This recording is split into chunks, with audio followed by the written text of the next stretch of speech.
Chapter 1. Home from School.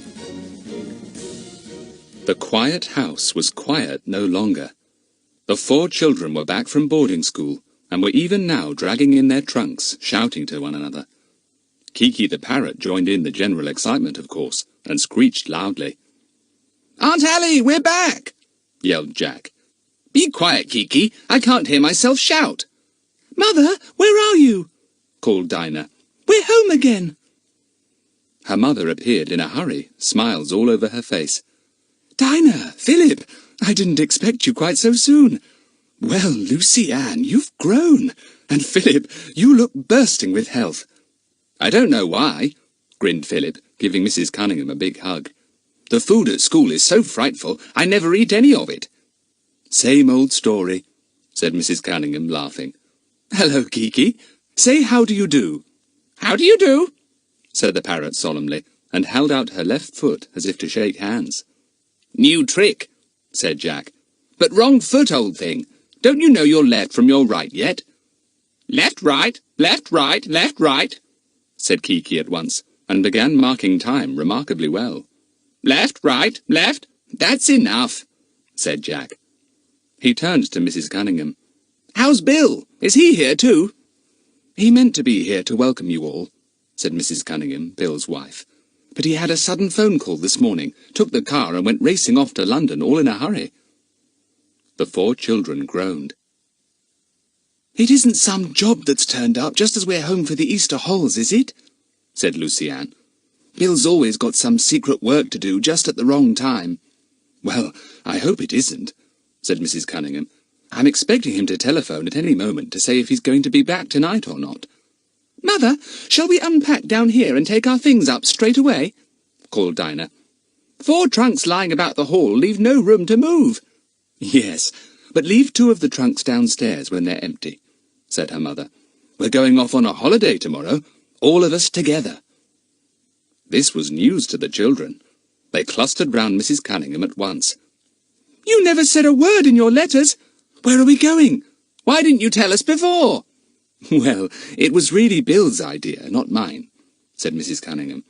"He just thought it would make a nice change. I was surprised myself when he arranged it." "Arranged it, and never said a word to us," said Philip. "I say, is anything up? It seems funny that Bill did it all of a sudden. Last time I saw him, when he came down to school to see us, he was talking about what we'd all do at home in the 4 weeks' Easter halls." "I don't really think there's anything peculiar about it," said his mother. "Bill gets these sudden ideas, you know." "Well, where are we all going to, then?" asked Jack, pushing Kiki off the sideboard, where she was trying to take the lid off the biscuit jar. "It's a place called Little Brockleton," said Mrs. Cunningham. "Very quiet, in the middle of the country. Just the kind of place you all like. You can mess about in old things all day long." "Little Brockleton," said Philip. "Brock means badger. I wonder if there are badgers there. I've always wanted to study badgers. Lovely little bear-like beasts." "Well, you'll be happy then," said Dinah.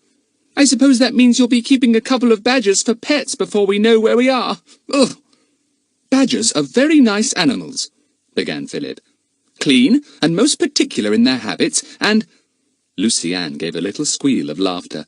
"Oh dear, they don't sound a bit like you then, Philip." "Don't interrupt like that, and don't make silly remarks," said Philip. "I was saying about badgers—" But nobody wanted to listen. Jack had a question he wanted to ask. "Are there any decent birds round about Little Brockleton?" he said. "Where is it? By the sea?" Jack was as mad as ever about birds. So long as he could do bird-watching of some kind, he was happy. Mrs. Cunningham laughed at him. "You and your birds, Jack, and Philip and his badgers. I can't tell you anything about the birds there. The same ones as usual, I suppose. Now, what about these trunks? We'll unpack the lot. Take the boys' trunks upstairs, and leave the girls to take with us to Little Brockleton. They are not quite so hard used as yours." "Can we have something to eat after we've unpacked?" asked Philip. "I'm famished. The school food, you know, is so—" "Yes, I've heard all that before, Philip," said his mother. "You'll have a fine lunch in half an hour. Yes, your favourite. Cold meat, salad, baked beans in tomato sauce, potatoes in their jackets, heaps of tomatoes. "Oh, good!" said everyone at once, and Kiki hopped solemnly from one leg to another. "Good," she said. "Good. Good morning. Good night. Good." The unpacking began. "Kiki was dreadful in the train home," said Jack, struggling with an armful of clothes and dropping half of them. "She got under the carriage seat to pick over some old toffee papers there, and such a nice old man got in. Kiki stuffed the toffee papers into the turn-ups of his trousers. You should just have seen his face when he bent down and saw them. And then she began to bark like a dog," said Lucy-Ann with a giggle, "and the poor old man leapt off his seat as if he'd been shot." "Bang, bang!" put in Kiki. "Pop, pop! Pop goes the weasel! Wipe your feet and shut the door." "Oh, Kiki, it's nice to have you again with your silly talk," said Mrs. Cunningham, laughing. Kiki put up her crest and sidled over to her. She rubbed her head against Mrs. Cunningham's hand like a cat. "I always expect you to purr, Kiki, when you do that," said Mrs. Cunningham, scratching the parrot's head. The unpacking was soon done. It was very simple, really. Dirty clothes were pitched into the enormous linen basket. The rest were pitched into drawers. "Can't think why people ever make a fuss about packing or unpacking," said Jack. "Kiki, take your head out of my pocket. What's this sudden craze for toffees? Do you want to get your beak stuck so that you can't talk?" Kiki took her head out of Jack's pocket and screeched triumphantly. She had found a toffee. Now she would have a perfectly lovely time unwrapping the paper, talking to herself all the while. "Well, that'll keep her quiet for a bit," said Dinah thankfully. "Kiki's always so noisy when she's excited." "So are you," said Philip at once. Dinah glared at him. "Shut up, you two," said Jack. "No sparring on the first day of Halls. Gosh, look at Lucy-Ann going up the stairs, dropping a pair of socks on every step." The telephone bell rang. Mrs. Cunningham ran to answer it. "That will be Bill," she said. It was. There was a short conversation which consisted mostly of, "Yes. No. I see. I suppose so. No, of course not. Yes. Yes. No, Bill. Right. Yes, I'll explain. See you tonight, then. Goodbye." "What's he say?" asked Lucy-Ann. "Is he coming soon? I do want to see him." "Yes, he's coming this evening about 5:30, said Mrs. Cunningham. The four children didn't think she looked very pleased. She opened her mouth to say something, hesitated, and then closed it again. "Mother, what was it you said you'd explain?" said Philip at once. "We heard you say, 'Yes, I'll explain.' Was it something you had to tell us? What is it?" "Don't say it's anything horrid," said Lucy-Ann. "Bill is coming away with us, isn't he?" "Oh, yes," said Mrs. Cunningham. "Well, I hope you won't mind, my dears, but he badly wants us to take someone else with us." "Who?" asked everyone at once, and they all looked so fierce that Mrs. Cunningham was quite surprised. "Not his old aunt?" said Dinah. "Oh, Mother, don't say it's someone we've got to be on our best behaviour with all the time." "No, of course not," said her mother. "It's a small boy, the nephew of a friend of Bill's." "Do we know him? What's his name?" asked Jack. "Bill didn't tell me his name," said Mrs. Cunningham. "Why can't he go to his own home for the holidays?" asked Dinah in disgust. "I don't like small boys. Why should we have to have him? He'll probably spoil everything for us." "Oh, no, he won't," said Philip at once. "Small boys have to toe the line with us, don't they, Jack? We get enough of them and their fat-headedness at school. We know how to deal with them all right." "Yes, but why has he got to come to us?" persisted Dinah. "Hasn't he got a home?" "Oh, yes, but he's a foreigner," said her mother. "He's been sent to school in England to have a good English education. I should imagine his family want him to have a few weeks in a British family now and experience a little of our home life. Also, I gather there is some difficulty at his home at the moment. Illness, I should think." "Oh, well, we'll have to make the best of it," said Lucy-Ann, picturing a very little, homesick boy, and thinking that she would comfort him and make a fuss of him.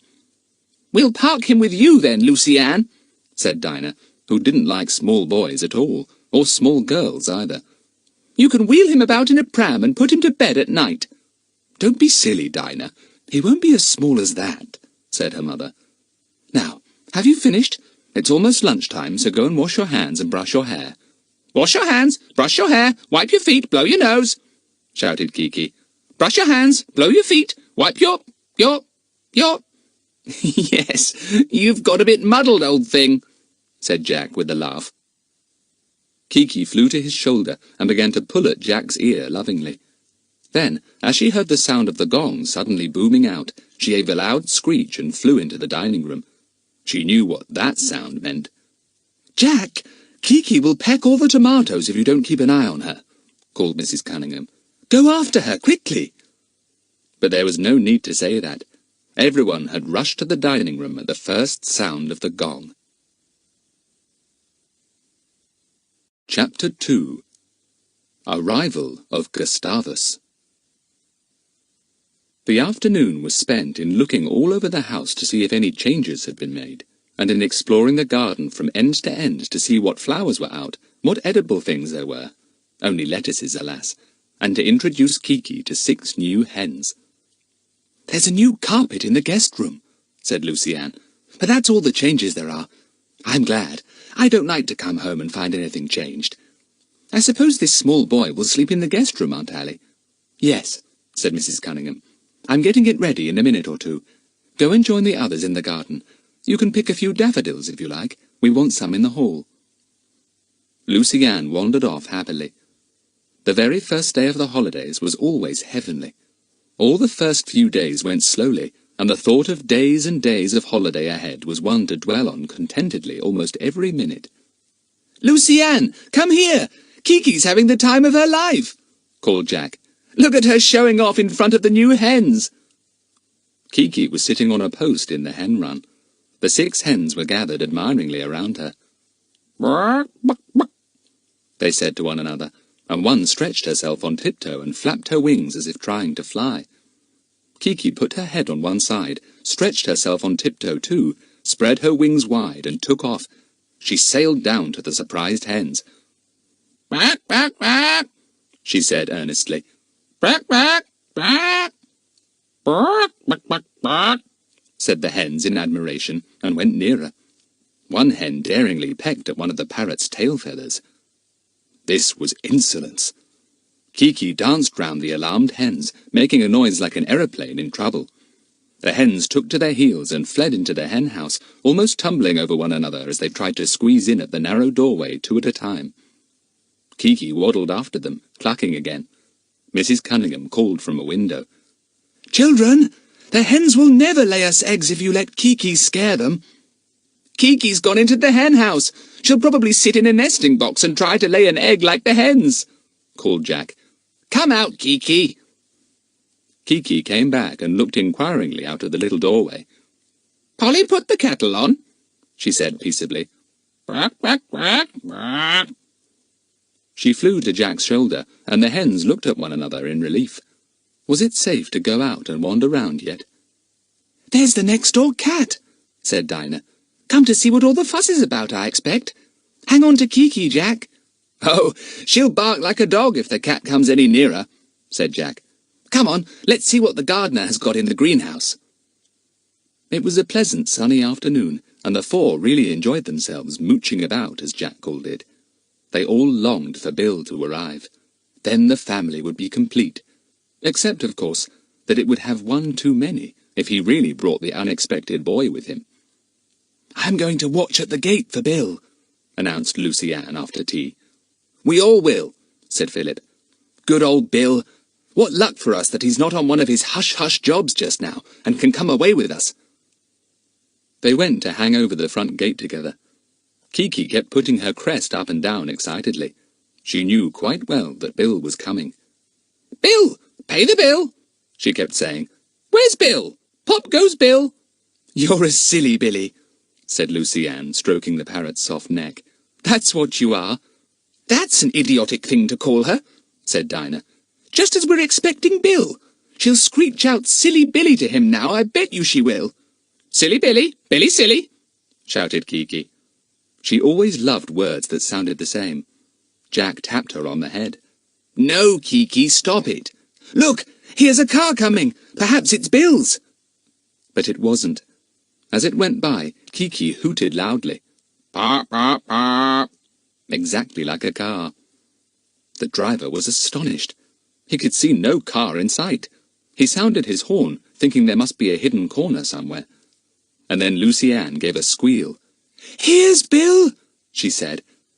"A big black car, very sleek and shiny. Bill! Bill!" She was right. It was Bill's car. It drew up at the front gate, and Bill's jolly face grinned at them as he looked out of the window. Somebody sat beside him. Was it the boy? Bill opened the door and leapt out.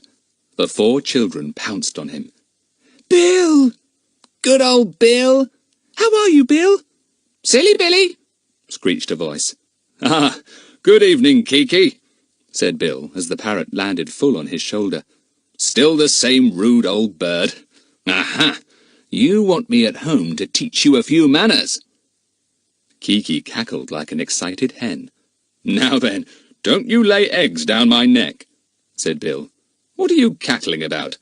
Where's your mother, Dinah?" "There she is," said Dinah, as Mrs. Cunningham came running to the gate. Bill was about to call to her when an extremely loud cough came from the car, a cough that was meant to be noticed. "Oh, I completely forgot for the moment," said Bill. "I've brought a visitor. Did you tell them, Ally?" "Yes, I did," said Mrs. Cunningham. "Where is he?" "Oh, in the car. Bring him out, Bill."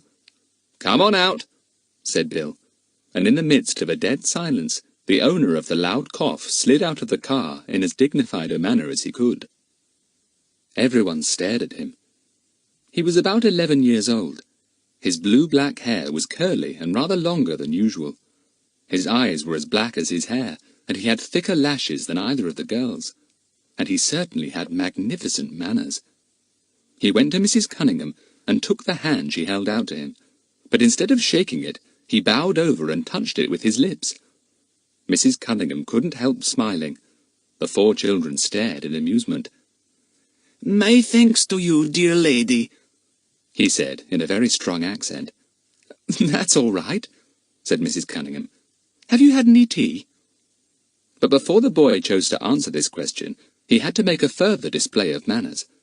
He went to Dinah, and before she knew what he meant to do, he took her hand and bent over it. She gave a squeal and snatched it away. "Don't!" she said.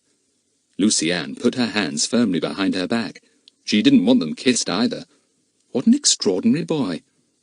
"Gus, old fellow, we just shake hands, you know," said Bill, trying to hide his amusement at the sight of the 2 girls' indignant faces. This is Gustavus Barmilevo, Ally. He will be with us for the next few weeks, as his uncle has asked me to keep an eye on him." Gustavus Barmilevo bowed very low, but did not attempt any more hand-kissing. Bill introduced the rest. "Dinah, Lucy-Ann, Jack, and Philip. I hope you'll soon all be good friends." The 2 boys shook hands with Gus, eyeing him with much disfavour. Goodness, were they to put up with him all the holidays? Gus did a funny little bow each time he shook hands. "Pleased to meet you," he said. "What is this bird? How you call it?" "It's a Kiki bird," said Jack solemnly. "Gus, meet Kiki. Kiki, meet Gus." Kiki held out her left foot as usual to shake hands. Gus looked extremely surprised, but his manners remained perfect. He held out his hand to Kiki's foot. Unfortunately, Kiki dug her talons into his fingers, and he gave a loud yell. "What a noise! What a noise!" said Kiki severely. "Wipe your feet and blow your nose. Fetch the doctor." "My finger is bleeding," said the boy with tears in his voice. "It bleeds, look."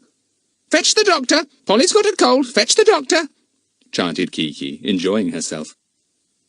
The boy suddenly realized that it was the parrot who was talking. He forgot his bleeding and stared at Kiki in amazement. "It speaks," he announced in awe. "It speaks! It speaks words! It sees my bleeding finger and speaks to fetch the doctor! I never have seen a Kiki bird before." "Come along in, and I'll put a bit of bandage on your finger," said Mrs. Cunningham, getting tired of all this. "Yes, it bleeds," said Gus mournfully, watching a minute drop of blood fall to the ground. He looked as if he was going to cry. Then he said a most extraordinary thing. "This bird," he said, looking at Kiki suddenly. "the bird, it must be in a cage. I order it." "Don't be a fathead," said Jack, after a moment's silence of astonishment. "Come on, Aunt Allie, let's go indoors. Gus might bleed to death." This was a most alarming thought, and Gus rushed into the house at once. The others followed slowly. What an extraordinary boy! "Bit dippy," said Dinah in a low voice, and they all nodded. Bill's voice hailed them. "Hey, what about a spot of help with the luggage?" "Oh, Bill, sorry, we weren't thinking," said Jack, and ran back at once. "Gus rather took our breath away. What nationality is he?" "Oh, he's a bit of a mixture, I think," said Bill. "Don't bother him about his family or his home, or he'll probably burst into tears. Sorry to inflict him on you like this. He'll be better when he's shaken down a bit. I believe he got on quite all right at the English school he was at. Anyway, I'll take him off your hands as much as I can, I promise you, as it's my friend who asked me to keep an eye on him." "We'll help, Bill," said Lucy-Ann. "I expect he's shy. Oh dear, I was so afraid he'd kiss my hand. What would the girls at school say?" "Well, I should hardly think they'd know anything about it," said Bill. "You take that bag, Jack, and you that box, Philip. Well, it's nice to see you all home again. And Kiki too, you old rascal. How dare you call me Silly Billy?" "Pop goes Billy! Pop goes Billy!" screeched Kiki in delight, and flew down to his shoulder to nibble his ear. "Pop, pop, pop!" Chapter 3. Gussie and Kiki. There really wasn't very much time that evening to get to know Gustavus bar Milevo. As they were all going off again the next day, there was packing to do, and all kinds of arguments arose as to what was or was not to be taken. Gustavus was bewildered by the noise of so many people talking at once. He sat staring at them all, nursing his bandaged finger. Kiki absolutely fascinated him. He watched her continually, but would not allow her near him. As soon as she came near, he flapped his hands at her as if she was a hen. "Go off!" he cried. "Clear away!" "He's as muddled as Kiki sometimes gets," said Jack with a grin. "Kiki can't make him out. Now, where did I put that book? Aunt Allie, did I pack that big book?"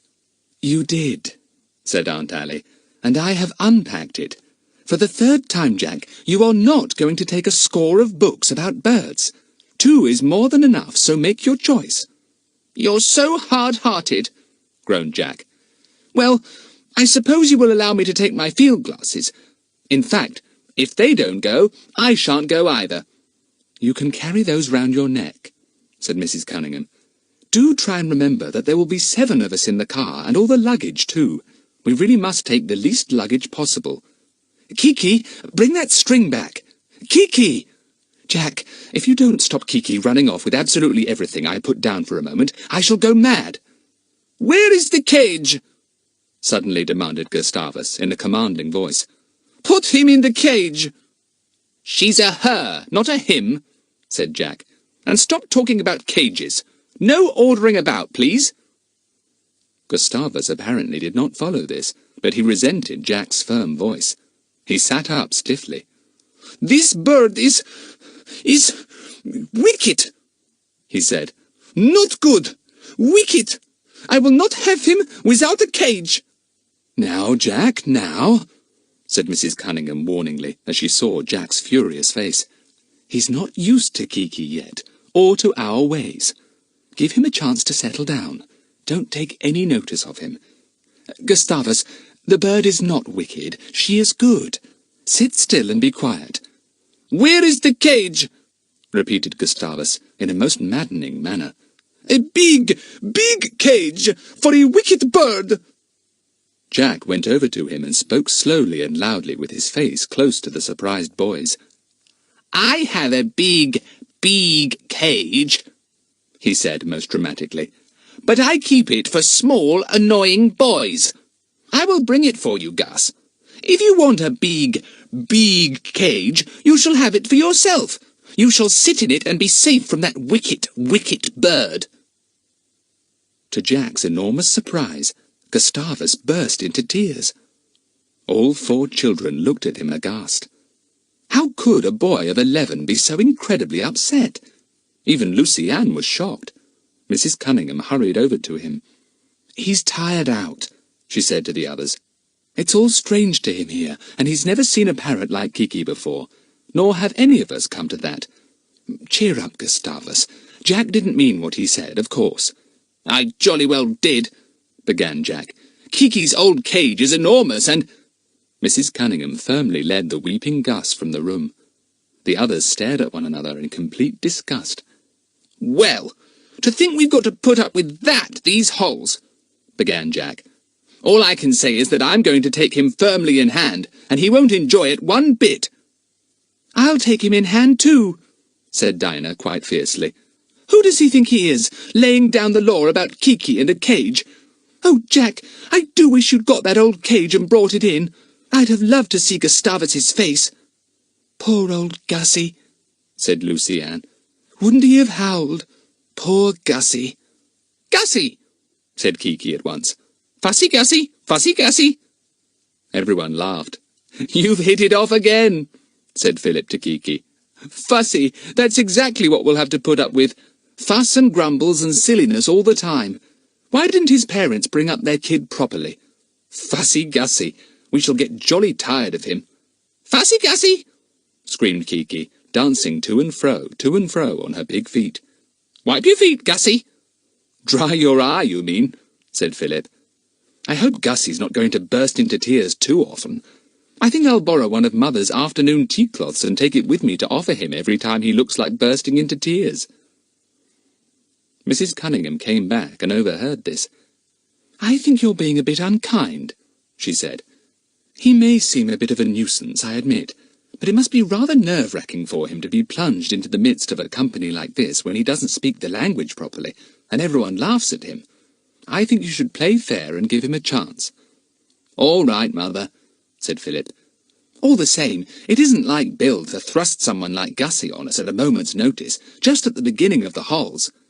"Well, you see," said his mother, "it's like this. Bill was saddled with this youngster, and he knew you wouldn't like having him, so he suggested to me that he should go off with him alone somewhere. I couldn't bear that, because a holiday without Bill would be horrid, and so we thought it would be best if Gustavus came with us all, and we tried to put up with him. It's either that or going without both Gussie and Bill." "I see," said Philip. "Well, I'd rather put up with Gussie than have no Bill." "That's what I thought," said his mother. "So don't make Bill feel too bad about it, will you? He's quite likely to vanish with Gussie for the rest of the holidays if you make too much fuss. All the same, I think you can quite safely help young Gustavus to join in. That won't do him any harm at all. He seems frightened and shy to me." "We'll soon show him exactly where he stands," said Jack. "But I really can't think how Bill was soft enough to take him on. Where's Gustavus now?" "I've popped him into bed with a book," said Mrs. Cunningham. "There's such a lot of things to do this evening, and I really felt I couldn't cope with upsets and bickerings the very first day you were home, so I thought everyone would be happier if he was in bed." "How right you were," said Jack.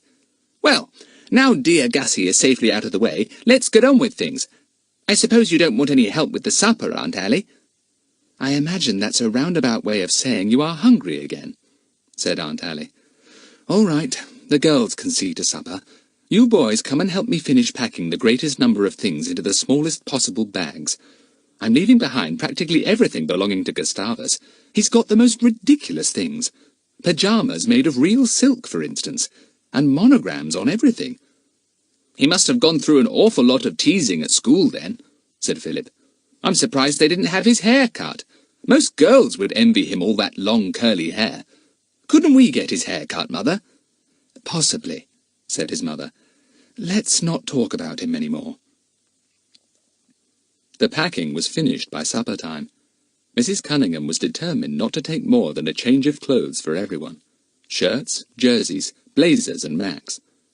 Once more she had to take Jack's enormous book on birds from where he had hidden it yet again under some shirts in a suitcase. She looked at him in exasperation. He grinned back amiably. "Oh, sorry, Aunt Allie. You don't mean to say it's got itself packed again?" "I'm locking the cases now," said Aunt Allie with determination.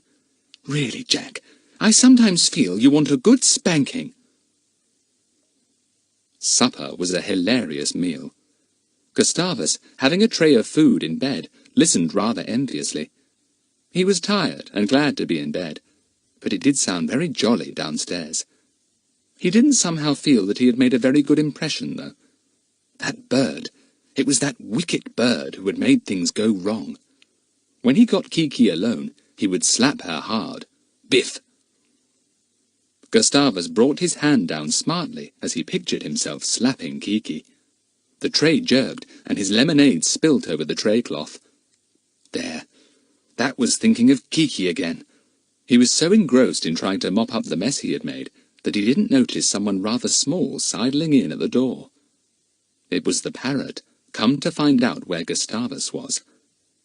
Kiki's sharp eyes had missed him at supper time. Then where was he? Upstairs. Kiki went under the bed and explored the slippers and boxes there. She pecked at one of the boxes, trying to get off the lid. She loved taking off lids. Gustavus heard the noise. What was it? He looked round the room. Peck, peck, peck. The lid wouldn't come off. "Who's there? Who is it?" said Gustavus in an anxious voice. Kiki debated what noise to make. She had a grand store of noises of all kinds. There was the screech of a railway train going through a tunnel. No, that would bring Mrs. Cunningham upstairs, and she would be angry. There was the lawn-mower, a most successful noise, but also not very popular indoors. And there was quite a variety of coughs, little short hacking coughs, deep hollow ones, and sneezes. What about a sneeze? Kiki gave one of her most realistic sneezes. Ah, woof! It sounded very peculiar indeed, coming from under the bed. Gussie was petrified. A sneeze, and such an enormous one, and under the bed! Who was under the bed? Someone lying in wait for him. He began to tremble, and the lemonade spilt again. Kiki began to cough, a deep, hollow cough, mournful and slow. Gustavus moaned. Who was it coughing under his bed now? He didn't dare to get out and see. He was sure that whoever was there would catch hold of his ankles as soon as his feet appeared on the floor. Kiki next did a very fine growl, and poor Gussie shivered so much in fright that his tray nearly slid off the bed altogether. He just clutched it in time. But a plate fell off, hit one of his shoes standing nearby, and rolled slowly under the bed. Now it was Kiki's turn to be surprised. She hopped out of the way and glared at the plate, which flattened itself and lay still. "Help! Help!" suddenly yelled Gussie, finding his voice at last. "Someone's under my bed! Help! Help!" Bill was up in a trice, striding over to Gustavus. "What is it? Quick, tell me!" "Under the bed," said Gussie weakly, and Bill bent down to look. There was nobody there. Kiki had decided that the joke was over, and was now safely inside the nearby wardrobe, her head on one side, listening. "You mustn't imagine things, old chap," Bill was saying kindly. "There's nobody under the bed, and never was. Nobody at all. I'll take your tray, and you can settle down to sleep." Chapter 4. Off to Little Brockleton. Next day was bright and sunny, with big piled-up clouds racing over the April sky. "Like puffs of cotton wool," said Dinah. "I hope it's going to be like this all the holes." "I'm going to get the car," said Bill. "When I hoot, I shall expect you all to be ready. Allie, you can sit in front with me, and Lucy-Ann must squeeze there too somehow. The other four can go at the back. Luggage in the boot. And if anyone wants to be dumped on the road and left to walk, he or she has only got to behave badly, and I'll dump them with pleasure. I really believe you would too, Bill, said Lucy-Ann. Oh, not a doubt of it, said Bill, putting on such a grim face that poor Gussie was really alarmed. He made up his mind that he would behave superlatively well, and he immediately put on his finest manners. He opened doors for everyone. He bowed. He tried to take whatever Mrs. Cunningham was carrying and carry it for her. When he got in anyone's way, which he did almost every minute, he sprang aside, bowed, and said, "Excuse, please. I apologize." "Polly, put the kettle on," said Kiki at once. "Polly, apologize." Then she went off into an alarming cackle of laughter. "How's your finger, Gus?" asked Jack politely. "It has stopped bleeding," said Gus. "Well, I warn you, don't try and play tricks with old Kiki," said Jack, "or she'll go for you, make you bleed again. Much bleed." "Ah, wicked," said Gus. "I think that bird is not nice." "I bet Kiki thinks the same of you," said Jack. "You're standing in my way. You'd better move unless you want this suitcase biffing you in the middle." "Excuse, please, I apologize," said Gussie hurriedly, and skipped out of the way. At last, everything was ready. Mrs. Cunningham's cleaner came to see them off, promising to lock up after them, and come in every day to clean and dust. Bill was hooting loudly. Gussie was so terribly afraid of being left behind that he shot down the front path at top speed. Bill, Mrs. Cunningham, and Lucy-Ann squeezed themselves into the long front seat. The other four got into the back. Gussie shrank back when he saw that Kiki was going with them, apparently on Jack's shoulder, next to him. Kiki made a noise like a cork being pulled out of a bottle. "Pop!" Gussie jumped. Kiki cackled and then popped another cork. "Pop! Pop goes the weasel. Gussie, fussy Gussie, Gussie fussy, pop!" "What do you think you're doing, Gussie?" said Jack, seeing the boy slipping from the seat down to the floor. "Excuse, please. I apologize. The Kiki bird, he spits in my ear. He goes pop," explained Gussie from his seat on the floor. Everyone roared. "Don't be an ass, Gussie," said Jack. "Come on up to the seat. Squeeze in at the other end if you like, next to Dinah. But I warn you, Kiki will wander all over the car when she's tired of sitting on my shoulder." "Blow your nose," said Kiki sternly, looking down at the surprised Gussie. "Already behind," called Bill, putting in the clutch. He pressed down the accelerator, the engine roared a little, and the car moved off down the road. "Heavy load we've got," said Bill. "What a family! This car is going to grunt and groan up every hill." It did, though it was a powerful car, and one that Bill used in his work. It swallowed up the miles easily, and Mrs. Cunningham was pleased to think they would arrive at their destination before dark. "What is the name of the place we are going to, Aunt Hallie?" asked Lucy-Ann. "Oh, yes, I remember. Little Brockleton. Are we having a cottage, or what?" "Yes," said Aunt Hallie. "It's called Quarry Cottage, because an old quarry is nearby. It's about a mile from the village, and I believe only a farmhouse is near. We can get eggs and butter and milk and bread from there, which is lucky." "I shall ask about badgers as soon as I get there," said Philip from the back. "I wish I could get a young badger. I've heard they make wonderful pets." "There! I knew you'd start hunting out pets of some kind," said Dinah. "We never can have a holiday without your bringing in mice or birds or insects or even worse creatures." "I've been thinking of studying spiders these holes," said Philip seriously. "Amazing creatures, spiders. Those great big ones with hairy legs are—" Dinah shivered at once. "Let's change the subject," she said. "I don't know why, but whenever anyone even mentions spiders, I seem to feel one crawling down my back." "Oh, gosh, don't say my spiders escaped," said Philip at once, and pretended to look through his pockets. Gussie watched him in alarm. He didn't like spiders either. Dinah gave a small shriek. "Don't be mean, Philip! Please, please! You haven't really got a big spider, have you?" "Philip," called his mother warningly, "you'll be dumped in the road. Remember what Bill said?" "All right, I haven't got a spider," said Philip regretfully. "You can sit in safety, Di. I say, Gus, aren't you uncomfortable down there on the floor among our feet? I keep forgetting you're there. I hope I haven't wiped my feet on you yet." "That is not a nice thing to speak," said Gussie with dignity. "I will be angry to have your feet wiped on me." "Let's play a game," said Jack, seeing an argument developing. "We'll look out for black dogs, white cats, piebald horses, red bicycles, and ice cream vans. The one who is last to reach 100 must stop at the next ice cream van and buy ices for us all." This sounded exciting to Gussie. He scrambled up from the floor at once and squeezed himself beside Dinah. Bill and Mrs. Cunningham heaved a sigh of relief. Now there would be quite a bit of peace. Everyone would be looking out and counting hard. Gussie was not at all good at this game. He missed any amount of black dogs and white cats, and kept counting ordinary horses instead of piebald ones. He looked very miserable when he was told that he couldn't put all the brown and white horses he had seen into his score. "He's going to cry," said Philip. "Wait, Gus, wait. Take my hanky." And he pulled out one of the kitchen tablecloths, which he had neatly purloined just before coming away, in spite of his mother's threats.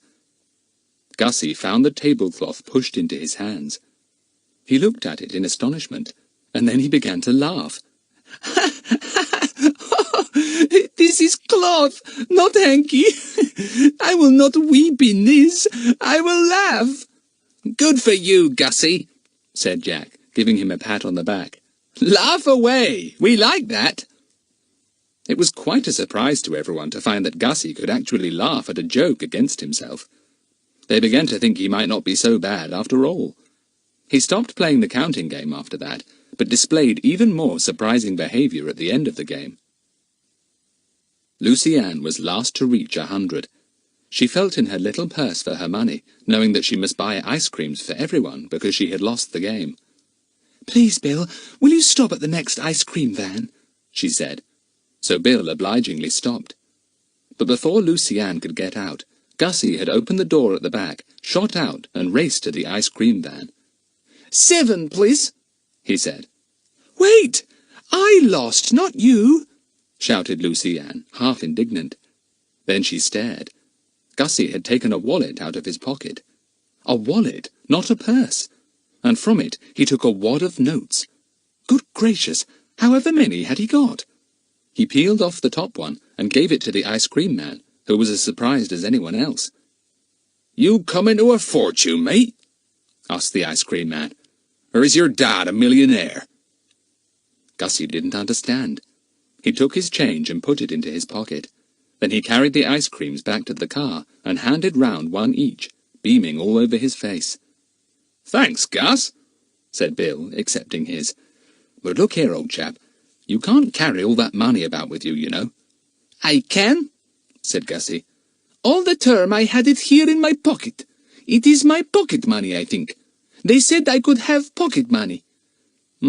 Yes, but £100 or so in notes is hardly pocket money," began Bill. Yes, I know you kept it in your pocket, but real pocket money is... you explain, boys." It proved to be very difficult to explain that all those pound notes were not pocket money merely because Gussie kept them in his pocket. "You ought to have handed them in at your school," said Philip. "They said I could have pocket money," said Gussie obstinately. "My uncle gave it to me. It is mine." "Your people must be jolly rich," said Jack. "I bet even Bill doesn't wander round with as many notes as that. Is Gus a millionaire or something, Bill?" "Well, his people are well off," said Bill. He slipped in the clutch again, and the car slid off. "All the same, he'll have to hand over those notes to me. He'll be robbed sooner or later." "He's going to cry," reported Dinah. "Philip, quick, where's that tablecloth?" "I am not going to weep," said Gussie with dignity. "I am going to be sick. Always I am sick in a car. I was yesterday. Please, Mr. Cunningham, may I be sick?" "Good gracious," said Bill, stopping very suddenly indeed. "Get out of the car then, quick! Push him out, Dinah! Why, oh, why did I let him have that ice cream? He told me yesterday he was always car-sick."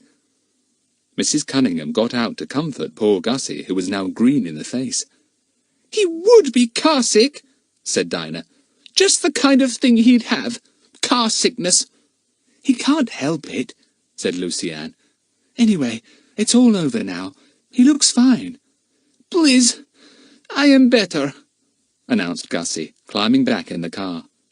Keep the cloth, said Philip, pushing it at him. It might come in useful if you feel ill again. Everyone ready? Called Bill. Well, off we go again. We'll stop for lunch at 1 o'clock, and then we'll be at Little Brockleton by tea-time, I hope. Gussie, yell if you feel queer again. I am only sick once, said Gussie. Please, I have lost my ice cream. Will you stop for another? I will not, said Bill firmly. You're not having any more ice creams in the car. Doesn't anyone want a nap? It would be so nice for me to drive in peace and quietness. Well, next stop, lunch. Chapter 5. Quarry Cottage. Little Brockleton was a dear little village. The car ran through it, scattering hens and a line of quacking ducks. Bill stopped at a little post office. Must just send off a message, he said. Won't be a minute. Then we'll go and call at the farmhouse to ask the way to Quarry Cottage and to pick up eggs and things and order milk. He reappeared again after a moment. The children knew that Bill had to report where he was each day because urgent jobs might come his way at any moment. Secret tasks that only he could do. They went off to the farmhouse. The farmer's wife was delighted to see them. Now, you come away in, she said. I've been expecting you this last half hour, and I got tea for you. You won't find anything ready at the cottage, I know, and a good tea will help you along. That's very kind of you, said Mrs. Cunningham gratefully. My goodness, what a spread! It certainly was. It wasn't an ordinary afternoon tea. It was a high tea. A fresh ham, glistening pink. A veal and ham pie smothered in green parsley like the ham. Yellow butter in glass dishes. A blue jug of thick yellow cream. Honey. Homemade strawberry jam. Hot scones. A large fruit cake as black as a plum pudding inside. Egg sandwiches.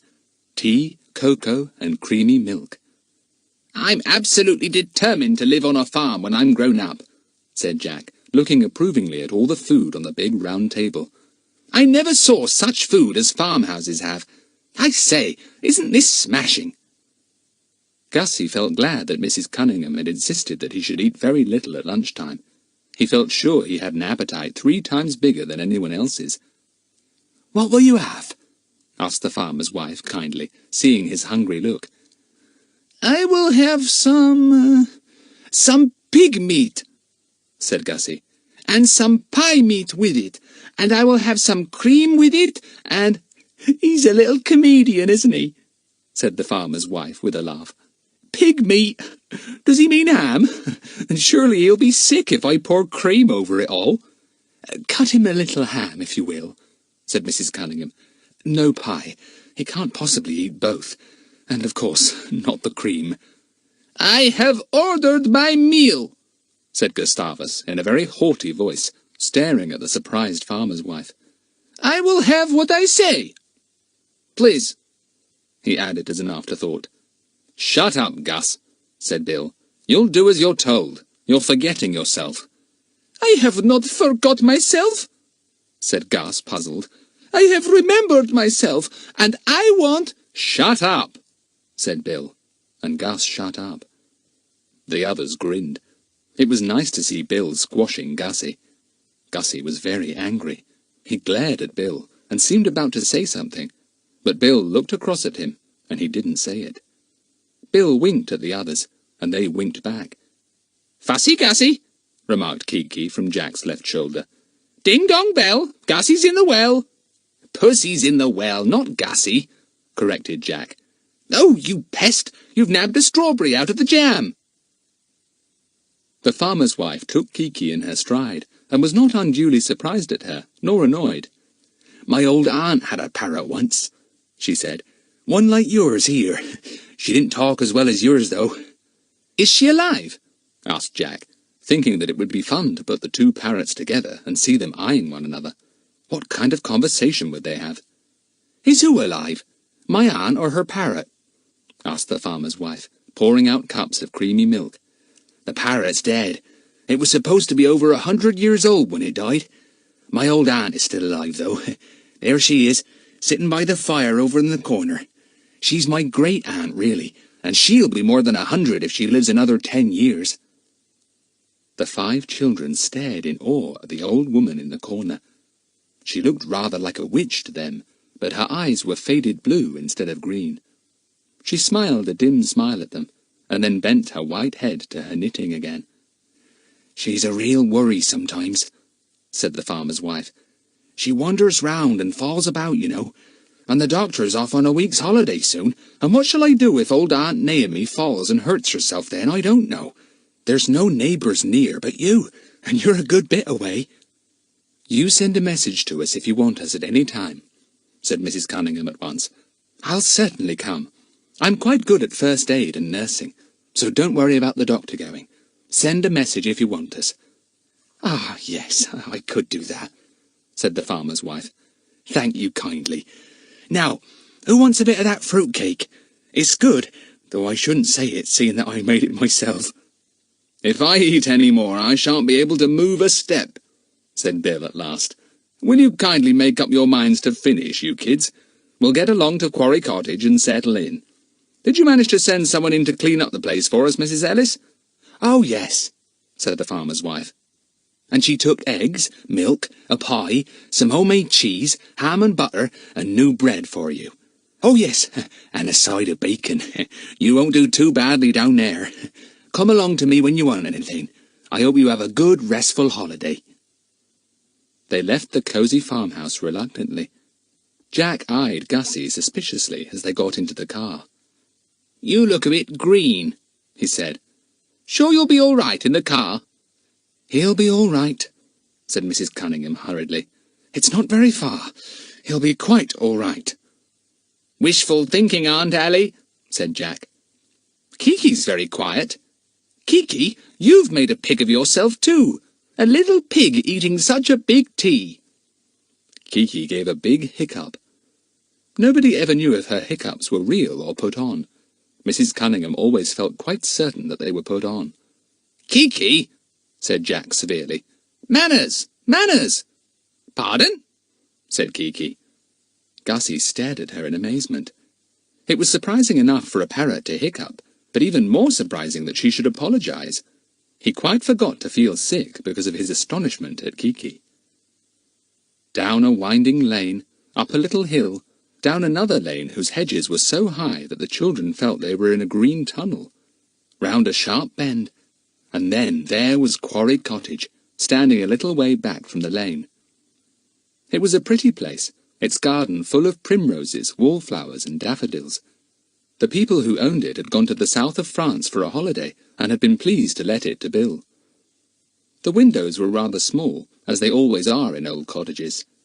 The door was stout, made of oak darkened by the years, and was protected by a small porch thatched with straw like the sloping roof of the cottage.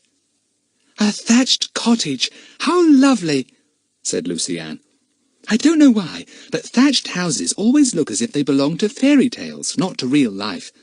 It's a dear little place." They went up the path. Bill had the key and unlocked the door. In they all went, exclaiming over everything. "I need hardly remind you that this house and everything in it belongs to someone else," said Mrs. Cunningham, "so that we'll have to be extra careful. But as you will probably be out of doors most of the day, you won't have time to do much damage." "We shouldn't anyway," said Jack. "Not with Bill here, ready to jump on us." The cottage was just as pretty inside as out, and very cosy and comfortable. The 3 boys had a big attic, the 2 girls had a small bedroom over the sitting room, and Bill and his wife had a larger one next to it. The larder was full of food. Mrs. Ellis, the farmer's wife, had certainly remembered them generously. Mrs. Cunningham heaved a sigh of relief as she looked at the ham and bacon, eggs and milk. Housekeeping was not going to be the nightmare she had expected. "You 2 girls unpack everything," she said. We've not brought much with us, so it won't take you long. Arrange the boys' things in the big chest in their room. There's enough room for the clothes of all three there." "I cannot sleep with others," announced Gustavus, coming down the stairs into the hall where the girls and Mrs. Cunningham were undoing the suitcases. "Never have I slept with others." "What are you talking about?" said Dinah. "Nobody wants you to slip. Why should you?" "He means sleep," said Lucy-Ann. "Don't you, Gussie?" "It is what I said," said Gussie. "I may not slip with others. At school I slipped by myself. Here I will slip by myself also. It is the rule of my family." "Well, it isn't the rule here," said Dinah. "Get off those shirts, Gus, and don't be an ass. There are only 3 bedrooms anyway." "What's the argument?" said Bill, coming in after putting the car into a shed and seeing Gussie's frowning face. "It's Gus," said Dinah, piling her arms full of clothes. "He's just announced he wants to sleep by himself. Says it's the rule of his family. Who does he think he is, a prince?" Gussie opened his mouth to reply, and Bill hurriedly interrupted what he was going to say. "Gus, you'll sleep with the 2 boys here, understand?" "I sleep alone," said Gus obstinately. "Never have I—" "There's a tiny little box room he could have," said Dinah suddenly, a gleam in her eye. "I saw it just now when I was upstairs. He could slip there. I'm sure he won't mind the dozens of colossal spiders there. Ooh, they've all got hairy legs. And I heard a mouse, or it might have been a rat, scuttling behind the cistern, and—" Gus looked horrified. "No, I do not slip with spiders and mouses," he said. "But still it is not right that I should slip with Philip and Jack, and I will not slip with that wicked bird." "Come in here a minute, Gus," said Bill, and he took the boy firmly by the shoulder, led him into the sitting room, and shut the door. The 2 girls heard a murmur of voices, and looked at one another in surprise. "Mother, what's all the fuss about?" said Dinah, puzzled. "Why doesn't Bill put that silly young Gus in his place? If he's going to be high and mighty all the time, and give his orders and act in such an idiotic way, we're all going to hate him." "Leave it to Bill," said her mother, and then changed the subject. "Take those things up, Dinah, and Lucy-Ann, put these things in my room, will you? Now, did I pack Bill's set of pipes, or didn't I?" The girls went upstairs.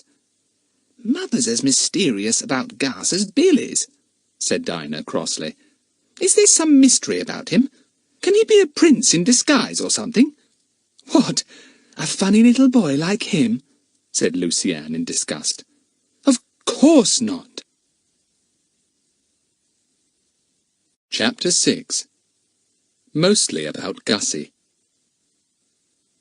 It was fun settling in at Quarry Cottage. Mrs. Cunningham was pleased and happy. She hadn't been looking forward to a holiday for 7 people, 5 of them children, knowing that she would have to do everything for them, and that perhaps the shopping would be difficult. But it was easy. The village was not too far away, even for walking purposes. The farmhouse was willing to supply a wonderful selection of good food. Mrs. Gump, the tiny little charwoman, came every day, and was cheerful and hard-working. She also liked children, which was a great blessing. She didn't like Gussie, though. "He orders me about, that one," she complained. "He even wanted me to go upstairs and fetch his handkerchief for him, ma'am. He's staying with you, isn't he? Well, I'm not going to be ordered about by anyone, especially not little nippers like that." Gussie was very difficult those first days. He didn't like this, and he didn't like that. He complained if he was given a cracked plate. He absolutely refused to make his bed, though it was a rule in the house that everyone should make their own. "I do not make beds," he announced in his haughtiest manner. "Mrs. Gump shall make my bed." "Mrs. Gump shall not," said Dinah firmly. "You go and make your own, and for goodness sake don't make such a fuss, Gussie." "Fussy Gussie, fussy Gussie," chanted Kiki in delight. "Fussy Gussie, fussy." Gus caught up a book and flung it at Kiki. The bird dodged easily, sat on the back of a chair and cackled with laughter. Gus was just about to pick up another book when he found himself on his back on the floor. Dinah had put up with enough from Gussie. She had now lost her temper and was showing him how well she could do it. She banged his head on the floor, and he yelled the place down. Mrs. Cunningham came in at once. "Dinah, what are you thinking of? Get up at once. Go upstairs and stay there till I come to you." "He flung a book at Kiki," panted Dinah, rising up red and angry. Gussie lay still on the floor, and the tears ran down his cheeks. "Get up, Gussie," said Mrs. Cunningham. "I'm just as cross with you as I am with Dinah. Go up to your room too and stay there." "You cannot order me," said Gussie with as much dignity as he could manage through his tears. "Send this girl back home, and that wicked bird." "Go to your room," said Mrs. Cunningham in such a furious voice that Gussie leapt to his feet, tore up the stairs, went into his room, slammed the door and turned the key. Bill came in.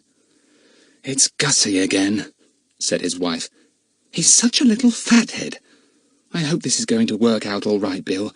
I think we should have thought of some other idea. The others don't understand, you see. Can't we tell them?" "I'll have a word with Gussie again," said Bill. "If he doesn't come to heel, I'll take him away by myself. But I thought it would be so much safer if he was here with all of us." He went upstairs. Mrs. Cunningham also went up to Dinah. Lucy-Ann was with her, arranging the clothes in the drawers. Dinah was very mutinous. "It's all very well," she said when her mother scolded her. "But why should Gussie spoil everything for us? He's always interfering, always ordering us about, always wanting the best of everything for himself. And fancy daring to try and hurt Kiki." "I understand how you all feel," said her mother. "So does Bill. But he's promised to keep an eye on Gussie for the next few weeks, and he must. I think perhaps it would be best if he took Gussie off somewhere and left us here by ourselves." "Oh, no," said Lucy-Ann at once. "No, Aunt Allie, you've married him, and he belongs to us now. Please don't let him do that. Dinah, say something." "Well, I thought I could put up with Gussie rather than have Bill leave us," said Dinah. But, oh dear, I can't promise not to go for Gussie. I don't think I'll be able to stop myself, and I can't possibly let Bill go away either." "Well, stay here by yourself for an hour and make up your mind," said her mother, losing patience. "Lucy-Ann, come downstairs with me." Nobody told Jack or Philip about Gussie flinging a book at Kiki. Kiki didn't forget, though. She plagued the life out of poor Gussie. He never knew when she was under the table ready to tweak his toes at the end of his sandals.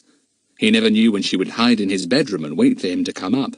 Then she would produce one of her extraordinary noises and send him downstairs in a panic at top speed. "Well, if Bill didn't punish him, and I don't think he did, Kiki's doing it all right," said Dinah to Lucy-Ann. "Anyway, Gussie is certainly better. I wish he wasn't coming on the picnic with us today, though." A picnic had been arranged for everyone on Sugarloaf Hill. It was really the name that had attracted the children. Sugarloaf Hill. What a lovely name. They set off together, Bill and the boys carrying the food in satchels on their backs. Gus had made a fuss, of course. He seemed to think that it was a great indignity to carry something on his back. "Never have I done this before," he protested. "In my country, it is the... how do you call it? Donkeys who carry for us.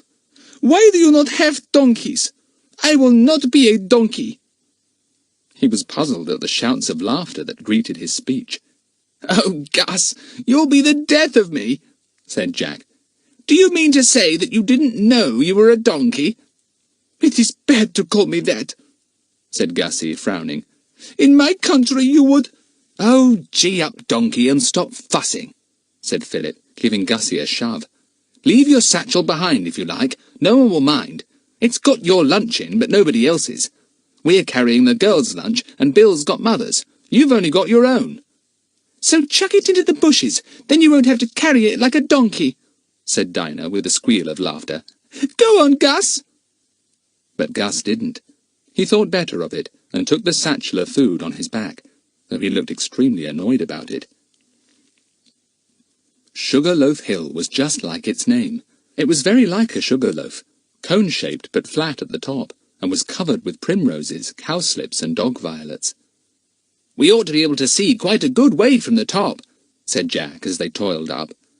It was a stiff pull up, but at last they were at the top.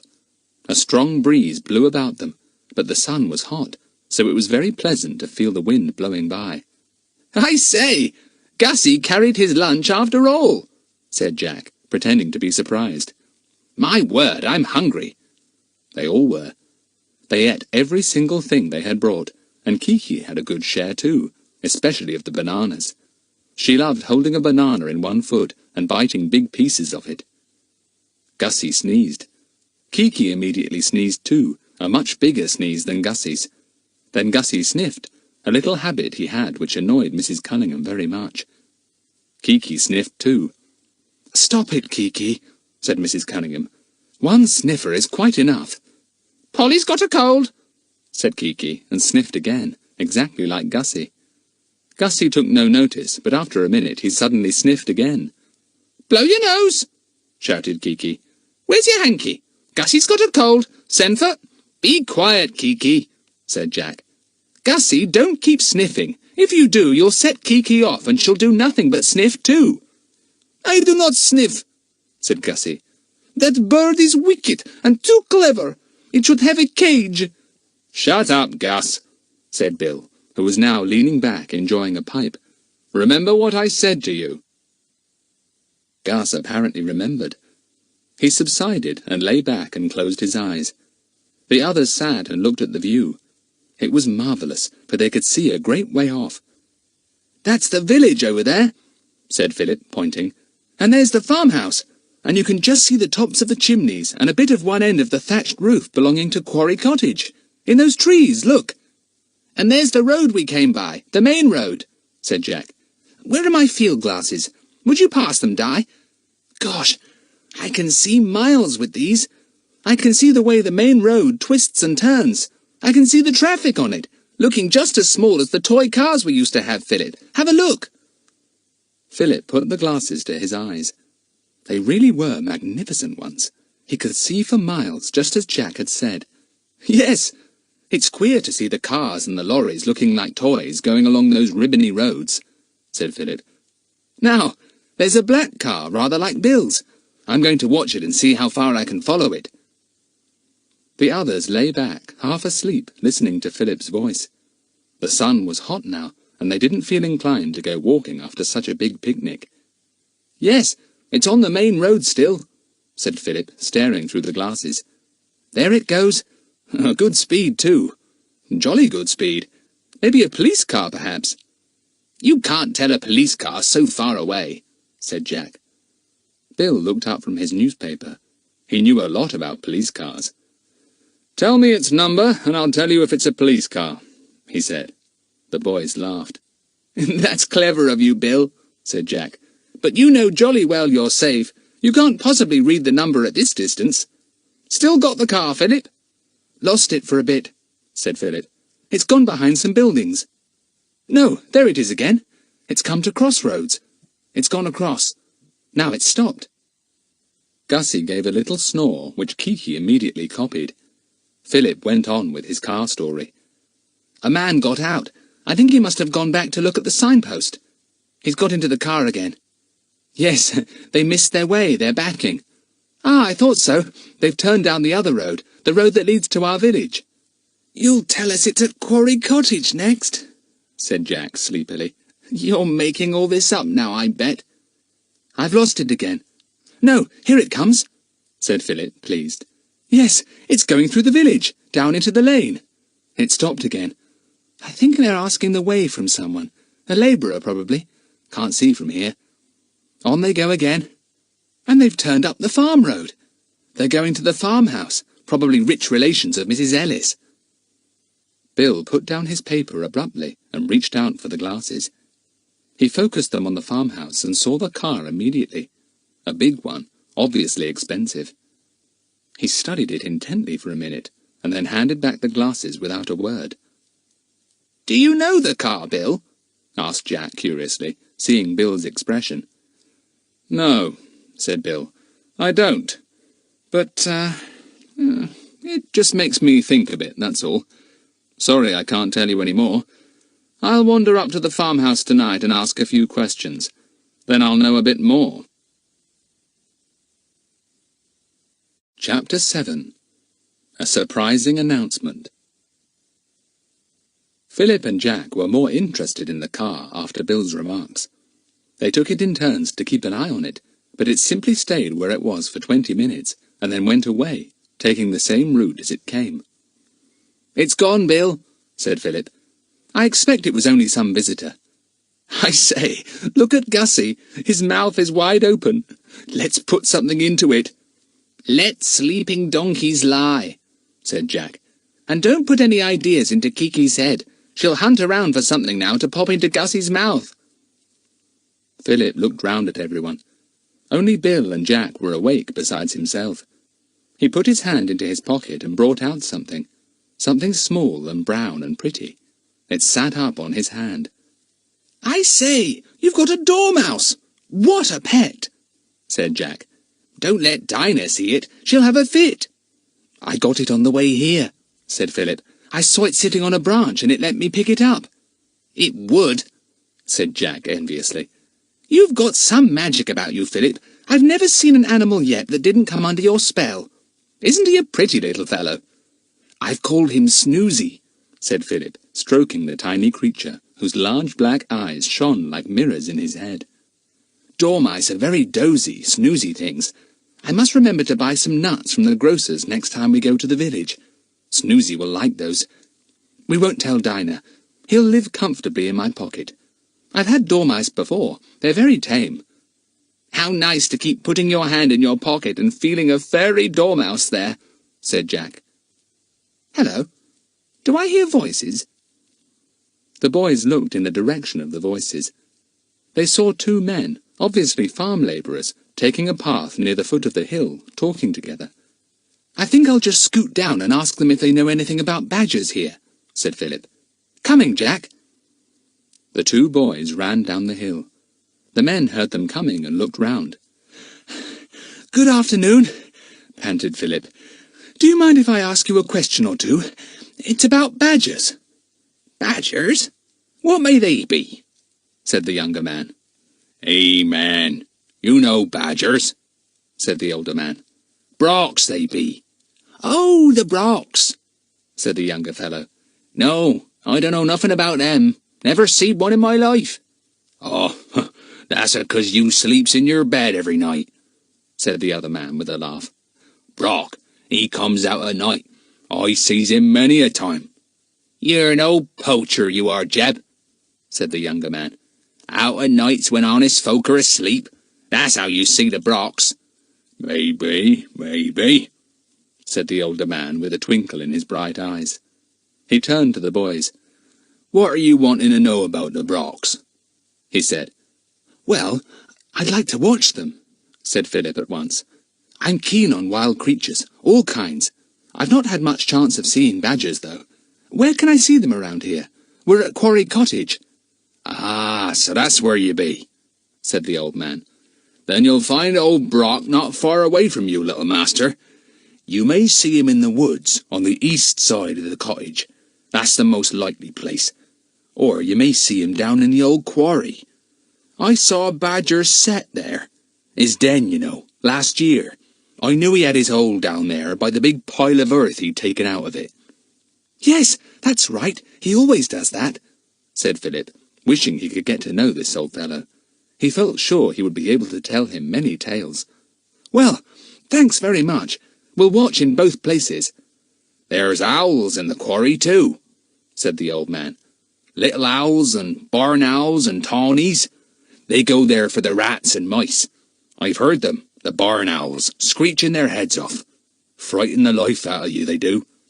"I know," said Jack, making up his mind at once that he would go and watch in the quarry.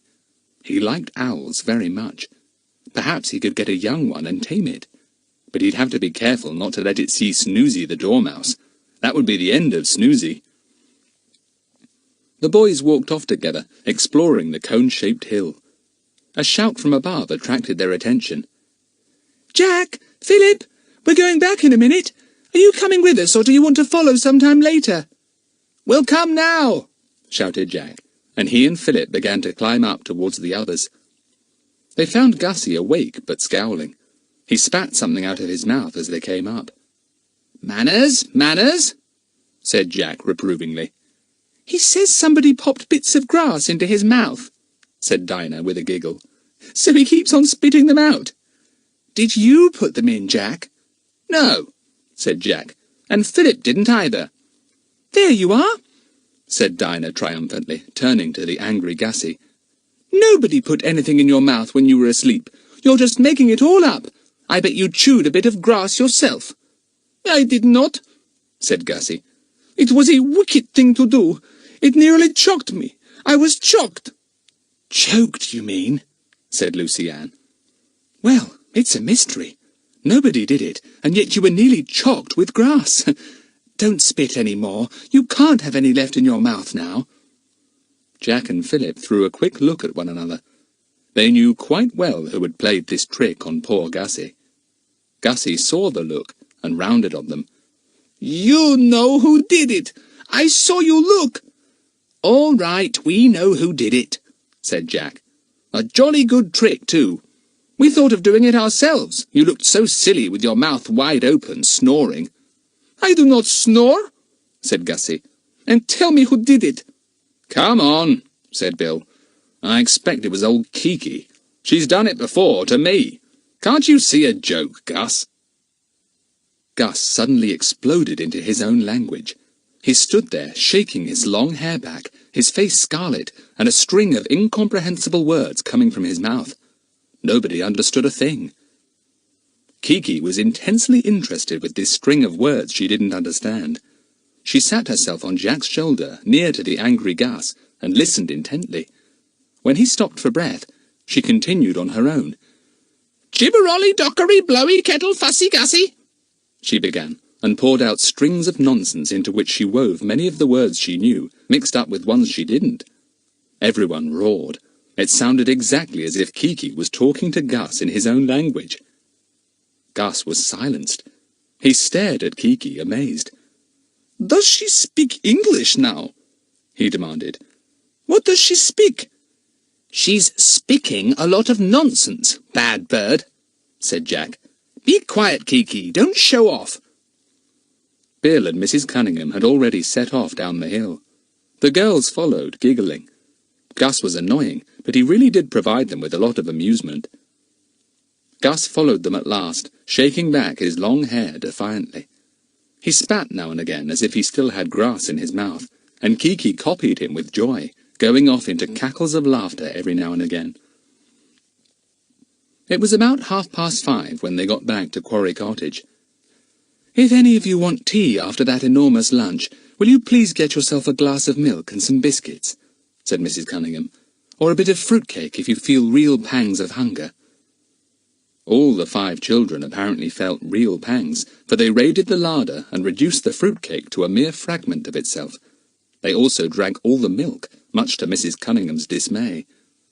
"Now we've none for your cocoa tonight, or for breakfast tomorrow," she said. "I'll get some at the farm when I slip up this evening," said Bill. "It'll be a good excuse to go up and ask a few questions." "Any mystery on?" inquired Dinah. "I'm never sure about you, Bill. Even in the middle of a holiday, I always wonder if you've got a hush-hush job on as well." "Mystery or not, Bill always keeps his eyes open," said Philip. "It's part of your job, isn't it, Bill?"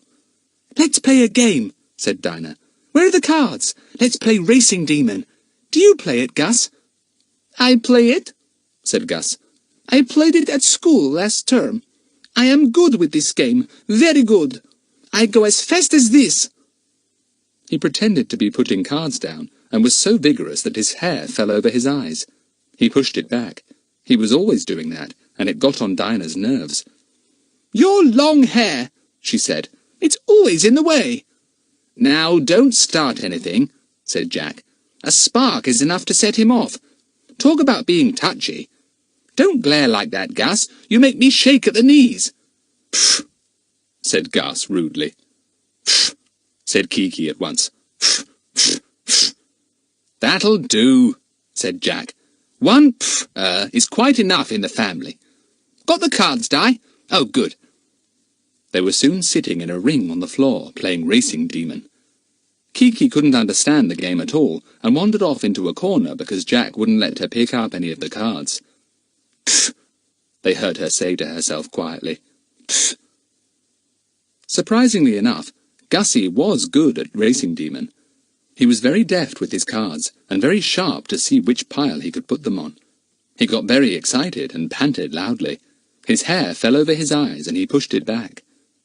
Jack calmly put a card on a pile that Gus was just about to put one on, and Gus exclaimed in annoyance, "I was going to put mine there, but my hair fell over me." "Why do you have hair like that, then?" said Dinah. "It's really very long. Why don't you get it cut?" "Yes, that's a good idea," said Philip, putting a card down. "We'll go into the village tomorrow and see if there's a barber. He'll cut it shorter for you, Gus. You'll get a crick in your neck tossing your hair about like that." "Yes, good idea. We'll have it cut tomorrow," said Jack, grinning at Gus. Gus surprised them. He flung down his cards, stood up, and went scarlet in the face. "Short hair is for boys like you," he said scornfully. "It is not for me. Never must I have my hair short. In my country, always it is the custom for such boys as me to wear their hair long." "Such boys as you?" echoed Jack. "What do you mean? You've got a very high opinion of yourself, my lad. You may come from a rich family, but you act like royalty, and it won't do. You're not a prince, so don't try and act like one. It only makes you ridiculous." Gus drew himself up to his last inch. He threw back his hair once more. "I am a prince," he said dramatically. "I am the Prince Aloysius Gramondi Rasmoli Torquenel of Tori Hessia." Chapter 8. Bill Explains. There was a dead silence after this dramatic announcement. Nobody said a word, not even Kiki. They all stared in astonishment at Gus, not knowing whether to believe a word of what he had said. Then his lips began to shake, and he tried to press them together firmly. Lucy-Ann was sure he wanted to cry again. "I have broke my word," suddenly wailed Gus. "I am a prince, and I have broke my word." A voice came from behind them. It was Bill's. "Yes, you have broken your word, Aloysius Gramondi Rasmoli Torquenel, and your uncle told me you would never do that. How am I to keep you safe if you break your word?" Bill came forward, his face stern. Everyone stared at him in alarm. Whatever was up? "Bill? He's not really a prince, is he?" said Jack. "Believe it or not, he is," said Bill. "His uncle is the king of Tori Hessia." "Well, that explains his peculiar behaviour," said Dinah. "His ordering people about, and his high and mighty airs, and all his money and boasting." "And his long hair, too," said Bill. "The princes in his country never have their hair cut short as ours do. They wear it a certain length, as you see. It's bad luck on him, really, because he gets teased. Still, the boys at his school knew who he was and knew he couldn't help it, and he didn't have too bad a time." There was a pause while the four took a look at Prince Aloysius. He shook back his hair, and Dinah groaned. "I wish you wouldn't do that, Gussie. I can't call you Allie. Allie something or other. You'll have to go on being Gussie." "Oh, he must," said Bill at once. "I gave him the name of Gustavus Barmilevo for a special reason.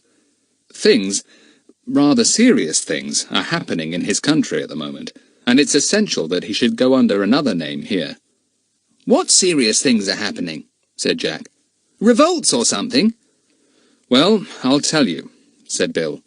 "His uncle is king, and as he has no children, Gussie is the heir to the throne. Now, there are certain people in Tori Hessia who don't like his uncle or the firm way in which he governs the country. Incidentally, he governs it very well, and our own government thinks him a very sound ruler." "I can guess what's coming," said Jack. "Those who don't like the strong uncle think it would be a good thing to get a weak youngster who'll have to do what they tell him and put him on the throne. Then they can do as they like." "Exactly," said Bill. and so they are on the lookout for Gussie here. If they can get hold of him and put him on the throne, he will have to do exactly what he's told. His uncle will be imprisoned or killed." "And Gussie knows all this, does he?" asked Philip. "He knows all right," said Bill. "Everything was explained to him. He's fond of his uncle. He doesn't want to be used as a kind of pawn by his uncle's enemies. And so he was put in my keeping, and told to be merely a foreign schoolboy called Gustavus. And here he is." "I have broke my word to you," said Gussie, sounding very doleful. "Mr. Bill, I ask you to pardon me." "Well, don't do it again, that's all," said Bill. "Nobody here is likely to give you away, fortunately. We are all your friends, or would like to be if only you'd behave yourself a bit better." "I behave better at once immediately," said Gussie emphatically. Well, we'll see," said Bill dryly. "It would help considerably if you could try to behave like the others, so that if any stranger comes hanging round, he'll think you're an ordinary schoolboy staying with friends. At present, I think you're behaving rather stupidly, not like a prince at all. In fact, if I were a Tory Hessian citizen, I'd be sorry to think I'd have you as king when you grew up." "Bill, is it the Tory Hessian government or ours that has asked you to have charge of Gussie?" said Dinah. "Both," said Bill. "It's important to both governments that there should be a sound, strong ruler in Tory Hessia. I can't tell you why at present. I think it's possible that all this will blow over in a few weeks, and then Gussie can go back to school in safety. In the meantime, we've got to make the best of all this." "Yes, I see everything now," said Dinah. "You should have told us at first, Bill. We'd have understood better." "I had orders not to say a word except to your mother," said Bill. "She had to be in on this, of course. I took this cottage because it was well hidden and nobody would guess that Gussie would be here. And I thought if you all came too, he would be even better hidden. Hidden in the midst of you, one of many, so to speak." "You're clever, Bill," said Lucy-Ann, slipping her hand in his. "We'll look after Gussie. We won't let him out of our sight. Gussie, we're your friends." "I thank you," said Gussie with a funny little bow. "It is an honour." "That's the way to talk," said Bill, and gave him a clap on the back. "Now then, everyone, you've got to forget all about Aloysius Grammondii and Tory Hessia. Got that?" "Yes, Bill," said everyone. They looked rather solemn. It was peculiar to have serious and unusual problems suddenly presented to them candidly in the middle of a game of racing demon. The ordinary and the extraordinary didn't really mix. They turned with relief to their game again, as Bill went out of the room to find his wife and tell her what had happened. "Look what Kiki's been doing while we've been talking," said Jack in exasperation. "Mixing up all the cards. Put down the ones you're holding, Kiki." "She's been playing a quiet little game by herself," said Lucy-Ann with a laugh. "And she's holding 2 cards in her foot, exactly as if she was waiting for her turn to go. Put them down, Kiki." 1, 2, 3, 6, 8, 4, 1, said Kiki, getting her numbers muddled up as usual. 3, 4, buckle my shoe. 1, 2, buckle my shoe, said Lucy-Ann. Your memory's going, Kiki. Kiki gave a hiccup, as she often did when she thought she had made a mistake. Enough, Kiki, said Jack. Anyone want another game? Nobody really felt like one after all the revelations Bill had made. They didn't like to discuss them in front of Gussie, though they were longing to talk about them. Mrs. Cunningham put her head in at the door. Bill's going up to the farm for milk. Anyone want to go with him? Not Gussie, he says. I'll go, said Lucy-Ann, scrambling up. I'd like a walk. You boys stay with Aunt Allie and look after her. Right, said Jack, thinking it was just as well to do so, with prospective kidnappers and revolutionaries about, even although they might be as far away as Tory Hessia. I'll stay behind too, said Dinah. I've got a blister on my foot. So Lucy-Ann went off happily with Bill. She liked getting him alone. He was always jolly and full of fun when they were all together, but Lucy-Ann thought he was even nicer alone. She slipped her hand through his arm, and they walked off in the dusk together. In case you want to say anything about Gussie, I'll just warn you not to, said Bill in a low voice.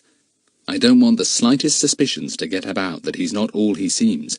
It would be a very serious thing for him if he were forced to be king at his age." "I won't say anything," said Lucy-Ann in a whisper. "Let's talk about Jack." "You're always ready to talk about Jack, aren't you?" said Bill, amused. "Well, I must say that Jack has got something I'd dearly like to have myself." "What's that? Kiki?" asked Lucy-Ann. "No, a very nice little sister," said Bill. "It's good to see a brother and sister so fond of one another." "Well, our mother and father died when we were very young," said Lucy-Ann, "so we only had each other. But now we've got you and Aunt Allie, and we've got Philip and Dinah as well. We're lucky." "I'm lucky too," said Bill. "A nice ready-made family for me. Hark at the owls hooting round. What a collection of hoots!" "That was the little owl," said Lucy-Ann, who had been well trained in bird calls by Jack. "That twit-twit-twit noise, and that lovely long quavering hoot is the tawny owl." "And what in the world is that?" said Bill, suddenly startled by a loud screech near his head. Lucy-Ann laughed. "The screech owl, the old barn owl," she said. "He does that to frighten the mice and the rats." "Well, he scared me too," said Bill. "Ah, is that the farmhouse looming up?" "It is. You come in with me, Lucy-Ann, and don't be surprised at my conversation with Mrs. Ellis." They knocked at the door and went into the big, cosy kitchen. Although it was a warm night, there was a fire in the chimney corner, and old Aunt Naomi sat there knitting, huddled up in a shawl. Mrs. Ellis hurried to meet them. "Well, it's good to see you. And how are you getting on? Settled in nicely?" "That's right. Now, what can I do for you? Sit you down, do." They sat down. Lucy-Ann found a rocking chair and began to rock to and fro. A big tabby came and jumped into her lap, settled down and went to sleep. Lucy-Ann felt quite honoured. Mrs. Ellis brought her a piece of cake, and she nibbled at it and listened lazily to Bill. He gave Mrs. Ellis all the news first. Then he went on to talk about Quarry Cottage. "It's a lovely, peaceful spot," he said. "I shouldn't think strangers ever come along here, do they, Mrs. Ellis? Except people like ourselves who want to stay for a bit." "Now, it's funny you should say that," said Mrs. Ellis, "because 2 strangers came to our farmhouse this very afternoon, in a lovely black car, rather like yours, Mr. Cunningham." "I suppose they lost their way," said Bill. Although he spoke in his ordinary voice, Lucy-Ann knew that he had pricked up his ears at once. "No, they hadn't lost their way," said Mrs. Ellis. "They'd been hunting round for a nice farmhouse to stay in for a few days. The man's wife has been ill and simply longed to be in a quiet farmhouse with good food. Somebody told him of our farm, and they came to inquire." "I see," said Bill. "And, did you say you would take them, Mrs. Ellis?" "I did," said Mrs. Ellis, "though my husband scolded me for it. He says my kind heart runs away with me. They're coming tomorrow. They said their name was Jones, but it's my belief they're foreigners." "Foreigners," said Bill slowly. "Yes, I had an idea you were going to say that." Chapter 9. An Afternoon Out. Lucy-Ann stopped rocking the chair, and her heart sank into her shoes. Foreigners? Did that mean they were from Tory Hessia, or whatever the country was, and had they tracked down Gussie? Oh dear. Surely another adventure wasn't beginning. This had seemed as if it would be such a nice, peaceful holiday. "Blow," whispered Lucy-Ann to the cat on her knee. "Blow, Gussie! Blow his uncle!" Bill asked a few more cautious questions, but Mrs. Ellis had nothing else to tell him of any interest. He got up, took the milk she had brought him from the dairy, and paid her. He thanked her, said good night, and out he and Lucy-Ann went into the starry night. I very much fear, that somebody is on Gussie's track," said Bill in a half-whisper as they went along together. "Now, how could they have guessed he was with us? It's a pity he's so striking-looking and so easily recognizable. I suppose someone must have spotted him with me, made inquiries about me, and as soon as they knew who I was, the rest would be easy. I don't like it very much." "Will you and Gussie have to disappear from here?" whispered Lucy-Ann, so softly that Bill could hardly hear. "Please don't go away, Bill." "I'll have to discuss things with your aunt," said Bill. "Don't say a word to Gussie. He'll get the wind out properly, if I know anything about him. And on no account must any of you leave him alone anywhere. Always keep him in your midst." "Yes, Bill," said Lucy-Ann. "Oh dear, I do wish those people weren't going to the farm. Bill, they might be ordinary people, mightn't they? They haven't got to be enemies, have they?" Bill squeezed Lucy-Ann's hand. "No, I may be wrong, but I get hunches about these things, Lucy-Ann, and I've got a hunch this very minute. You needn't worry. I shan't let anything happen." "Well, so long as you're with us," said Lucy-Ann. "But please don't go away, Bill." "I won't," said Bill. "Not unless I take Gussie with me, which would really be the safest thing to do." They reached Quarry Cottage and went in. Gussie and Dinah had gone to bed. Aunt Allie and the boys were still up, reading. Bill put the milk in the larder and came back. He sat down and told the three of them what Mrs. Ellis had said. Mrs. Cunningham looked grave. "How did they know he was down here?"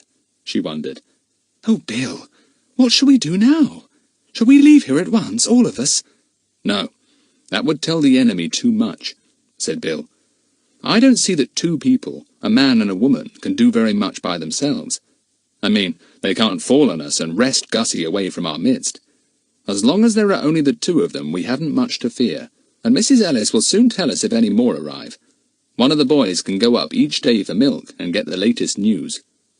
"Right, we'll go on as we are then," said his wife, and Lucy-Ann heaved a sigh of relief. "You'll tell Gussie, of course, Bill. Put him on his guard. He's got to be very sensible now. Keep with us all, not wander away. And I'm afraid the boys must fasten their window at night." "Blow!" said Jack, who hated a shut window at night. "Kiki's enough of a sentinel, Aunt Allie. She would screech the place down if anyone came." "I'd feel safer with your window shut," said his aunt. "I think Kiki would screech. Still, I don't want to run any risks." Gussie was told the next morning, and so was Dinah. Philip was posted up by the farm to watch the new people arrive. They came in the same black car that Philip had seen through his field glasses the day before. It was long and low and large, and very expensive looking. "A Daimler," said Philip. "I bet that can get along. Now, can I spot what the visitors are like?" There were two. One was a spruce, tall, lean man, wearing a very well-cut suit, an eyeglass in one eye, and hair smoothly brushed back. The other was a woman, pretty, young, and with a very foreign voice. The man spoke English well, but he was obviously a foreigner too. He handed the woman out very carefully indeed. Then she leaned on his arm as they walked up the path to the farmhouse door. They went very slowly. "Either she's been ill, or she's pretending to be," thought Philip.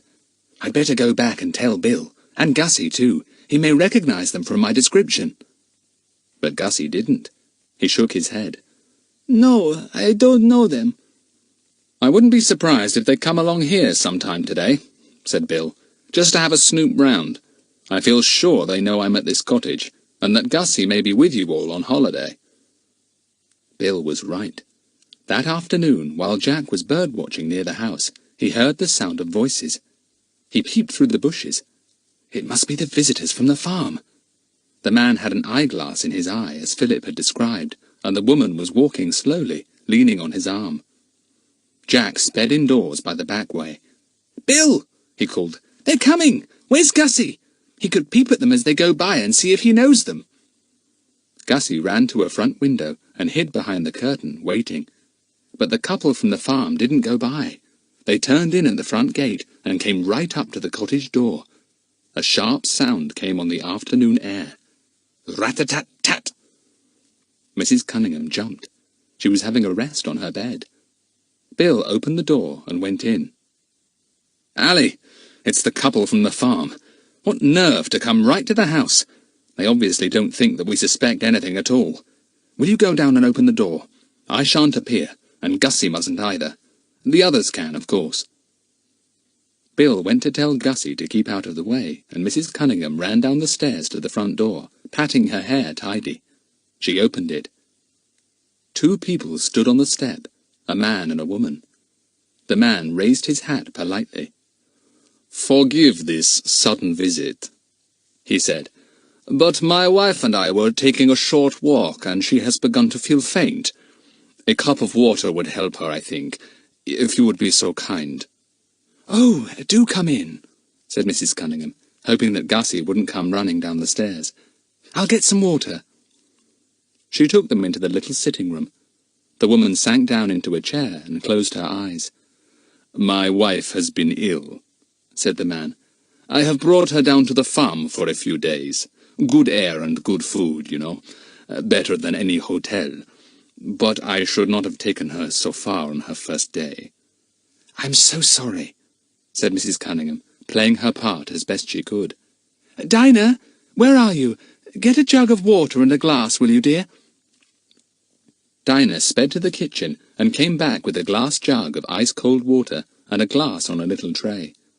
She put them down on the table and looked curiously at the couple. They looked back at her. "And this is your daughter?" said the woman. "What a nice child. Have you any other children?" "Oh, yes," said Mrs. Cunningham. "Another of my own and 2 adopted ones. Fetch them, Dinah." Dinah went to fetch the others. They came in politely, Lucy-Ann, Philip, and Jack. The woman screamed when she saw Kiki on Jack's shoulder. "A parrot! Don't let it come near me, I beg of you." "Wipe your feet," ordered Kiki. "Shut the door." The woman gave an exclamation in a foreign language and said something to the man. He laughed. "My wife says that people who come to visit you should have good manners, or your parrot will soon teach them," he said. "So these are your 4 children. But have you not a 5th? "No," said Mrs. Cunningham. "Only these 4 belong to me." "I thought Mrs. Ellis said there was another little boy," said the woman, sipping the water. Mrs. Cunningham reached for the jug and refilled the woman's glass, hoping that she would not pursue the subject of the other little boy. But the woman persisted. "Perhaps you have a little boy staying with you," she said sweetly, smiling at Mrs. Cunningham. "Oh, I expect Mrs. Ellis means Gussie," said Mrs. Cunningham. "Little Gussie is staying for a while, till his family can take him home." "And may we not see the little Gussie?" said the woman. "I love children. Do not leave this little Gussie out." "Anyone know where he is?" said Mrs. Cunningham, in a voice that made the 4 children quite certain that she didn't want them to know. They didn't know anyway. Gussie was at that moment in the wardrobe upstairs, where he had put himself straight away at the first sound of the knock on the door. Bill had thought he might as well stay there. "I've no idea where Gus is," said Jack. "Doing something on his own, I expect. Do you know where he is, Philip?" "No idea," said Philip. "Messing about somewhere, probably out in the woods." "Ah, he likes to wander about, does he?" said the man. "Well, we may see him when we go back to the farm. Thank you, madame, for being so kind to my wife. May I please give your 4 nice children something to buy ice creams with? And here is something for the little missing Gussie also." To the children's surprise, he put down a 5-pound note on the table in front of Mrs. Cunningham. She pushed it back at once, quite horrified. "Oh, no, please. I couldn't hear of it. We only got you a glass of water. No, take this back. I couldn't possibly allow the children to have it." The man looked surprised and rather uncomfortable. He put the note back in his pocket. "Just as you please," he said. "In my country it is only a courtesy to return a kindness." "What is your country, sir?" asked Jack at once. "Aha," he thought. "Now we'll bring you out into the open." The man hesitated, and the woman gave him a quick glance. "My country? Oh, I come from Italy," he said. A beautiful land. Come, my dear, we must go." He took his wife's arm and led her to the door, his eyes searching everywhere for the missing Gussie. He bowed to Mrs. Cunningham and went down the path. She called a sentence after him, and he turned. "What do you say?" he said.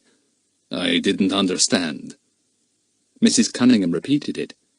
He looked puzzled, bowed again, and went out of the gate. He disappeared with his wife up the lane. "Well, he's not from Italy," said Mrs. Cunningham. "I called out to him in Italian to say that he was to give my best wishes to Mrs. Ellis, and he didn't understand a word." Chapter 10. An Urgent Call. Jack slipped out to make sure that the couple went back to the farm.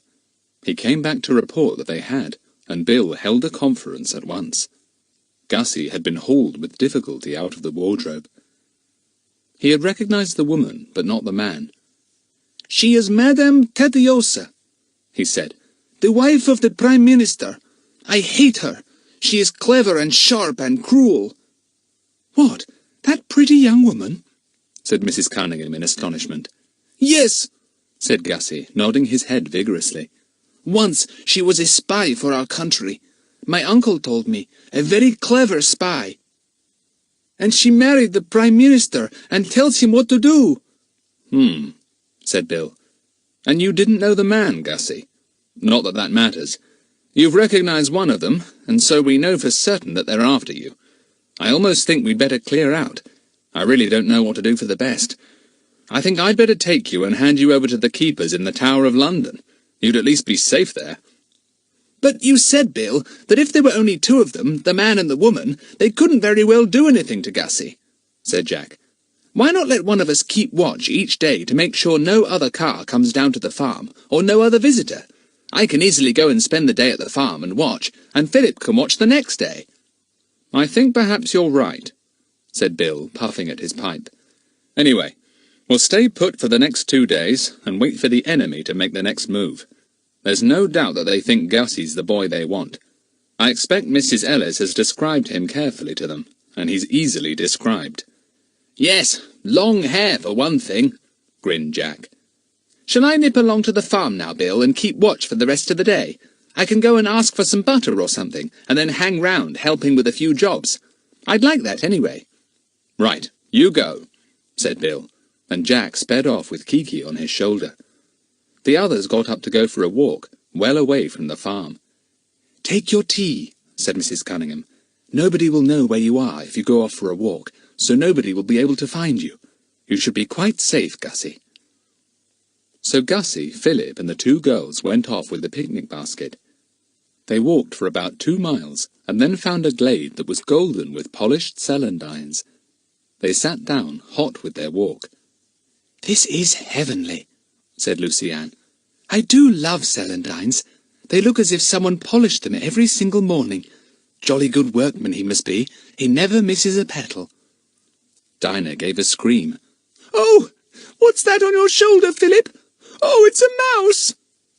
Philip's dormouse had decided that the pocket he lived in was getting too hot for his liking, so he had squeezed his way out, run up Philip's vest, and appeared through the opening of his collar.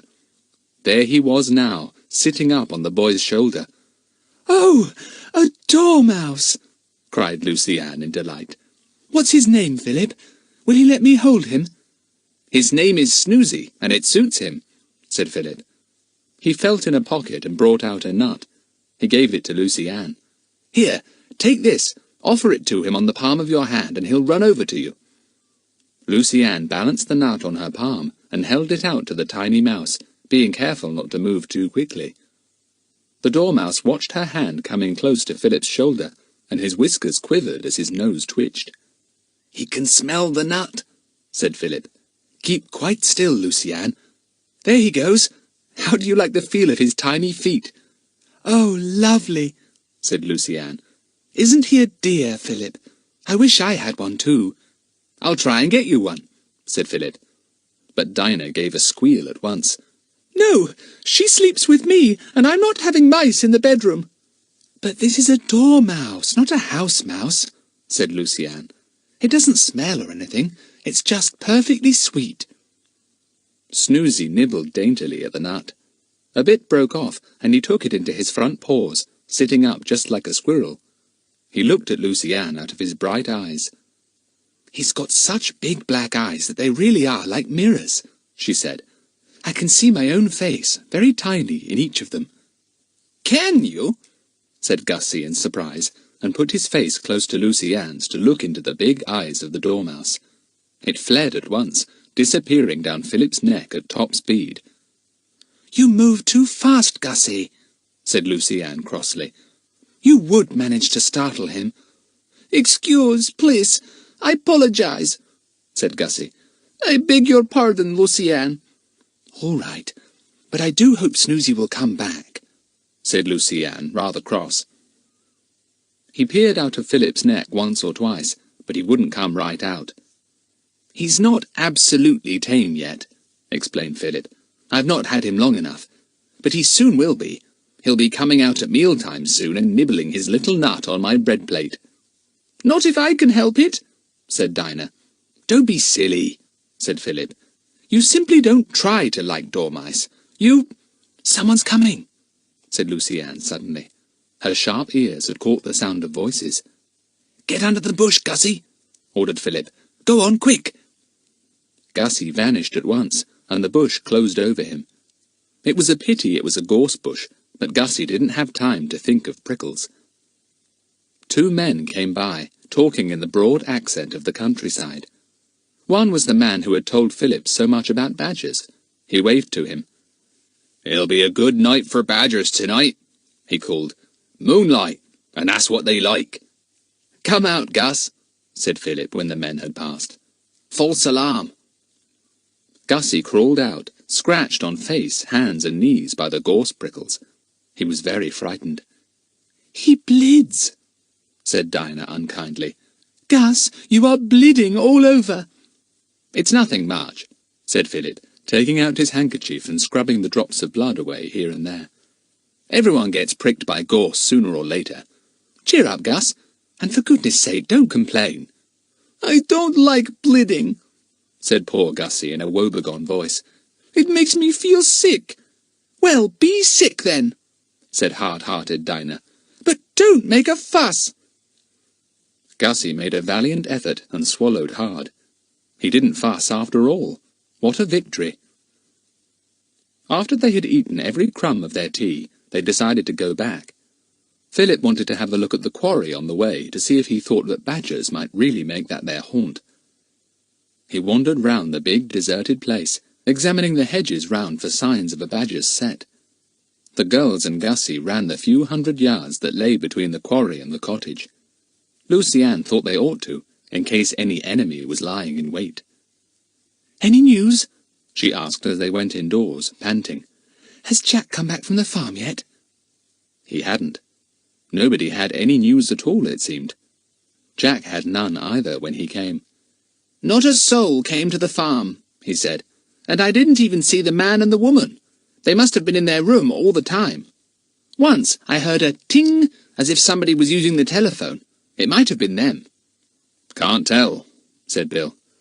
"Well, I seem to have had a lazy day. I've got some papers to read, and then I suppose it will be supper time. There's going to be a fine moon tonight." "Just right for badgers," Philip whispered to Jack. "Like to come out and see if we can find any?" "Rather," said Jack. "We can slip out when the others are in bed. Gussie always sleeps so soundly, he'll never hear." Supper time came. Cold ham, a salad, junket and cream. "Just the right kind of meal," said Philip. "Why can't we have this kind of food at school?" "Don't let's start up the subject of school meals again, Philip," said his mother. "You're yawning. Go to bed." "I think I will," said Philip. "Coming, Jack." Jack remembered that they had planned an outing in the moonlight, and he nodded. They might as well get a little sleep first. Gussie went up with them. The girls stayed down to finish their books, and then went up too.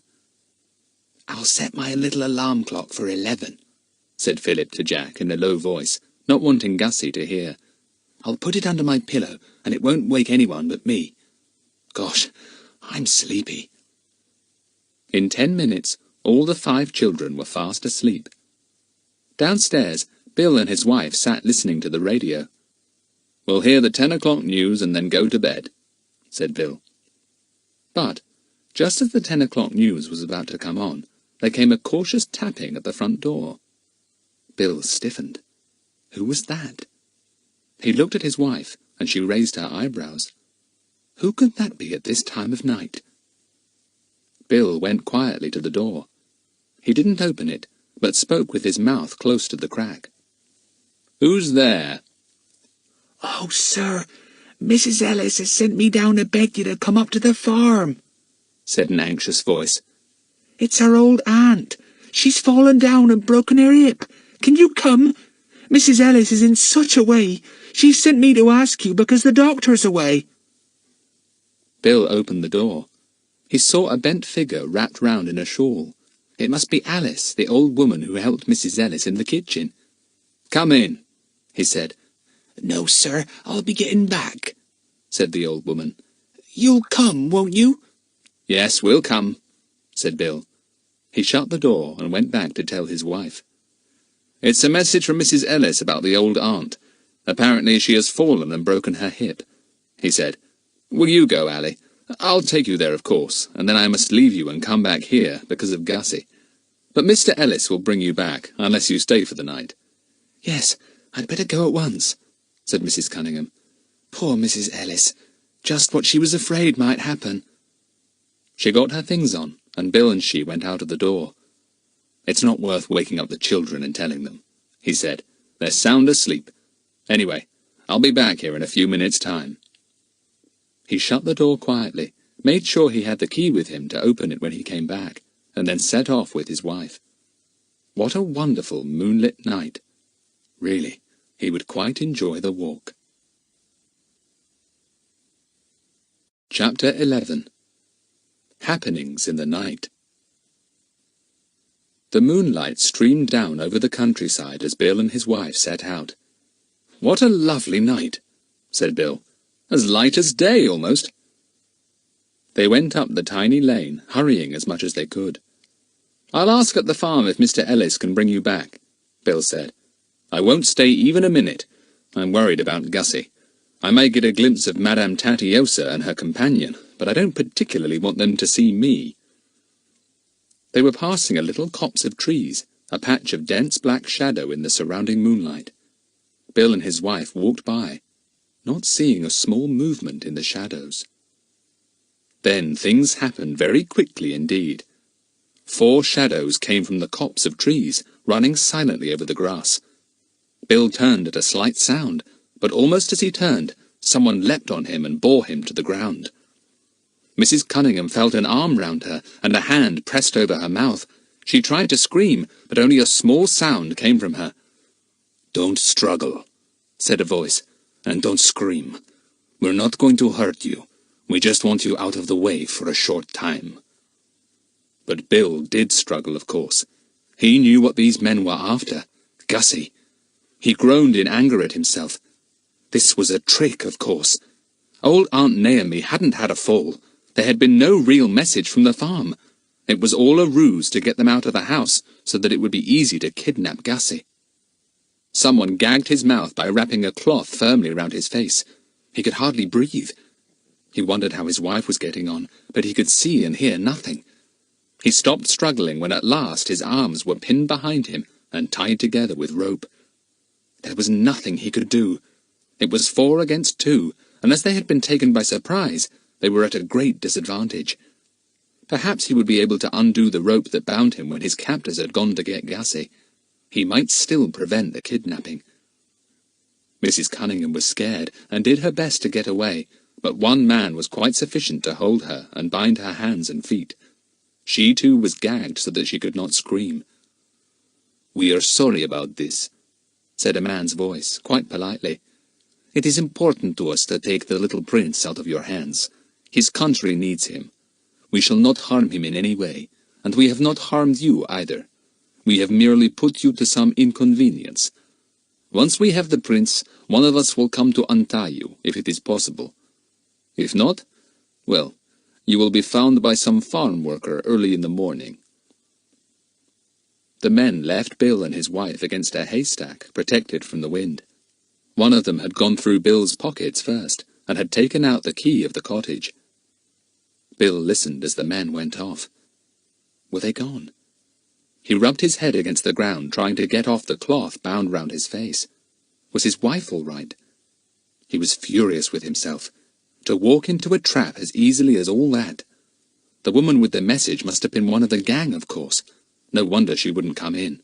He should have been suspicious about that. An ordinary messenger would have waited for them, and then walked to the farm in their company. He remembered the ting of the telephone that Jack said he had heard that afternoon. That must have been Madame Tatiosa or her companion telephoning to their headquarters to say that they knew where the prince was, and requesting help to capture him. Another car must have come down that evening with other members of the gang. It all fitted in so well. But poor Bill saw the plot after it had been carried out, instead of before. He wondered what was happening at Quarry Cottage. He believed the man who had said that he was not going to harm the little prince. All they wanted to do was depose his uncle and set Gussie up in his place. Poor Gussie. He would be made to do all that the gang wanted, and his life would be very miserable. Nothing was happening just then at Quarry Cottage. All the 5 children were fast asleep, and so was Kiki. The window of the boys' bedroom was shut, as Bill had ordered. But of what use was that when the enemy had the key to the front door?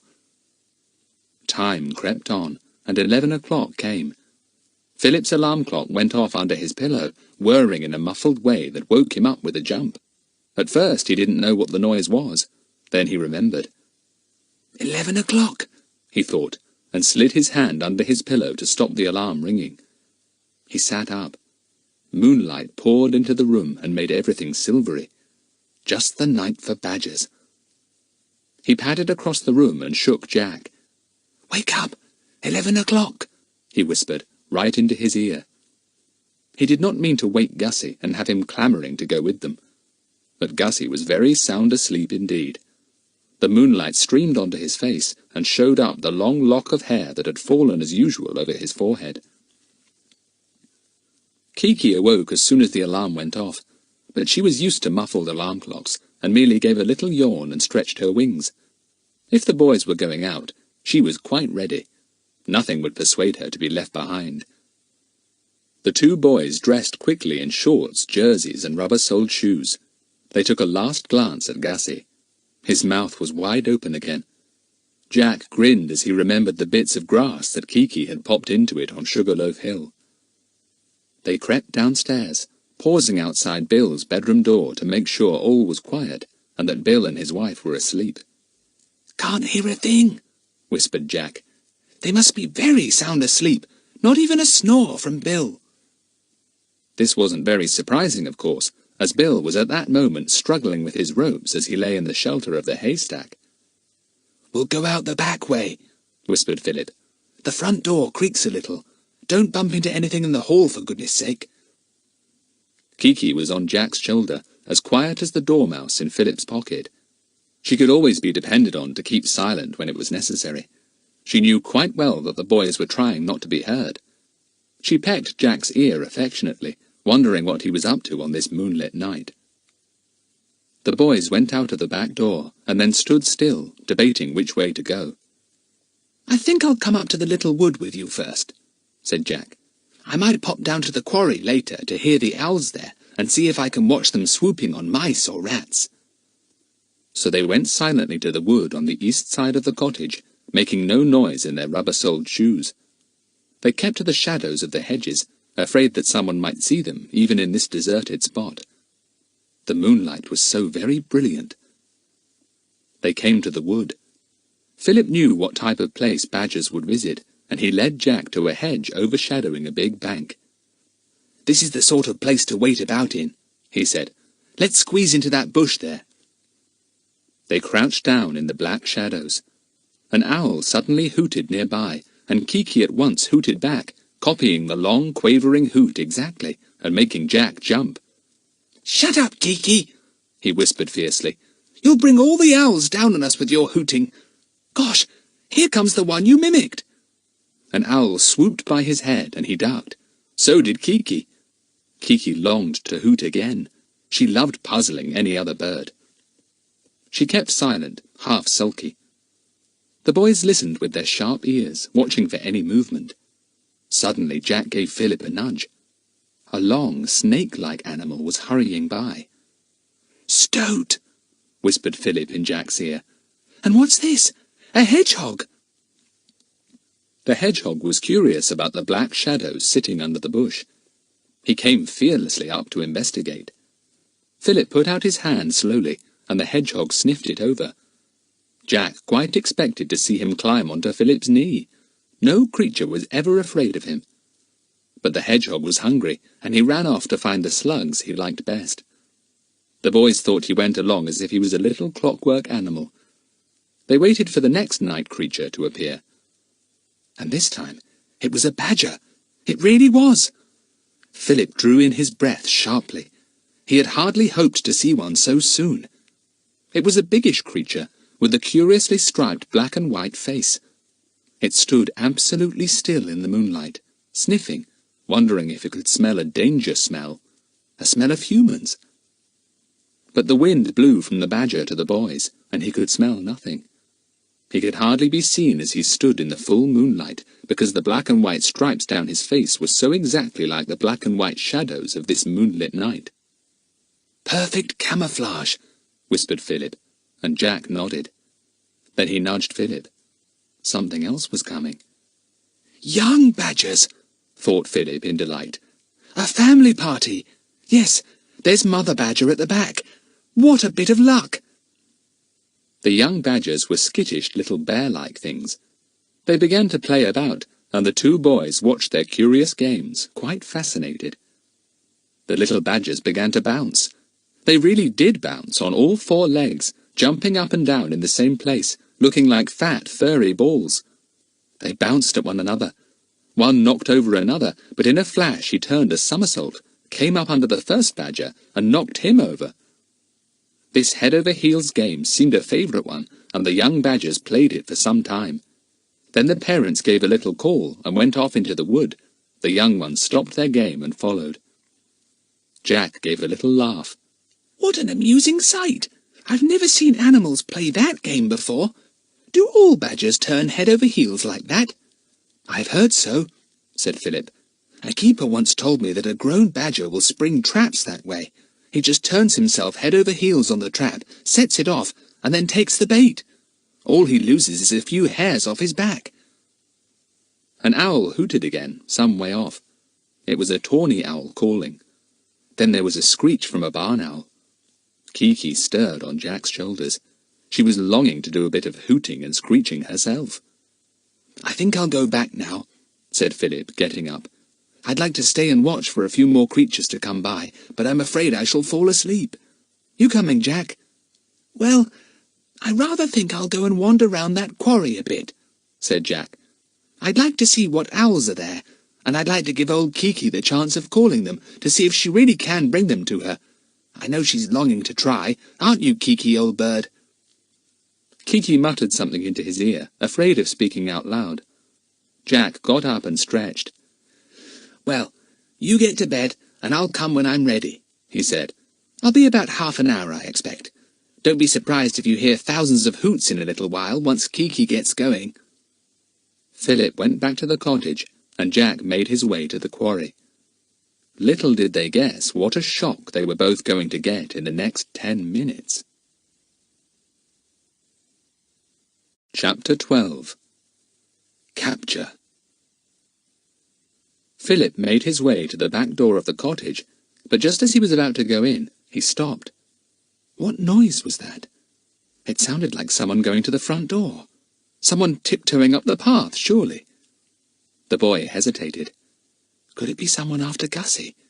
He'd better warn Bill then. Go in and wake him. He tiptoed quietly through the back door, into the hall and up the stairs. He stopped at the top and looked back, hearing a small sound. The front door was opening quietly, but with the little creak it always gave. Then a torch was flashed on and off very quickly. Yes, Somebody was getting in. Philip yelled at the top of his voice. "Bill! Bill! Bill! Wake up, Bill! There's someone getting in!" He was standing just outside the girls' door as he yelled, and they woke up at once. Gracious! Who was shouting like that? "Someone's getting in! Quick, Bill, quick!" shouted Philip again, wondering why there was no answering shout from Bill's room nearby. The girls' door opened, and Dinah looked out, scared. "What is it? Who is it? Where's Bill?" "Keep where you are," said a voice suddenly, and a torch was flashed onto the three of them, for Lucy-Ann had now appeared, trembling. Philip pushed the girls violently, and they almost fell into their bedroom. Then he rushed into Bill's room, yelling again, "Bill, do wake up!" The moonlight showed him a completely empty bed, a bed not even slept in. Then where was Bill? And his mother? Where was she? Philip was astounded. Gussie was now awake up in the attic bedroom. He sat up, bewildered. What was all this shouting? He suddenly noticed that Jack and Philip were not in their beds, and he leapt out of his, afraid. Downstairs, in Bill's bedroom, Philip was still yelling. Bill must be somewhere about. But where? "Bill! I say, Bill!" A torch flashed into the room, and two figures loomed up by the door. "You won't find Bill," said a voice, "or his wife either. We've got them, and now we want the Prince Aloysius. We do not intend to harm him in any way, but he must come with us. His country needs him." "What have you done with my mother?" demanded Philip fiercely. "I'll get the police. What do you think you're doing, capturing people and coming after the prince? You can't do that kind of thing in Britain." "Oh, yes, we can," said the foreign voice smoothly, and the man stepped into the moonlight. Philip saw that it was the man who had come with the woman that afternoon. Behind him were other people. How many? Philip wished that Jack was with him. One boy wasn't much against all these people. He didn't count Gussie as a boy. One of the men behind called out something in a language that Philip didn't understand, and received a sharp order in return. There was the sound of feet on the stairs leading up to the attic bedroom. They were after Gussie, who had done quite the wrong thing, and had appeared at the top in the bright moonlight. He had been seen at once, of course. Gussie fled into the bedroom, slammed the door and locked it. He leaned against it, trembling. Then he ran to the window. Could he get out? No. Gussie was no climber, and although Jack and Philip would certainly have had a shot at clambering down the creeper, Gussie was afraid he might fall. "Unlock this door!" cried a voice, but Gussie did not obey. Then two of the men flung themselves against it, and it broke down easily. They clambered over the broken panels and went to Gussie. He screamed. One of the men bowed to him. "Your Highness, we have not come to harm you. We have come to take you back to Tori Hessia to be crowned king in the place of your uncle. He is not like your uncle. The people want you instead." "It's a lie!" shouted Gussie, trembling.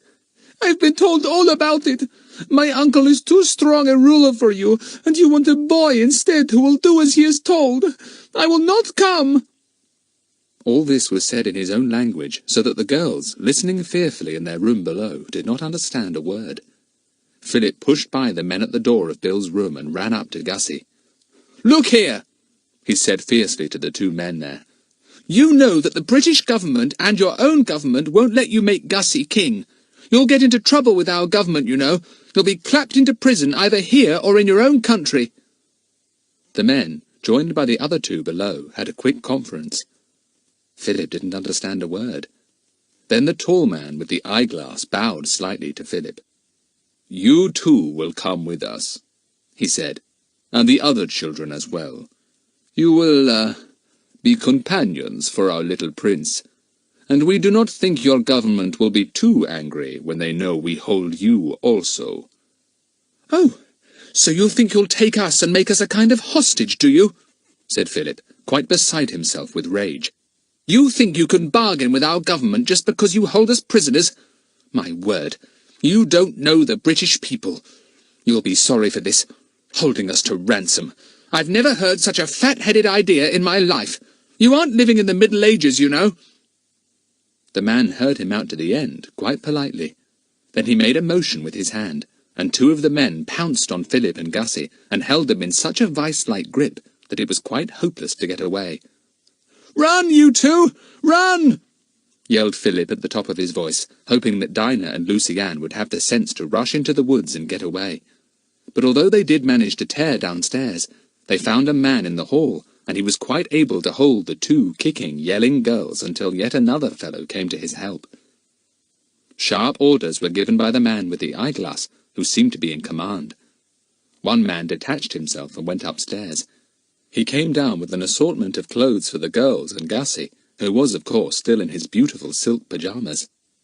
The girls were in pyjamas and dressing gowns, but had no slippers on. The man was sent back to fetch shoes.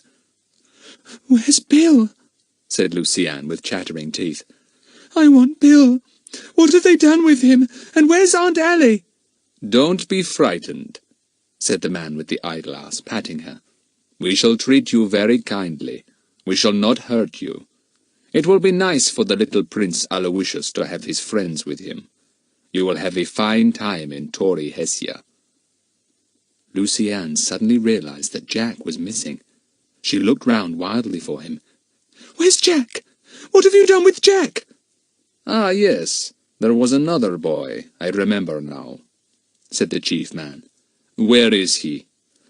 "Out bird-watching," said Philip sullenly. His only hope now was that Jack would see and hear this disturbance, and go to fetch help before they were all whisked away. He had given up struggling. What was the use?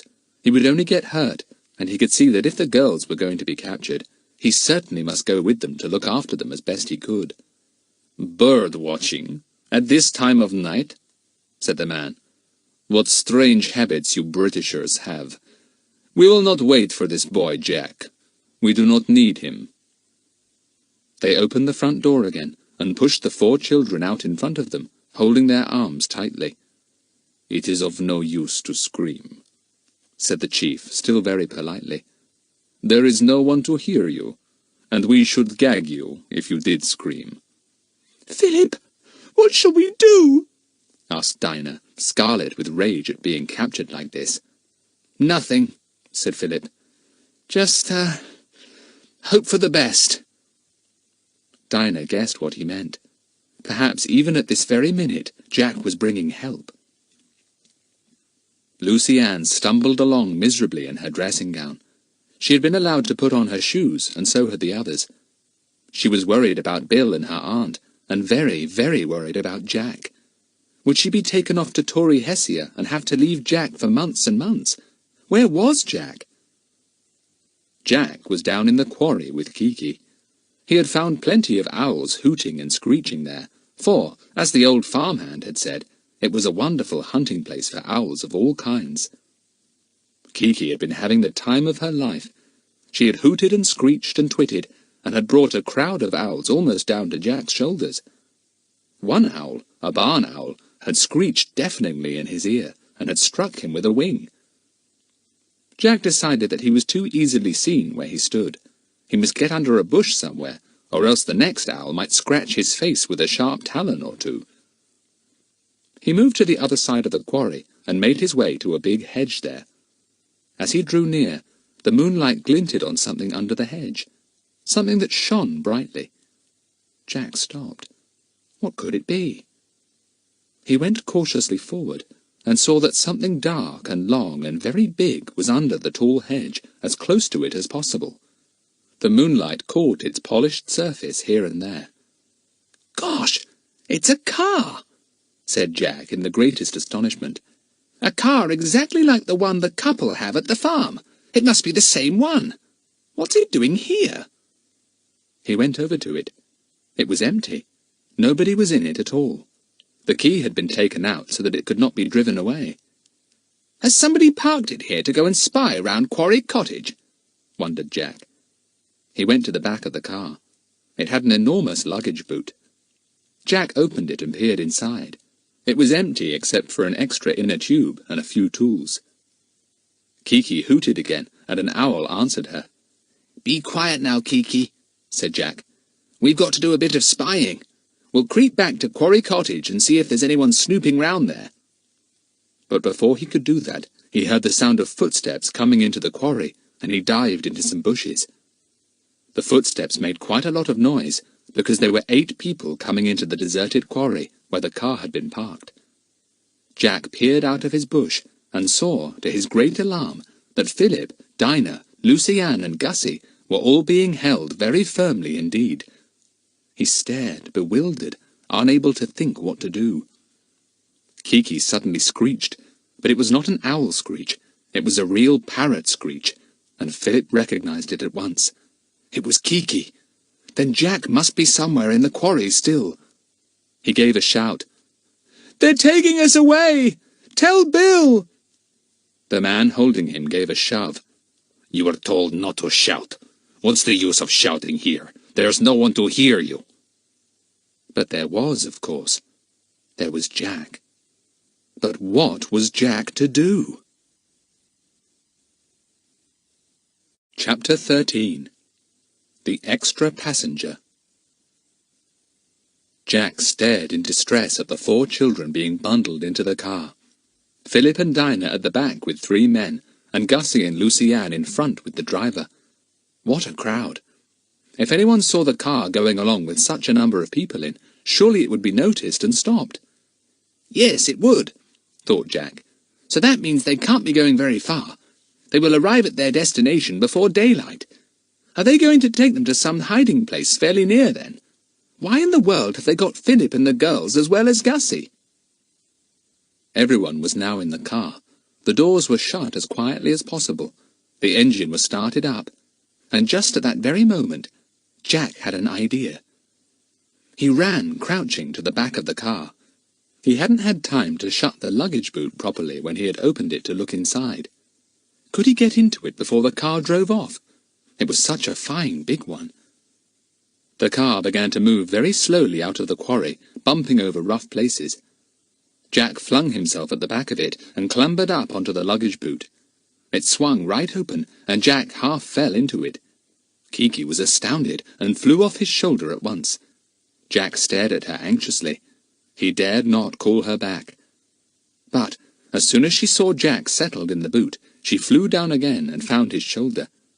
She talked solemnly into his ear in a very low voice, trying to tell him in parrot language that she thought these goings-on were extremely peculiar, but that so long as Jack approved of them, she did too, and she was coming with him, even in this dark, smelly car boot. Jack felt comforted to have her. He puzzled over everything. Where was Bill and Aunt Allie? How was it these fellows had been able to get into Quarry Cottage so easily and capture everyone? But what had they done with Bill? Was he lying knocked out in the cottage? Ought Jack to have gone to sea instead of climbing into the boot? The car had now gathered speed and was going down country lanes very fast. It drew up once at some dark little house where a man came out. There was another car there, and one of the men in the first car thankfully got out and went to the second car. This went on ahead, as if guiding the other. Jack was glad. He didn't want bright headlights behind him, showing him sitting in the boot.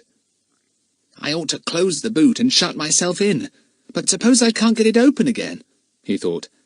I simply must see what place they're taking the others to. If I can do that, I can soon raise the alarm, have the place surrounded, and everyone rescued. I hope no one sees me here. Another hour's run in the smooth-running, powerful car. Then it stopped.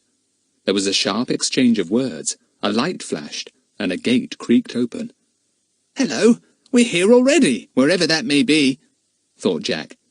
Had I better get out now while the car has stopped? Blow! It's too late! They're going on again! The car bumped over a dark field, and then suddenly a strange, extraordinarily loud noise started up not far ahead. Jack jumped violently, and Kiki gave a loud screech, which fortunately couldn't possibly be heard in the enormous noise going on. An aeroplane, said Jack. So that's what they've planned. They're going off to Torre Hessia. They must be. And they'll hide Gussie somewhere till their plans are all ready, and the girls and Philip with him. Nobody will know where they are. He felt the car come to a stop with a bump. He crawled out of the boot at once and ran to a big shape looming up nearby. It was a lorry. Jack crouched beside it, watching. He saw an aeroplane not far off, its propellers whirring. It hadn't all its lights on yet, but men were round it with lamps. It was obviously soon going to take off. What was this place? A private airfield? Jack had no idea at all. He watched all the passengers in the big black car tumbling out, one after the other. He thought he heard Lucy-Ann crying, and his heart sank. She would hate all this. She wasn't tough like Dinah. Where would she be tomorrow? Everyone was hurried towards the plane. Jack left his hiding place and hurried too. He had had another idea. Could he hide in the plane? He had hidden in the car, and no one had suspected it. Would there be any place to hide in the plane? He thought of the planes he had flown in. The luggage space would be the only place. There probably wouldn't be much there. It was a risk, but he'd take it. If he was discovered, well, at least he'd be with the others. But I mustn't be discovered, he thought desperately. If I am, I'll be hidden away somewhere too, and I simply must find out where the others are being taken so that I can somehow get word to Bill.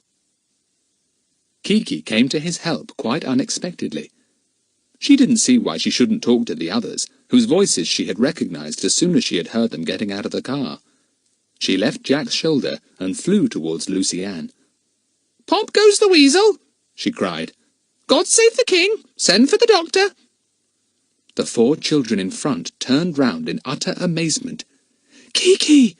Kiki! How did you get here?" The men pushing them forward stopped at once. They had no idea that Kiki was only a parrot, and had not even spotted her in the darkness. They thought she must be someone coming after the children on the airfield, someone quite unexpected who had followed them. Orders were shouted. Lamps flashed here and there. Kiki was frightened and flew back to Jack. "Wipe your feet!" she called, much to the amazement of the men with the lamps. Jack ran round the other side of the lorry, for the men were coming too near him. Then he saw his chance. Everyone's attention was on the men who were searching the field with lamps. Nobody was watching the plane.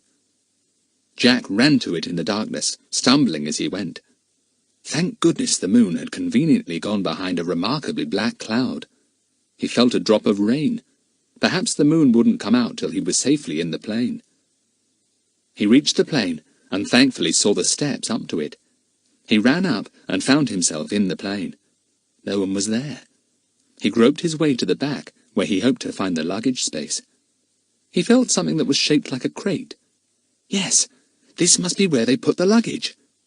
He felt round again, and came across a box. It had a lid, and he lifted it up, hoping that the box was empty. It wasn't. It was full of something soft, that might be clothes, or material of some kind. It felt like silk. Jack pulled most of it out, and stuffed it into a corner behind the big crate. Then he hurriedly got into the box and pulled the lid down. Only just in time.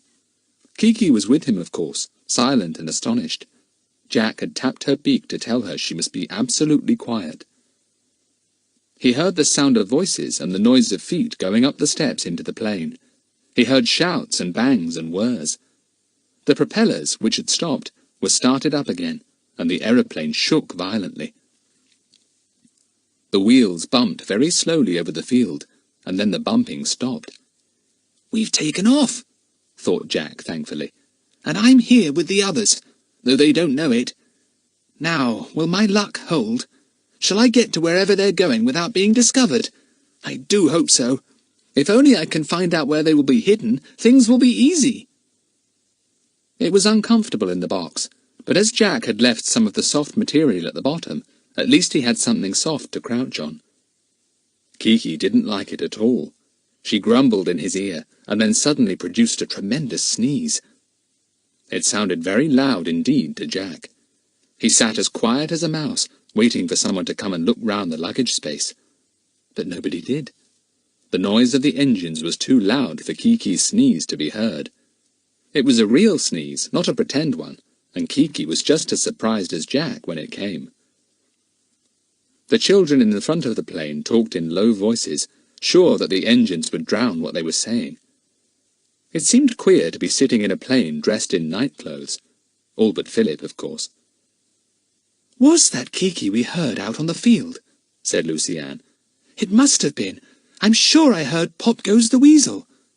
I believe it was, said Philip. I wouldn't be surprised if old Jack hung on to that car somehow. After all, we know he was in that quarry. He probably saw what was happening and managed to hang on behind somewhere. I wish he was with us now, sighed Lucy-Ann. I shan't like being without him. Where are we going, I wonder?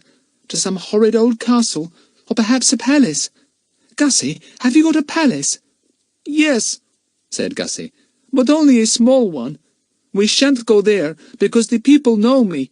They would see me. I have heard these men talking, and they do not want me to be seen yet. First they must deal with my uncle. I hope they will not kill him. He is nice, my uncle. I sincerely hope they won't do anything of the sort, said Philip. You'd have to be king then, Gussie. How I'd hate to be a king. Always having to be on my best behaviour, never to lose my temper or do a thing that was wrong or impolite, having to be nice to people I hated, and— Why isn't your father king? Asked Dinah. Why are you the heir to the throne? My father is dead, said Gussie. There is only my mother, and in our country women are not allowed to rule. So one day I must be king. I shall like it.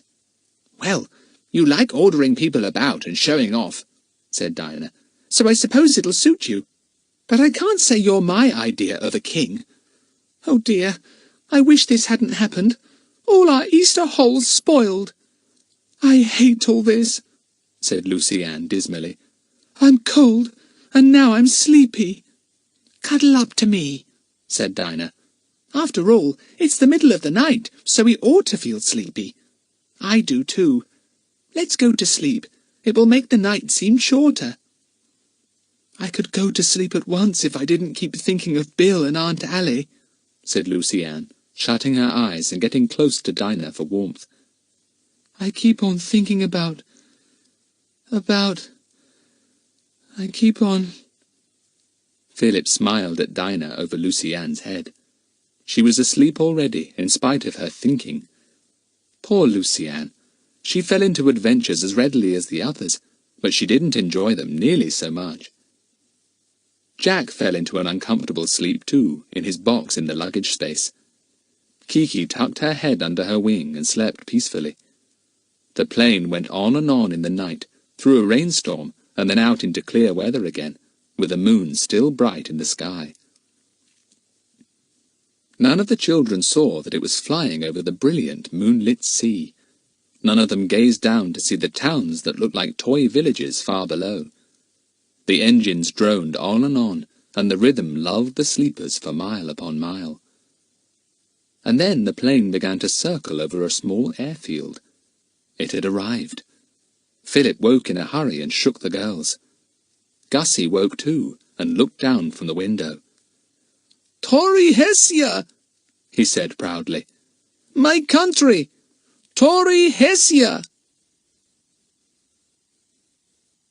Chapter 14. Jack is on his own. The sun was up, just above the horizon, when the plane landed gently on the runway. The sky was golden, and in the distance, small whitewashed houses gleamed brightly. Jack awoke when the engine stopped. He lifted up the lid of his box slightly, listening. Had they arrived? Then he heard Gussie's voice. "Tory Hessia!"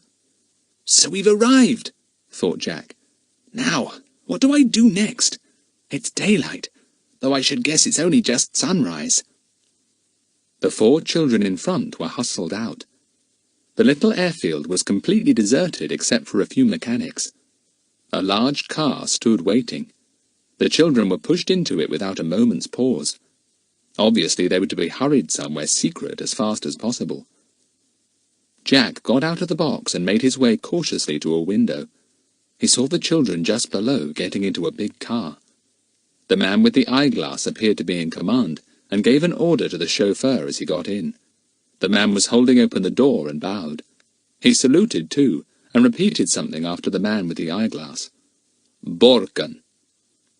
Then he got into the driving seat and drove swiftly off the field to a large gate in the distance.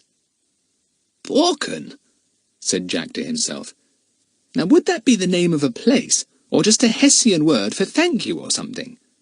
Well, they've gone. Kiki, you and I are on our own in a strange land whose language we don't know, and we've only got a few English coins in our pocket.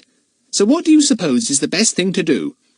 Send for the doctor, said Kiki, putting up her crest and looking very wise. Send for the doctor. Put the kettle on.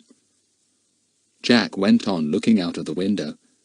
It seemed to him that everyone had walked off to a little wooden building at one end of the airfield. To get refreshments, perhaps. Jack felt that he would like some too. He went cautiously into the other part of the plain. Not a soul was there. In fact, not a soul was to be seen anywhere, even on the field or in the distance. I think the time has come for us to go, Kiki, said Jack. Ready for a sprint? I hardly think we'll get away without being noticed, but at any rate we'll have a good start if the men have to come from that wooden building right over there. He went up to the landing steps and ran down them. Then he sprinted at top speed across the field to the entrance. Nothing happened for a minute or two, and then 2 men appeared at the door of the distant building. They shouted loudly and then began to run after Jack. But he had a wonderful start, and the men gave up almost at once and returned to the building. Just a boy longing for a close look at an aeroplane, they said to one another. Jack ran out of the entrance and found himself on a wide, deserted road. No one was in sight. He could not even see any houses. This must be a very lonely airfield. He began to walk along the road, Kiki on his shoulder. He was very hungry indeed now. Why isn't anyone about? He thought. Not a car to be seen, so I can't get a lift. I wonder where the others are by now. Wish I was with them. He suddenly remembered that it was very early in the morning. Of course no one would be about yet. The sun had only just risen. Possibly he might meet a workman or two soon. He met a man cycling along the road after a while, and held up his hand to stop him. The man put one foot on the road and stopped his bicycle. "Eglenuta?" he said. At least, that is what it sounded like to Jack. He looked astonished to see Kiki. "I'm English," said Jack, trying to speak slowly and clearly. "Where is the police station?" "Eglenuta?" said the man again, looking bewildered. "Uta? Uta?" "Pop, pop!" said Kiki suddenly. "Pop, pop!" It sounded exactly like the hooter of a car. Jack laughed. "Did you think the man kept saying hooter?" he asked Kiki. "Well, he wasn't. Goodness knows what he was saying. I wish I knew what food was in the Hessian language." "Balke Botablink?" said the man, trying again. He pointed to the parrot. "Balke Botablink? Aye, aye!" He suddenly took out a notebook and a pencil and began drawing something on a page. Jack wondered what it was. The man tore out the page and gave it to him. The drawing looked like a small map showing various roads. There was something that looked like a pond also, and something else that looked like a church spire. At the bottom of the map, the man had drawn what looked like a tent. He jabbed at it with his pencil. "Paukepotaplink," he said again, very loudly, as if that might help Jack to understand. "Plink plonk, plink plonk," said Kiki at once, and went off into a cackle of laughter. The man looked at her in admiration. He undid a bag and took out a small sugared cake. He presented it to Kiki, who took it with her right foot, making a sudden clucking noise like a hen. Jack looked at it with hungry eyes, and the man noticed the look. He delved in his bag again, and brought out an enormously thick sandwich with some kind of bright red meat in it. He presented this to Jack, who was thrilled. "Thank you," said the boy. "Thank you very much." "Cheepoligle," said the man incomprehensibly, and rode off, waving. Jack walked on, munching the huge sandwich. Kiki put out her parrot tongue and licked the cake. She didn't like it and gave it to Jack. In return, he gave her some of her favourite sunflower seeds, of which he always kept a supply in his pocket. She sat happily on his shoulder, cracking them. Jack looked at the map. What did it mean? Why had that man drawn it? He must have thought there was some particular place Jack wanted to go. But Jack himself didn't know of any place in Toria Hessia that he wanted to find, except the place where the others had gone. And that might be Borken, and it might not. Borken might mean anything in this unknown Hessian language. He walked on and on for miles, feeling much better for the sandwich. He decided that he must look for a police station if ever he came to the end of this wide, deserted road. It looked as if it had only been built to lead to the airfield. Except for the man on the bicycle, he met nobody at all. But at last he saw houses in the distance. Ah, he was coming to a village. No, a town, because as he came nearer, he saw that it was far too big to be called a village. "If I could just find somebody who spoke English, it would be such a help," thought Jack. "I could ask for a police station then, and get a telegram or a cable sent to Bill. I wish he'd come out here and help. I wonder what happened to him. I bet those fellows knocked him out." He came into the town and looked around him with interest. The shops were small and dark, the houses were whitewashed or pinkwashed, and seemed to run to curls and squiggles and much decoration. Rather fretworky, Jack decided. Curly roofs, squiggly bits of woodwork here and there, and windows whose sills were covered with decorated flower boxes. The people looked like farmers, and were dressed in bright, simple clothes. No woman wore a hat, but many wore shawls. The men wore rather tight trousers, and had some kind of sash round their waists. Their waistcoats were gaily embroidered, and somehow they reminded Jack of bullfighters, though he didn't quite know why. The children were very thin and simply dressed. Even the little girls wore long, rather raggedy skirts, and the boys wore tight trousers like their fathers, but had no embroidered waistcoats. Instead, they had very bright red, blue, or yellow shirts. They soon saw Jack and ran to him. The parrot fascinated them. "Pauke! Pauke!" they yelled, pointing at Kiki, who was delighted at being the centre of attention. She put up her crest and lowered it, and even did a little hoppity dance on Jack's shoulder. "Pauke! That must mean parrot," thought Jack. "Hey, you kids! Where's the police station?" They didn't understand a word, of course. They followed Jack, talking together, still entertained by Kiki, who was showing off tremendously. Then a small boy with a little wooden gun ran up. He pointed it at Jack and shouted, "Pop, pop, pop!" That was quite enough for Kiki. She stood up on her toes and shouted at the top of her voice, "Pop! Pop! Bang, bang, bang! Pop goes the weasel! Pauke, pauke, pauke!" There was an awed silence after this effort of Kiki's. Everyone stared, still trotting after Jack. Kiki went off into one of her idiotic bouts of laughter, and the children all began to laugh too. "Wipe your feet, blow your nose!" shouted Kiki, and then made a noise like an express train in a tunnel. This made a tremendous impression. The children fell back a little, startled. But they soon caught up again, yelling, "Pauke, pauke, pauke!" And soon the crowd was considerably bigger, and Jack began to feel like the Pied Piper of Hamelin with so many children following him. Then an official-looking person stopped him at a crossroads and addressed him quite sternly, pointing to the crowd that had now gathered round him. Jack didn't understand a word. "I am English," he said. "English! You speak English? Yes? No?" "Ah, English!" said the person, and took out a black notebook which immediately told Jack what he was. Of course, a Hessian policeman. "You speak English?" said Jack hopefully. The policeman rattled off something at him and held out his hand. He still had the notebook in the other one. Jack hadn't the faintest idea what he wanted. He shook his head, puzzled. The policeman grew annoyed. He slapped his hand with the notebook and shouted again. Jack shook his head once more. Kiki shouted back at the policeman, "Pop goes the weasel! Put the kettle on! Pop!" All the children laughed. There were a good many grown-ups around now, watching. One suddenly put his hand into his pocket and drew out a worn, doubled-over card. He showed it to Jack and made him understand that that was what the policeman was asking him for. Jack saw that it was a kind of passport or identity card. He hadn't got one on him, of course, so once more he shook his head. Kiki shook hers too, and the children roared. The policeman shut his notebook with a snap and put his hand on Jack's shoulder.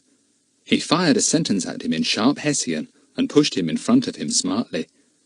"Now where do we go?" thought Jack. "What a colourful policeman! Blue trousers, red shirt, blue sash, an imposing kind of flower-pot helmet. Really?" But he didn't think things were quite so happy when he saw where the policeman was taking him. There was no doubt about it at all. It was a police station, a small, square, whitewashed place, sober-looking and severe, with a good many more stern-faced policemen standing about. "Look here! You can't put me into prison!" cried Jack, struggling away. "I've done nothing wrong! You let me go!" Chapter 15. The map comes in useful. Jack was pushed firmly into a small square room with one bench in it against the wall. He was made to sit down on this, and the policeman went to report at a big, untidy desk. He spoke very quickly, and it all sounded like a lot of double Dutch to Jack. It did to Kiki too, and she sat on Jack's shoulder and sent out such a stream of unending nonsense that every policeman in the place stared in admiration. Nobody was standing in Jack's way to the door. He looked at it. He thought he would make a dash for freedom and try to get away from these awkward policemen. He was half afraid he might be locked up for weeks. Perhaps they thought he was a beggar or a tramp. Perhaps it was a great crime not to have some kind of card to say who he was. He saw his chance when nobody was looking at him and raced for the door. He was down the steps and into the street before a policeman stirred. He heard shouts behind him, but he didn't look back. Down the dusty street he ran at top speed, turned a corner, ran down an alley, and came to a big door. He ran inside and looked round. No one was there. A squawk attracted his attention and made Kiki look round in interest. Jack saw a parrot in a cage, a very colourful one with blue and green and yellow feathers. Kiki flew to the cage and stood on the top. She bent her head down and looked inside excitedly. Another parrot! "How do you do? How do you do?" said Kiki. "Good morning, good night. Hop goes the weasel." The other parrot gave another squawk. It seemed rather scared.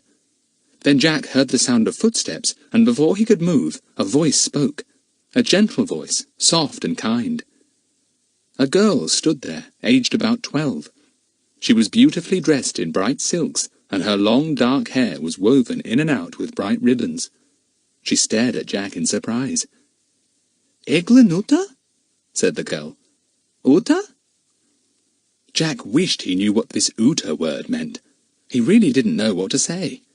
He pointed to the parrots and smiled cheerfully. "Pauki, Pauki," he said. The girl looked at the two parrots and laughed. Then, to his delight, she slowly spoke a few words in English. "Where you go?" she said. "You English, yes?" Jack fished out the bit of paper the man on the bicycle had drawn him. It would look as if he really was going somewhere if he showed her that. She took it and nodded her head. "Come," she said, and took him to the door. "Listen, do you know anyone who speaks English well?" asked Jack eagerly. The girl didn't understand, though he repeated it several times. Then she heard a voice from somewhere in the house, and she gave him a push, pointing down an alley and then to the right. Jack thanked her, called Kiki, and went out. He ran down the alley and came to the end. Then he turned to the right and went quickly along a narrow, dusty street with high walls each side. He stopped at the end and looked at his map. He supposed he might as well follow it. Obviously the bicyclist must have some reason for drawing it. It might lead somewhere useful. In front of him was what would be, in England, a village green. But this green was parched and dusty, and 3 skinny hens wandered over it looking thoroughly miserable. At the side was a big round pond in which dozens of small children were paddling. Jack looked at his map again. "Ah, the pond! Yes, I must be on the right road. I'll go down here and see if I can spot the thing that looks like a church tower." He went on for some way without seeing anything like a church tower. At last he stopped a kindly-looking old woman and showed her the map. He pointed to the drawing that looked like a church. She nodded her head at once. She took his arm and pointed across the field. There was a path there. It led upwards towards a hill. On the hill, Jack saw a building with a great tower. He couldn't imagine what it was, unless it was a Tory Hessian church. He went on again, over the field and up to the tower. He looked at the map again. It showed a winding road from the tower, and this road led to the drawing on the map that looked rather like a tent. Jack looked up from the map and recognized the winding road going down the other side of the hill on which the tower stood. But what could the tent-like drawing be? An old man sat on a bench, dozing. Jack went cautiously up to him and sat down. The old man opened an eye, saw the parrot, and sat up at once. "Good, he's awake," thought Jack, and pushed the map in front of him, pointing to the tent-like drawing, and trying to make the man understand that he wanted to get there. "Ah," said the old fellow in a hoarse voice. "Picatiori forga." Very helpful, thought Jack. The old man got up and tottered a little way down the path. Then he pointed with his stick. "Circitala," he said. "Circi." "Circi," repeated Jack, and looked where he was pointing. Then he stared hard. He knew why the bicyclist had drawn the tent now. In a big field were crowds of tents and vans. It must be a circus of some kind, a travelling circus. Of course! Circi! He means circus, thought Jack. It's a circus! That's why that fellow on the bike directed me there. He thought I wanted the circus. Thought I was trying to make my way to it because I'd got a talking parrot. Well, well, well, I've solved that puzzle. He thanked the old man and thought he might as well make his way to the circus. Somebody there might possibly speak English. Circus people knew all kinds of languages. Anyway, they were usually kindly folk. They might give him a meal and help him a bit. So Jack, suddenly feeling very hungry again, went down the long winding road to the field where the circus was. It took him about half an hour to reach it, and when he got there, he saw that it was packing up to move on. The tents were being taken down, horses were being put into some of the vans, and there was a great deal of shouting and noise. Jack leaned over the gate. A boy came by, carrying a load of boxes that looked very heavy. As he passed, the pile toppled over, and he dropped about 4 of them. Jack leapt over the gate and went to help. The boy was about his own age, swarthy and black-eyed. He grinned at Jack and said something he couldn't understand. He said it again in another language. Still, Jack didn't understand. "Merci beaucoup," said the boy, trying again this time in French. Ah, Jack understood that. "Ce n'est rien," he answered. The boy looked at Kiki and rattled off something in French again, asking Jack if he was a circus boy and had come to ask for a job there. Jack answered as best he could, for his French was not really very good. "I should like a job," said Jack in French. "Better still, I should like a meal." "Come with me, then," said the boy, again in French, and Jack followed him to a van. A woman sat there peeling potatoes. "Ma," said the boy in English, "here's a hungry kid. Got anything for him?" Jack stared at the boy in astonishment. Why, he was speaking English. "Hey," said Jack, "why didn't you speak English before? I'm English." "My dad's English," said the boy, grinning. "My ma's Spanish. We don't mind what language we speak, really. We've picked them all up in our wanderings around. Ma, give this boy something to eat. Do you think he can get a job with us? Where do you want to go?" he asked Jack.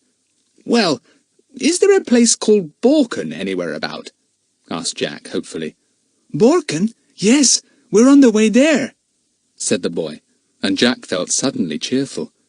"It's a big town, and outside there's the castle of Borken on a hill." Jack drank all this in. A castle? Would that be where the others had been taken? This was a bit of luck after all his setbacks. He would certainly go with this travelling circus if they would have him. Ma gave him a meal. It was very rich and rather greasy, but Jack enjoyed it because he was so hungry. Then Ma said something commanding in Spanish, and the boy nodded. "Got to take you to the boss," he said, "and let him look you over. Got anyone to speak for you? Anyone's name to give? The boss will give you up to the police if you run away from any kind of trouble." "No, I don't know anyone here who will speak for me," said Jack anxiously. "I just want to get to Balkan. I've got friends there." "Oh, well, maybe they'll speak for you," said the boy. "Look, my name's Pedro. What's yours?" "Jack," said Jack. He followed Pedro to a big motor caravan. Pedro rapped on the door, and a voice growled something from inside. They went in, and Jack saw a vast, enormously fat man sitting in a great chair. He had startlingly blue eyes, grey curly hair, and a beard that fell to his waist. He looked rather a terrifying kind of person. "You speak for me, Pedro," said Jack. "I shan't be able to understand a word he says unless he speaks English." "I speak the English," said the old man in his deep, growling voice. "English boys are good boys. Where you come from?"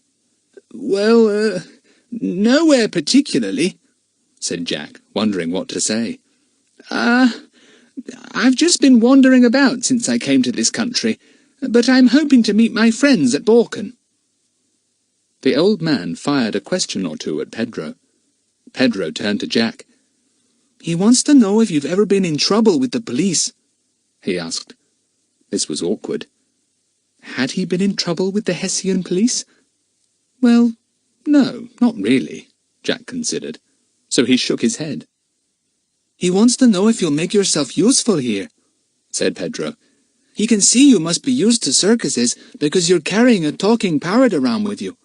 He says that if we stop here and there on the road to Balkan, you can put your parrot on show if you like and earn a bit of money by making it talk. He says, make it talk now." Jack rubbed Kiki's soft neck.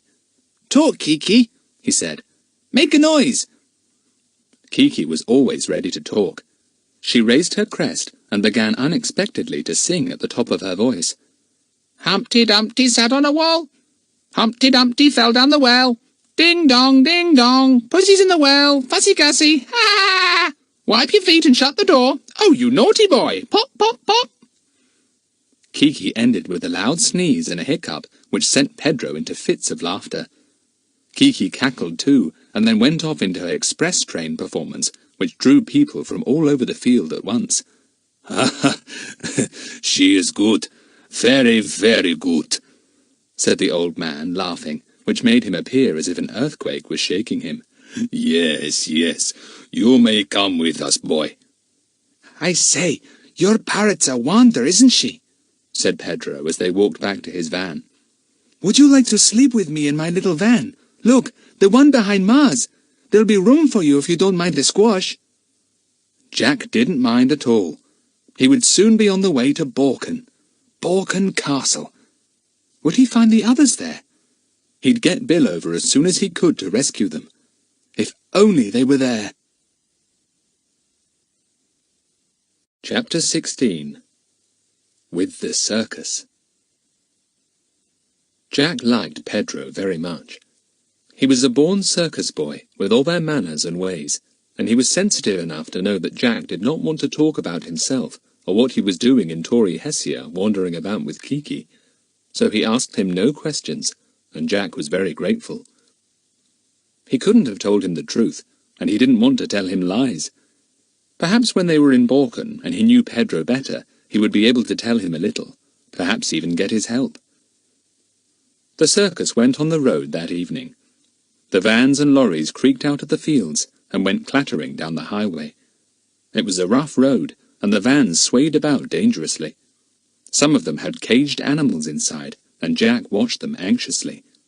What would happen if a van went over? Would the animals escape?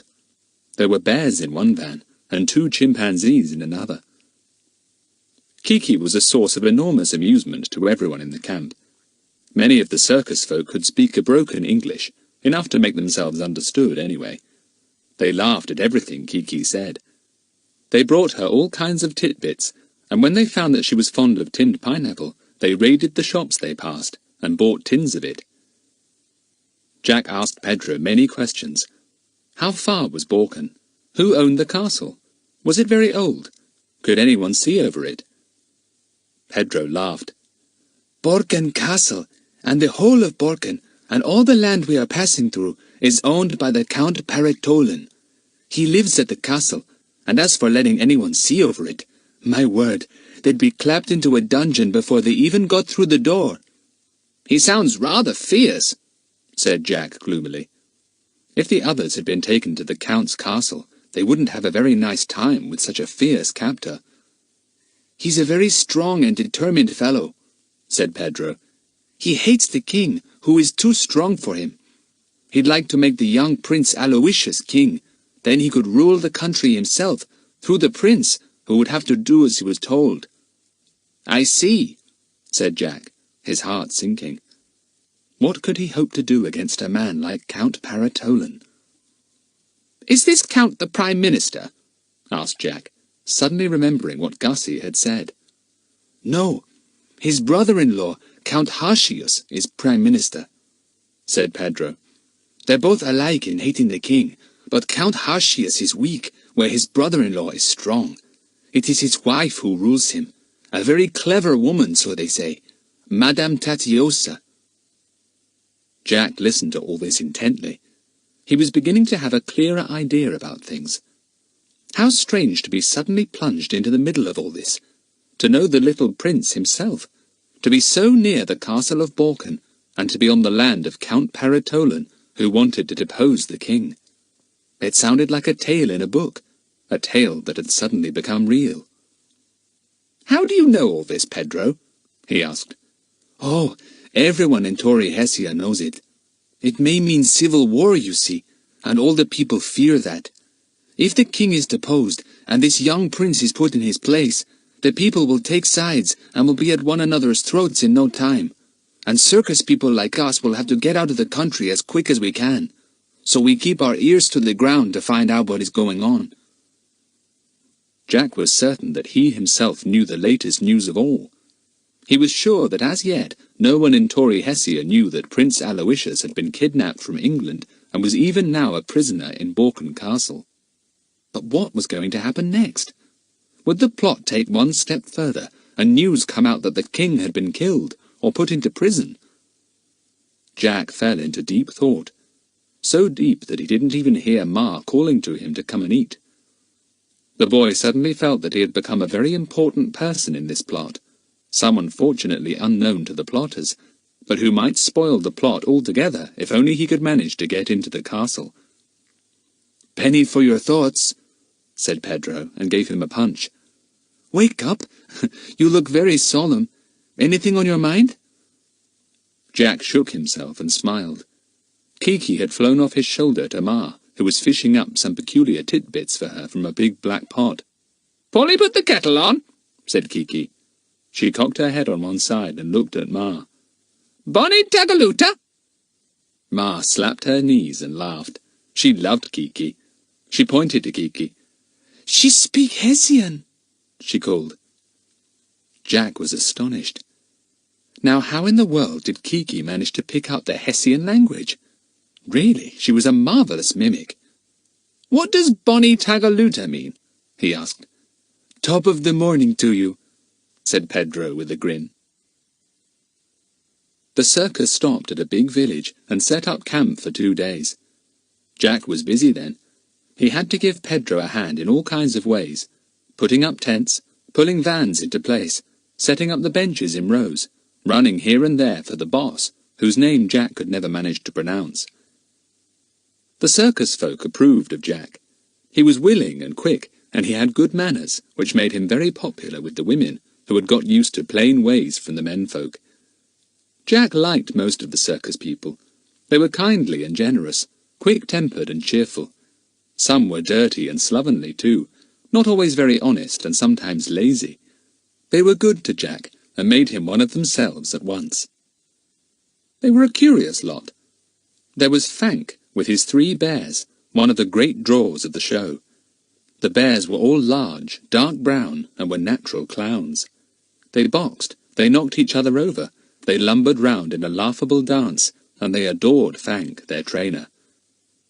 "Don't you go too near them, though," Pedro warned him.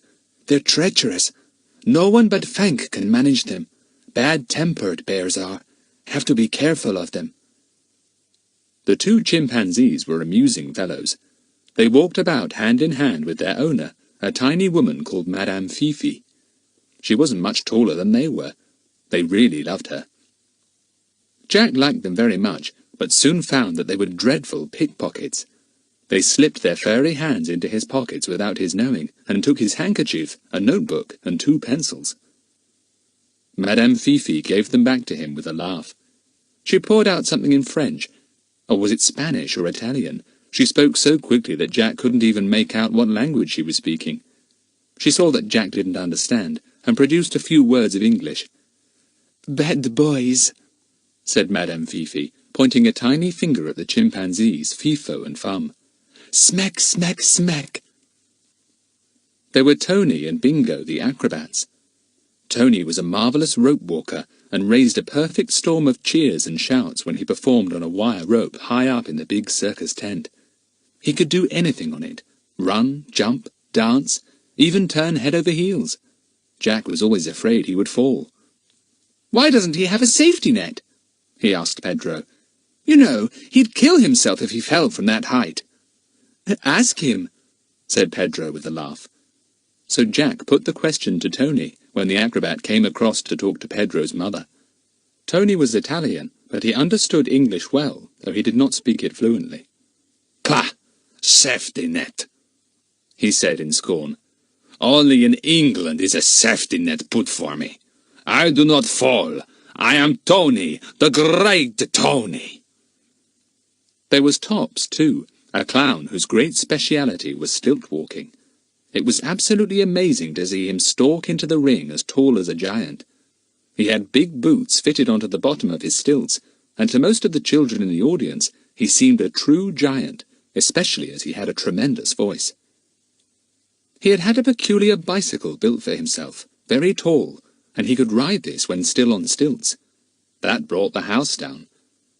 Another thing that made everyone laugh till they cried was when someone in the ring wanted to talk to Tops. They brought in a long ladder and put it right up to his waist. Then up the ladder somebody ran to talk to the clown at the top of it. Tops was a funny little man in himself, always joking. His big voice didn't fit his small body. "That's why he learned stilt walking," Pedro told Jack. "To be tall enough for his voice. That's what he always says anyway." There was Holler, the sword swallower. Jack watched him, shuddering. Holler could put a sword right down his throat up to the hilt. He would put back his head, and down would go the sword. "I can understand his being able to swallow short daggers or knives," said Jack. "Well, not swallow them exactly, but stick them right down his throat. But Pedro, how can he swallow that long, long sword of his? It's awful to see him. It makes me feel quite sick." Pedro laughed. "I'll take you to Holler's van when he is in a good temper," he said. "He will show you how he does that." And one evening Jack had gone across to Holler's bright yellow van and had been introduced to Holler himself, a tall, thin fellow with sad eyes. Pedro spoke to him in German, and Holler nodded and produced a small smile. He beckoned Jack into his van. In a big stand were all sizes of knives, daggers, and swords. Jack pointed to a very long sword indeed. Holler took it up. He put back his head, and down went the sword. Down, down, down his throat, right up to the hilt. It wasn't possible. How could a man do that? Up came the sword again, and Holler took it out of his mouth and smiled, still with his sad expression. He handed the sword to Jack. And then the boy understood how Holler could do such an extraordinary thing. The sword was collapsible. It could be made to slide into itself, so that it became only the length of a long dagger. By a most ingenious mechanism, worked by a knob in the handle, Holler could make the sword shorter and shorter as he swallowed it. Jack was most relieved. He was allowed to press the little secret knob and see how the pointed end of the sword slid upwards into the main part, making itself into a curious dagger. The circus folk were certainly interesting to live with.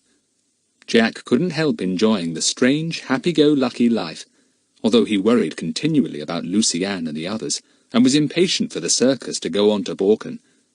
He was so afraid that he would be too late, if the circus was too long on the way. "But I must stay with them," he thought. "It is the best possible hiding place for me. The police would certainly get me sooner or later if I wandered off on my own. But I wish the circus would get on a bit faster. I simply must get to Borken soon, and do a bit of prowling round the castle on my own." Chapter 17. Borken at last. Kiki was a great success, not only with the circus folk, but with the people who came to visit it. The boss kept his word and allowed Jack to show Kiki. Pedro helped him to make a little stand with a gilded perch set on a pole. Kiki was thrilled. "I believe you think you're on a throne or something," said Jack, grinning. "Princess Kiki, the finest talking parrot in the world. Now, what about a song?" Kiki was always ready to do anything if she could get claps and cheers and laughter. She really surpassed herself, and made Fank, the bear trainer, quite jealous because she drew a lot of people to her little sideshow. She sang lustily, and although she mixed up the rhymes and words she knew in a most ridiculous manner, the Tory Hessian folk didn't know that. They really thought she was singing a proper song.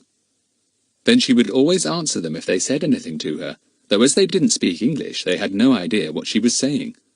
Still, she answered at once, and usually went off into such a cackle of laughter afterwards that everyone roared too. "Tickle pullin, will you?" somebody would ask Kiki.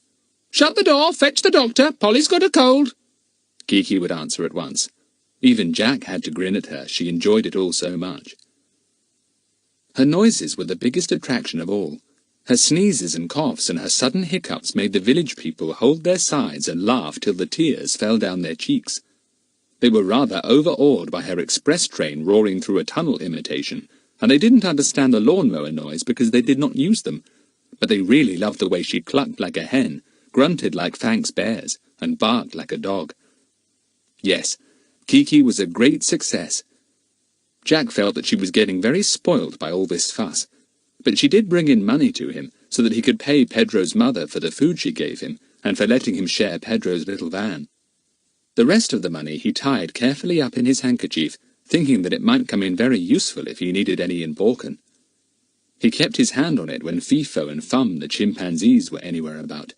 They would pick his pocket if they could, and he would lose all his savings. "We shall be in Borken tomorrow," Pedro told him, as they got orders to pack up that evening. "The boss has got a pitch there, a good one too, at the bottom of the castle hill." Jack's heart leapt. Ah, Borken at last! A whole week had already gone by, and he had been getting very worried indeed. Now perhaps he could get some news of the others. If only he could! Was Lucy-Ann all right? She would so hate being a prisoner in a castle. They arrived in Borken the next evening. Jack first saw the castle from a long way off. It stood on a hill, and looked like something out of an old tale of King Arthur and his knights. It was immensely strong, and had 4 sturdy towers, one at each corner. "Borken Castle," said Pedro, seeing it suddenly as they came out of a thick wood, through which a rough road ran. He pointed to the great hill.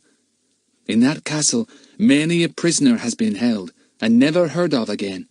The dungeons are—" "Don't!" said Jack fearfully. "Don't tell me things like that." Pedro looked at him in surprise.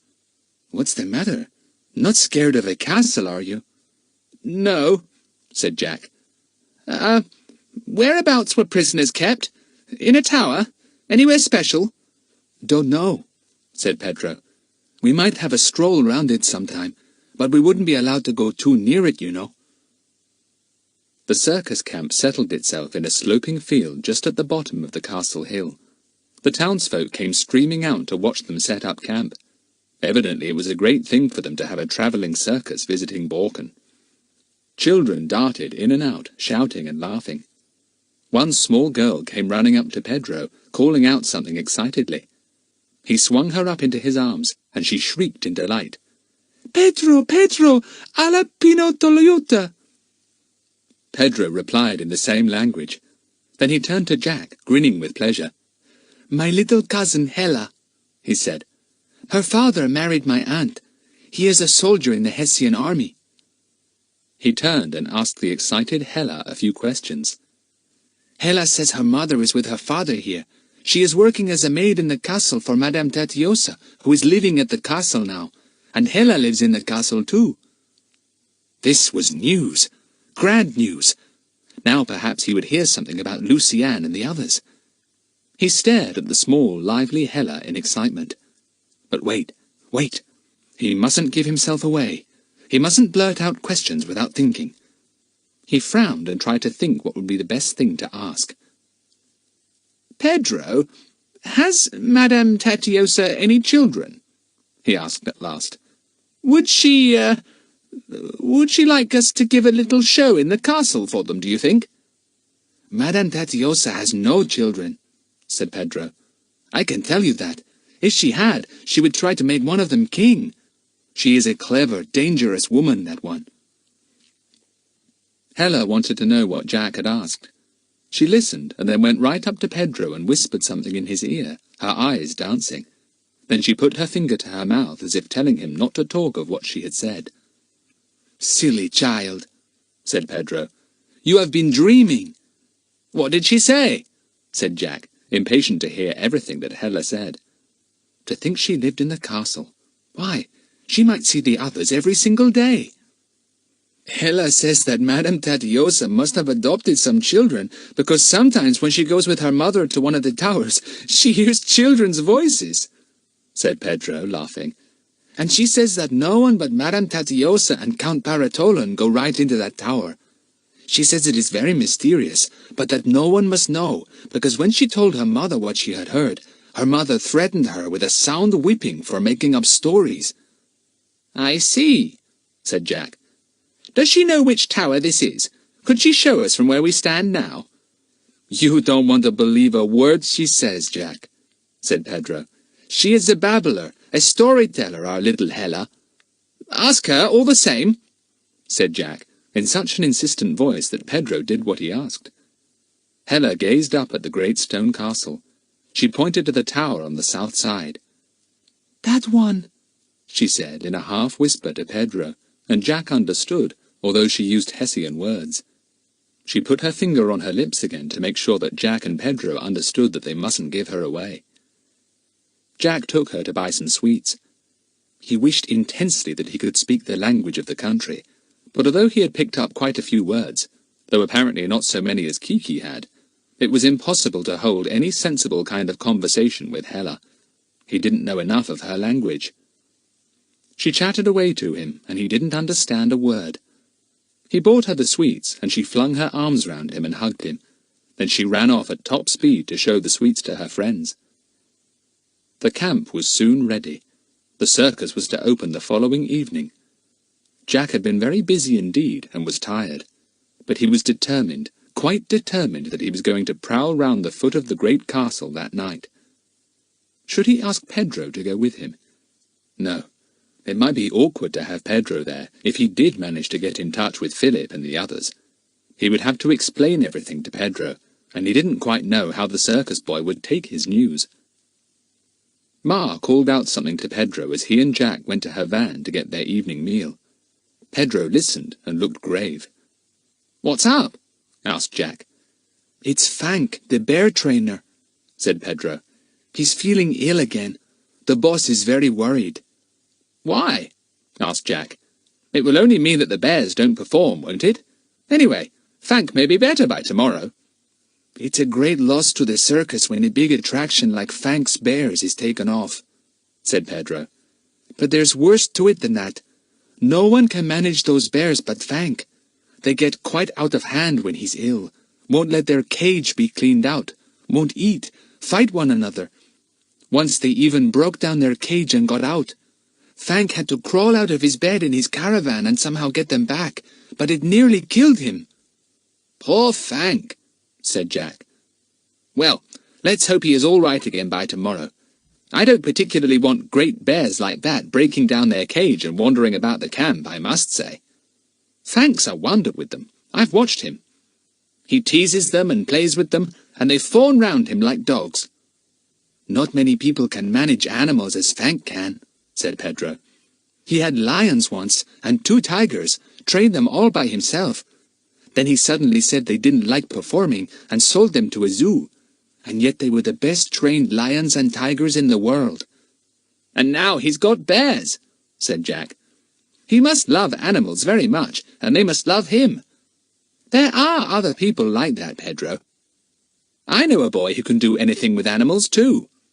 He was thinking of Philip, of course. Ever tried his hand with lions or tigers or bears? Asked Pedro. No, I thought not. I bet they wouldn't eat out of his hand. Cats and dogs and rats and mice and other creatures are easy to do what you like with, but not the big animals, the bears and the great cats. No, I suppose not, said Jack, thinking that Philip had never had the chance to work his magic on great creatures like those. Well, I hope Frank will be better tomorrow. I wouldn't like the job of cleaning out the bear's cage, I must say. I'd be afraid of their claws in my back the whole time. Jack did not go to sleep as quickly as he usually did when he lay down on his mattress in Pedro's caravan. He didn't mean to. He was going to explore all round the foot of Balkan Castle. He had bought a torch in the town that day. He didn't quite know what good he would do wandering round in the dark, but it was the only thing he could think of. He had to do something.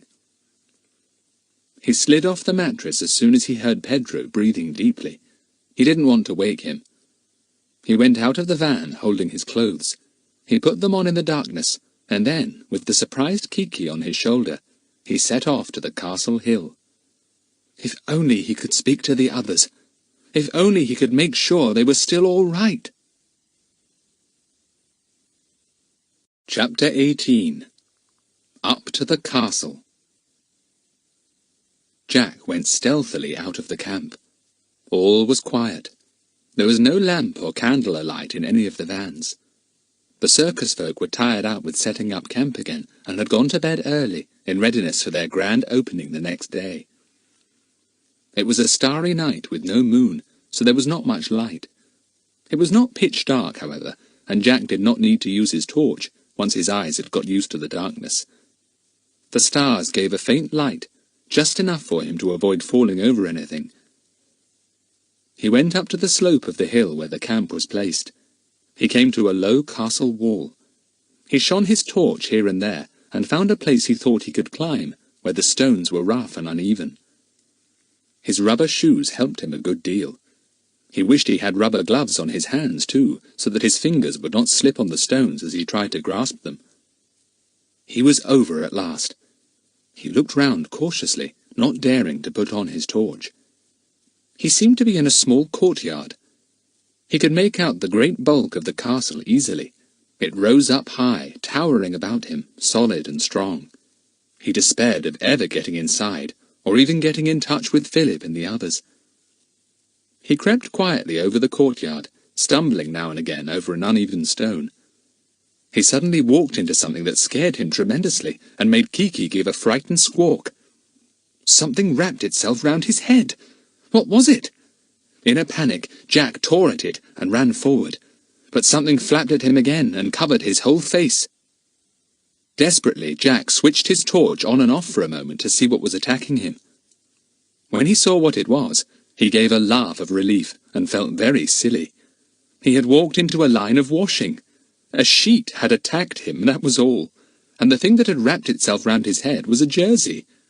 A jersey! Jack stopped. A jersey? Such things were not worn in Torriesia. He stepped back and flashed his torch on again. Yes, it was either Lucy-Ann's or Dinah's. There was no doubt of it. So they definitely were there. Good, good, good. They were quite near him, somewhere. If only he could get to them. He stood and considered. If the children were held in secret, then it was strange that their clothes should be washed and hung out on a line. People would see them and be surprised. Perhaps this courtyard was an enclosed space, A secret yard where nobody came except possibly Madame Tetiosa. Would she wash the clothes, though? She might, if she didn't want anyone to know about the children. Perhaps Hella's mother was in the secret too. Perhaps she washed for the children, cooked their meals, and so on. Somebody would have to do that. There must be a way into the castle from this little yard, possibly a back way into the kitchen or wash-houses. Jack went towards the great walls of the castle and flashed his torch up and down. He would have to risk being seen by someone. He would never find out anything if he didn't use his torch now and again. There was a small wash-house there, as he had expected. He tried the door. It was locked. He shone his torch in at the window and saw coppers and pails and washing baskets. Yes, that was where the washing was done. What a pity the washerwoman had remembered to lock the door. Jack looked at the little wash-house. It was built out from the castle wall. He flashed his torch to the roof of the wash-house, and then higher up. He saw something that made his heart jump in excitement. There was a window not far above the wash-house roof, and as far as Jack could see, it had no glass in it at all. It was a very old, narrow window, and might never have had any glass, he thought. "Now let me think carefully," he said to himself. "If I could get up on the wash-house roof, and then up to that window, I'd be inside the castle at once, and could look for the others. But how can I get up to the roof? I really don't think I can climb it, though it isn't very high." He couldn't. It was just too high for him to jump and catch hold of the guttering to pull himself up. There was no pipe he could climb up either. Nothing at all. "A ladder," thought Jack desperately. "If only I could find a ladder!" He began to hunt round, feeling rather hopeless. Kiki sat still on his shoulder, puzzled. She knew she must not make a sound, but she longed to, especially when a bat came swooping near her. Jack went carefully round the yard. It wasn't very big. He came to a small shed. It was not locked, only latched. He opened the door carefully, horrified at the squeak it made, and flashed his torch inside. Wonder of wonders! There was a ladder there! Jack could hardly believe his eyes. He went over to it. It was very old, and some of its rungs were missing. But it might do. It just might do. Anyway, he would try it. He pulled it out of the shed, upsetting a can of some sort as he did so. The noise echoed round the yard, sounding extraordinarily loud. Jack halted, holding his breath. He quite expected to see lights flashing up in every window. But none came. Everything was still and dark. He heaved a sigh of relief. Perhaps nobody had heard the noise after all, or perhaps nobody slept on that side of the castle. He carried the ladder over to the wash-house. It was not very heavy, because it wasn't very long. Still, it would be long enough, he was sure. He set it up against the wash-house. It reached almost to the roof. He flashed his torch at the rungs to make sure which were missing. Then he put his torch into his pocket, and with Kiki flying round his head in excitement, he began to climb. It certainly was a very old ladder. One of the rungs he trod on almost gave way. He hurriedly missed it and put his foot up to the next. He was very thankful when at last he was at the top. Now to pull himself onto the roof. He managed to get there with a scraped knee and sat panting. Now for the next step, to get to the window above, in the castle wall itself. The roof of the wash-house was flattish, and Jack was able to make his way on all fours. He came to the wall. He stood up cautiously, feeling it with his hands, and then used his torch again. "Blow! The window's just too high for me to pull myself up," thought Jack, in deep disappointment. "I can reach the sill with my hands, but can't get enough hold to pull up my body." He wondered if he could use the old ladder again. He crawled back to it. He put his hand down and felt the topmost rung. Then he pulled hard. The ladder seemed a great deal heavier to pull up than it had been when he only carried it level. He tugged and tugged. It was difficult to get it over the edge of the roof, but he managed it at last. He had to sit and hold the ladder by him for a while, because it had taken all his strength. He felt very pleased. Now he could put the ladder up to the window, and getting in would be child's play. He managed to get the ladder to the castle wall, though it was a very dangerous business, and twice he nearly rolled off. But at last he was by the wall and raised the ladder carefully. It was difficult to find a safe place to put it. At last he thought he had got it as safe as he could manage. Now to go up. He hoped that the ladder wouldn't suddenly slip as he was climbing it. That wouldn't be at all a pleasant thing to happen. He climbed up as quickly as he could, his heart thumping. Would the ladder hold? He got right to the top and was just clambering onto the window-sill when the ladder slipped beneath him. It slid sideways, fell onto the roof with an appalling noise, and then crashed down into the courtyard. Now there would be people waking up and coming to see what the noise was. Jack pulled himself right through the window. As he had thought, it had no glass, and probably never had had. He jumped quietly down inside the window and crouched there waiting.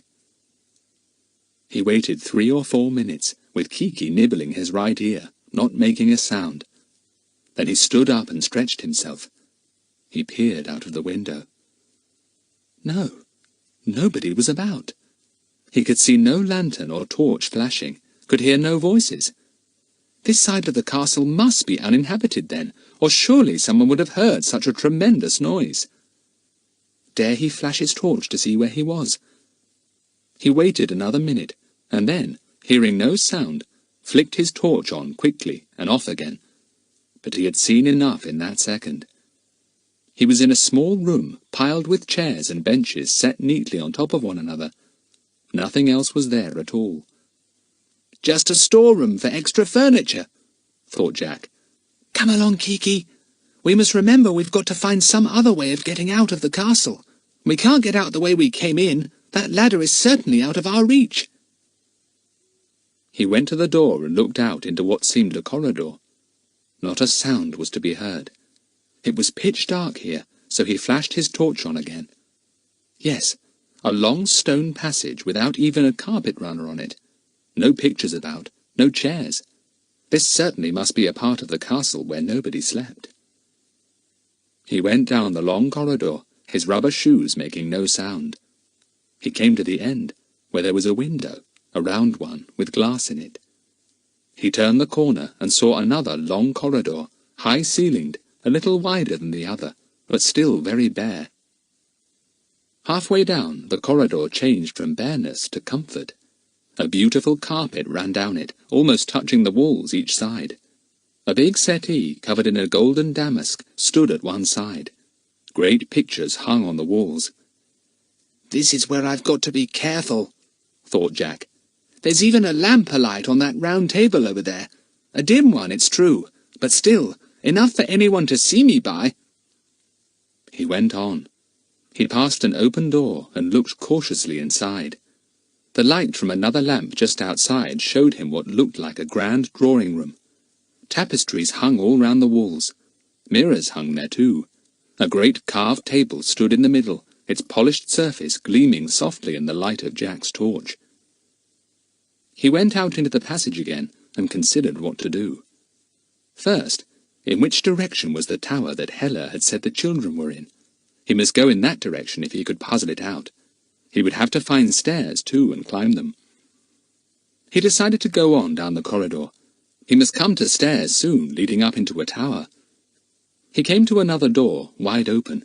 He peeped inside. How grand this castle was!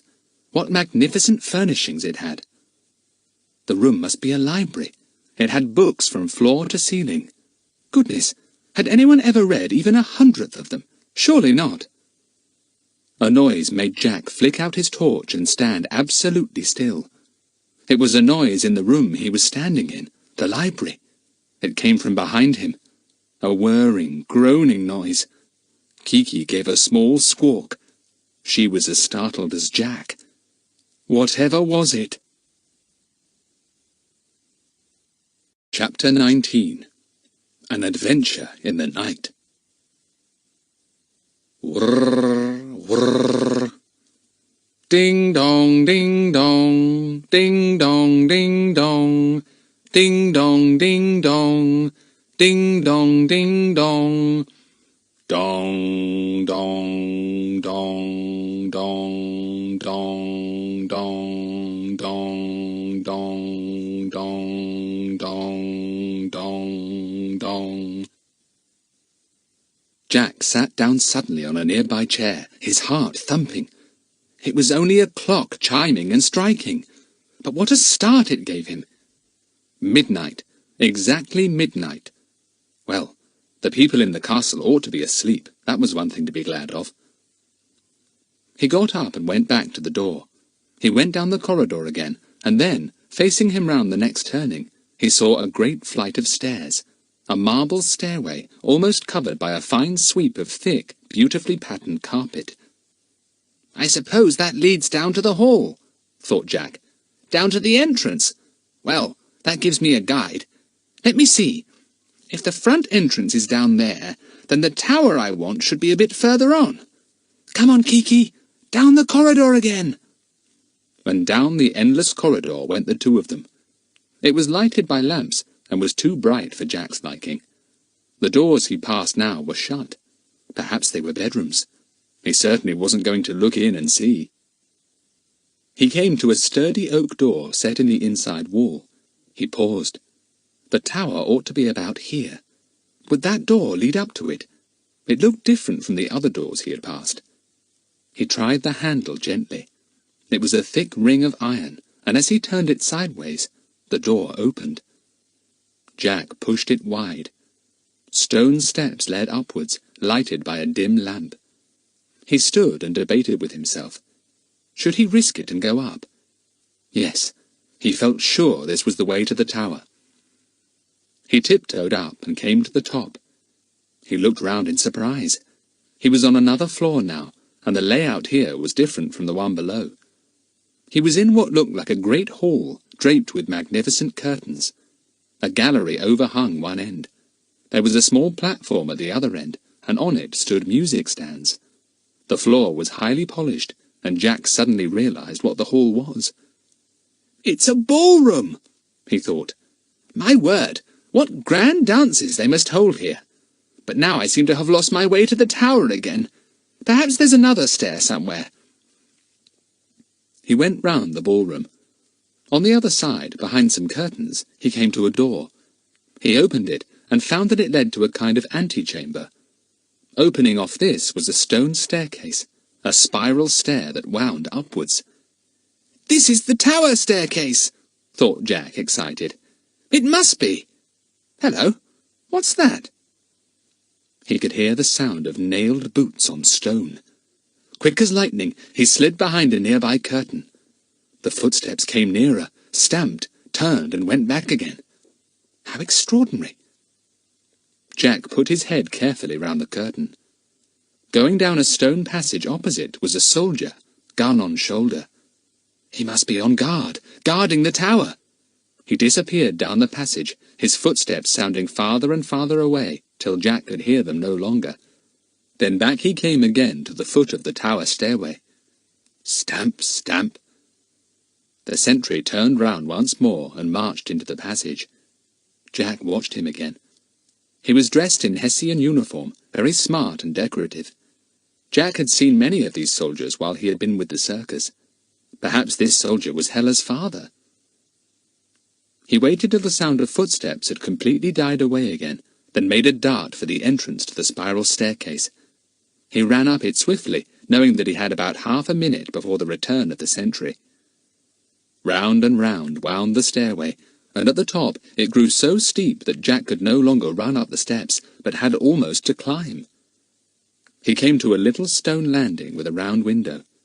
A chest stood beneath the window, and an old chair stood beside it. Opposite Jack was a big, sturdy door made of dark oak and studded with great nails. He looked at it. Was Lucy-Ann behind that door? Dare he call her name? He tiptoed to the door. He pushed. It was fast shut. He turned the great handle, but still it would not open. There was a keyhole there, but no key. He bent down to look through the keyhole, but could see nothing. He could hear nothing either. Jack wished he knew what to do for the best. If he knocked on the door and called, he might find that the children were not there after all, but that somebody else was, and the somebody might not be at all pleased to see him. Also, the sentry downstairs might hear him and come rushing up, and there was no way of escape up on this little landing. And then he saw something in the light of his torch, something very surprising, something that told him for certain that the children were inside that room on the other side of the oak door. A tiny creature had slipped under the wide space at the bottom of the door and sat there, looking up at Jack with large black eyes. "Philip's dormouse," whispered Jack, and knelt down slowly. "Snoozy! You are Snoozy, aren't you?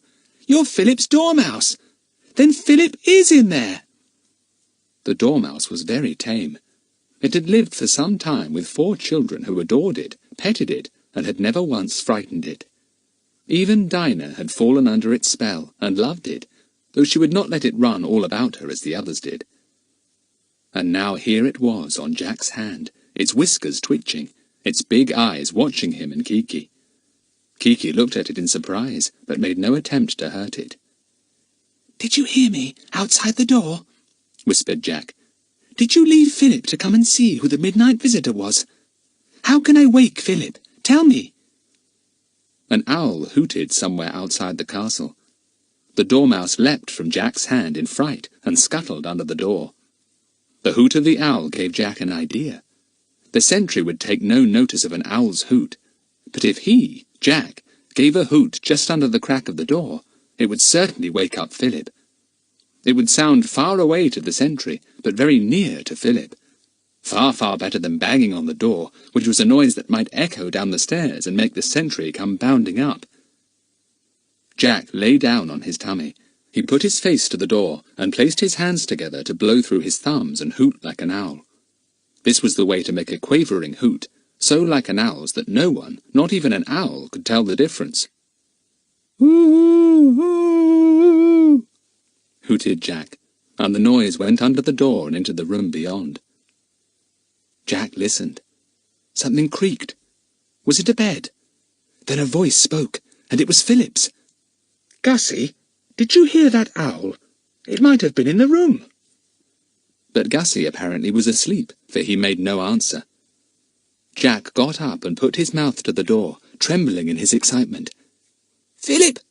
Philip!" There was an astonished exclamation.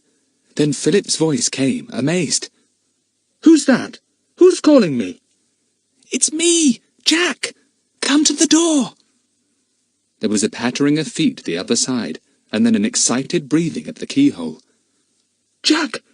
Good gracious! How did you get here? Jack! How wonderful!" "No time to tell you my story," whispered Jack. "Are you all right? How's Lucy-Ann?" "We're all well and cheerful," said Philip. "We flew here." "I know," said Jack. "Go on, what happened?" "And we were taken here by car," said Philip, his mouth close to the keyhole. "And Gussie was sick, of course. Madame Tatiosa, who met us in the car, was furious with him. She's here, in the castle, and her brother, too, Count Paratolan. We don't know what's happening at all. Have you heard? Gussie keeps worrying about his uncle."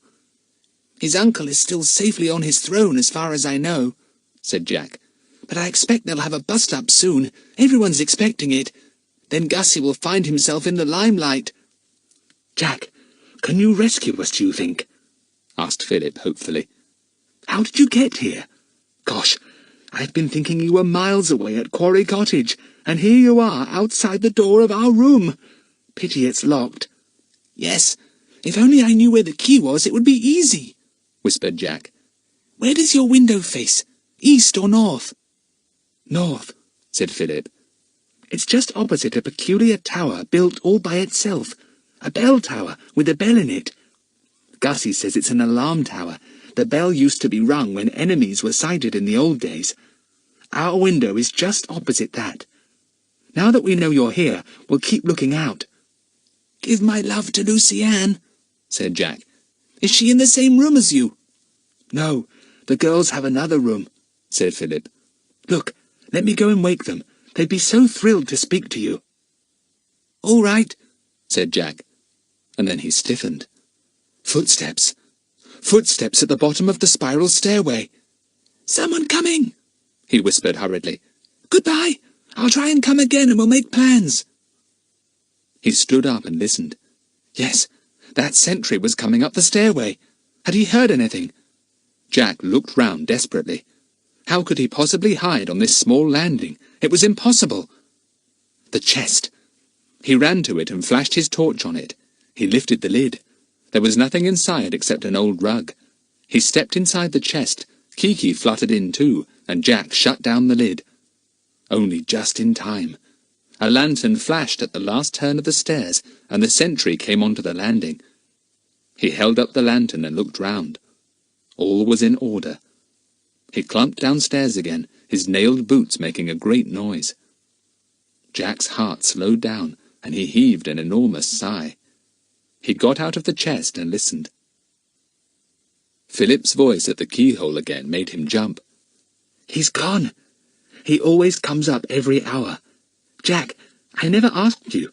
Have you got old Kiki?" "Rather.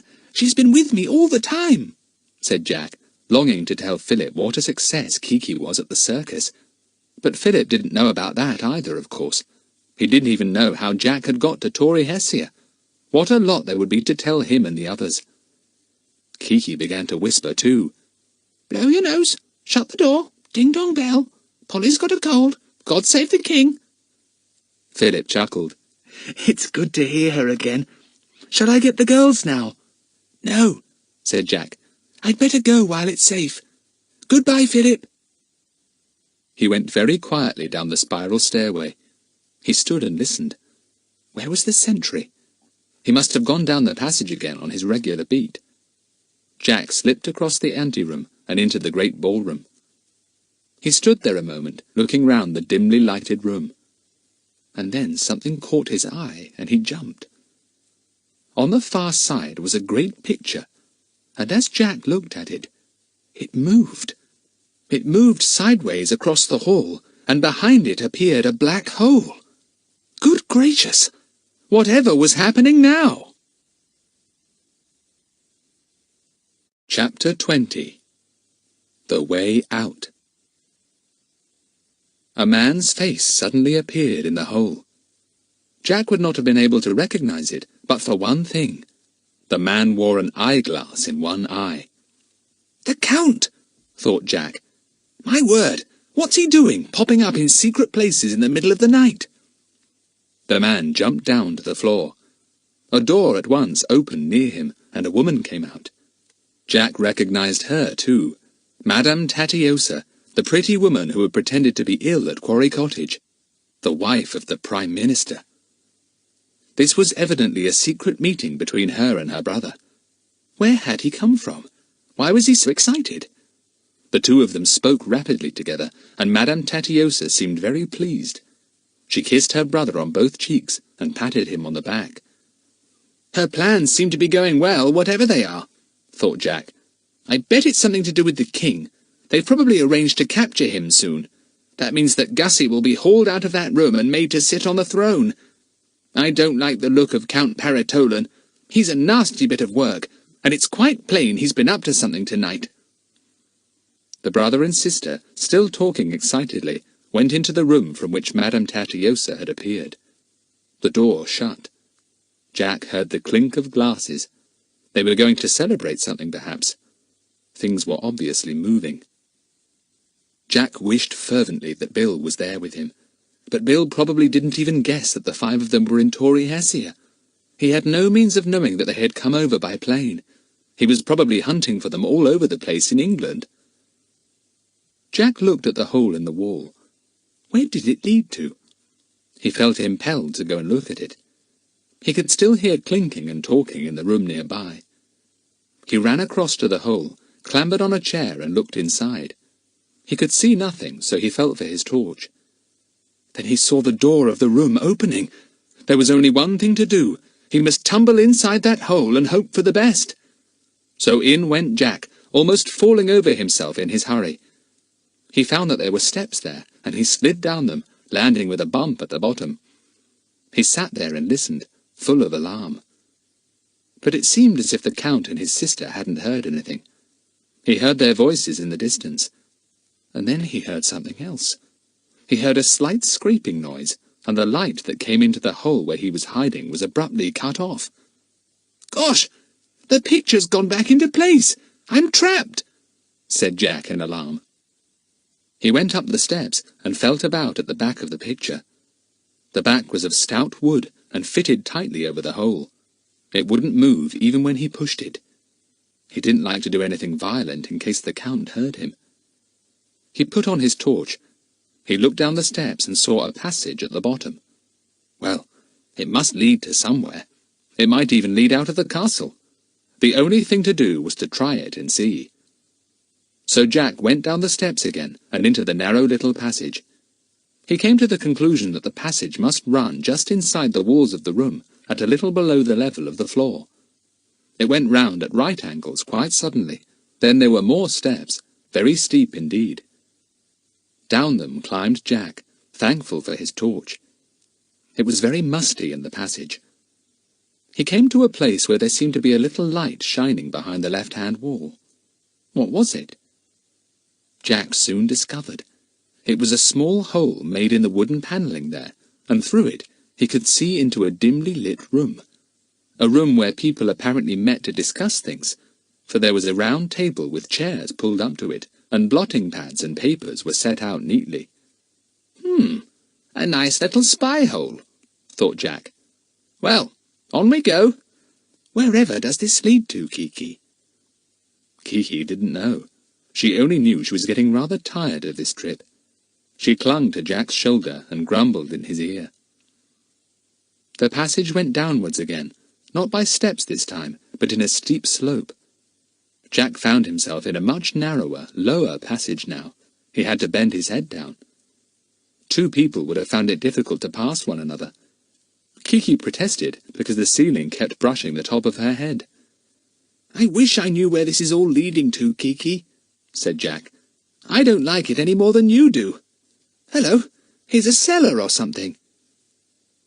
The passage suddenly ended in a round, cellar-like place, full of old junk.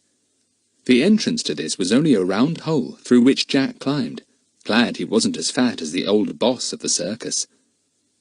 "Now where do we go from here?" he thought. He flashed his torch all round. Nothing much to see but junk. Then he flashed his torch on the ceiling above his head. It was only about 2 inches higher than he was. "A trapdoor! Surely that's a trapdoor! If only I can open it," thought Jack. He pushed hard, and it opened. It swung right back and landed with a tremendous crash. It startled Jack horribly and made Kiki screech like a barn owl. Nobody came rushing up. Nobody shouted, "Who's there?" Jack waited a minute, and then clambered out. Where was he now? He began to feel he must be in a kind of nightmare, where nothing really led anywhere. Only just on and on. Steps, passages, holes, cellars, trapdoors. What next? Again he shone his torch round. He was in a very tall, very narrow building of stone. Great ropes hung round him. He turned his torch upwards, and then he knew where he was. The bell tower! The tower that is just opposite Philip's room! That passage I've come down must be a secret way into the castle. Well, what a discovery! He went to the doorway of the bell tower. There was no door there, merely an archway. The place was apparently built just to hold the great bell and nothing else. And then Jack discovered something that filled him with relief and joy. The bell tower was built outside the castle wall and not inside. He could run down the slope of the hill to the circus with nothing to prevent him. No walls to climb, no windows to jump from. There he was, outside the castle, walls and all. "That's a bit of luck," thought the boy. "Come on, Kiki, we're out. Now we'll go back and get a bit of sleep." It wasn't long before Jack was creeping into Pedro's caravan. The floor creaked loudly, but Pedro did not awake. Jack stripped off his things, thinking hard. He felt pleased. Lucy-Ann and the others were safe. They had come to no harm. They were safe as long as Gussie wasn't king. Then they might be held as hostages if the British government sided with the present king and demanded that he be put back on the throne. Jack could quite well imagine that Count Paratolan and Madame Tatiosa would delight in threatening all kinds of dreadful things where the children were concerned if the British government made things too uncomfortable for them. The thing to do is to rescue them quickly before Gussie's uncle is captured and Gussie's put on the throne, thought Jack. I really must try and get in touch with Bill, but it will be difficult, because probably the people in this part of the country are on the side of the Count, and if I tried to get news through to Bill, I'll be captured myself. He fell asleep thinking of it all. He had had a night of real adventure, and he was tired out. He didn't even wake when Mr. Fank's bears created a great disturbance in the early morning and tried to break their cage down. Pedro told him about it at breakfast time. Nobody dares to go near them, he said. They haven't come to fighting each other yet, but they will, and then they won't be any use in the circus. Isn't Mr. Fank better then? Asked Jack. No, worse, said Pedro. The boss is really worried. Pity that friend of yours you told me about isn't anywhere near here. If he's as clever as you say, he might be able to quieten the bears and manage them. Pedro was joking, of course, but Jack sat up straight and began considering the matter at once. He was sure that Philip could manage the bears, of course. Could he possibly tell Pedro where Philip was, and say that if Pedro would help him to rescue the children, Philip would try to do his best for the bears? "What's the matter?" said Pedro, looking at him curiously. "You seem excited about something." "Well, I could get hold of my friend, but only with help," said Jack. He's not really very far away." "Really? Why didn't you tell me?" said Pedro. "Where is he?" Jack hesitated. Could he trust Pedro? He asked him a question. "Pedro, tell me truthfully, are you on anybody's side in this business about the king and the Prince Aloysius? I mean, what do you think about it?" "Nothing," said Pedro promptly. "I don't care which of them is king. Let them get on with it. The only thing I don't want is civil war here. We'd have to clear out of the country quickly then. Circuses and war don't go together." "Why do you ask me that?" "I might tell you later on," said Jack, suddenly feeling that he had told Pedro too much. "But I'll just say this. If I could get my friend here, with his friends too, we'd prevent civil war. Fank's bears would soon be under control, and—" "What rubbish you talk," said Pedro, looking astonished. "Stop pulling my leg. I don't believe a word of it." Jack said no more. But as the day wore on, and Fank got no better, and the bear's behaviour got much worse, he felt inclined to tell Pedro a good deal more. It would be really marvellous if he could get Philip and the rest into the circus. What a wonderful hiding place for them all. Gussie would be too noticeable, of course. How could they disguise him? "Of course! With that long hair of his and those thick eyelashes and big eyes, he could be dressed as a girl," thought Jack. "What a brainwave! I think I will tell Pedro everything. I'll tell him after the show tonight." The circus gave its first show at Borken that evening. It opened with the usual fanfare of trumpets and drums, and the people of the town streamed up excitedly. The bears, of course, were not on show, but otherwise everything went well. There was a good deal of grumbling from the townsfolk about the bears, because they had been well advertised, and some people demanded their money back. "We must get those bears going somehow," grumbled the boss. "We must pull Fank out of bed. We must get somebody else in. We must do this. We must do that. Where is Fank? Those bears will maul each other to death soon." After supper, Jack spoke to Pedro. "I want to tell you a lot of things," he said. "I want to get your help, Pedro. Will you listen? It is very important indeed." "I am listening," said Pedro, looking startled. "Tell me all you want to. I will help you, Jack. I promise you that." Chapter 21. A Daring Plan. "Where shall we go?" said Jack. "In your van, and nobody can overhear us there, can they?" They went inside the little van and shut the door. Pedro looked puzzled. What was all this about? Jack began to tell him. He told him about Gussie staying with them at Quarry Cottage, and how he turned out to be the prince. Pedro's eyes almost fell out of his head at that. He told him of the kidnapping, and how he, Jack, had stowed away first at the back of the car, and then in the aeroplane, in order to follow the others. "You're a wonder, you are," said Pedro, staring at Jack in the greatest admiration. "You're—" Jack wouldn't let him say any more. He went on rapidly with his story, and brought it right up to date, telling Pedro of his adventure of the night before. "I never heard anything like this in my life," said Pedro, amazed. "Why didn't you ask me to come with you? You knew I would. It was a dangerous thing you did all by yourself." "Well, I'm used to adventures," said Jack. "I just had to find out about my sister anyway, and the others too, of course. Now, Pedro, this is where I want your help. I must rescue the 4 of them before the king is kidnapped or killed, and Gussie is put on the throne. You see, if Gussie is missing, there wouldn't be much point in doing away with his uncle. They must have Gussie to put in his place, because they want a kid there, so that they can make him rule as they like.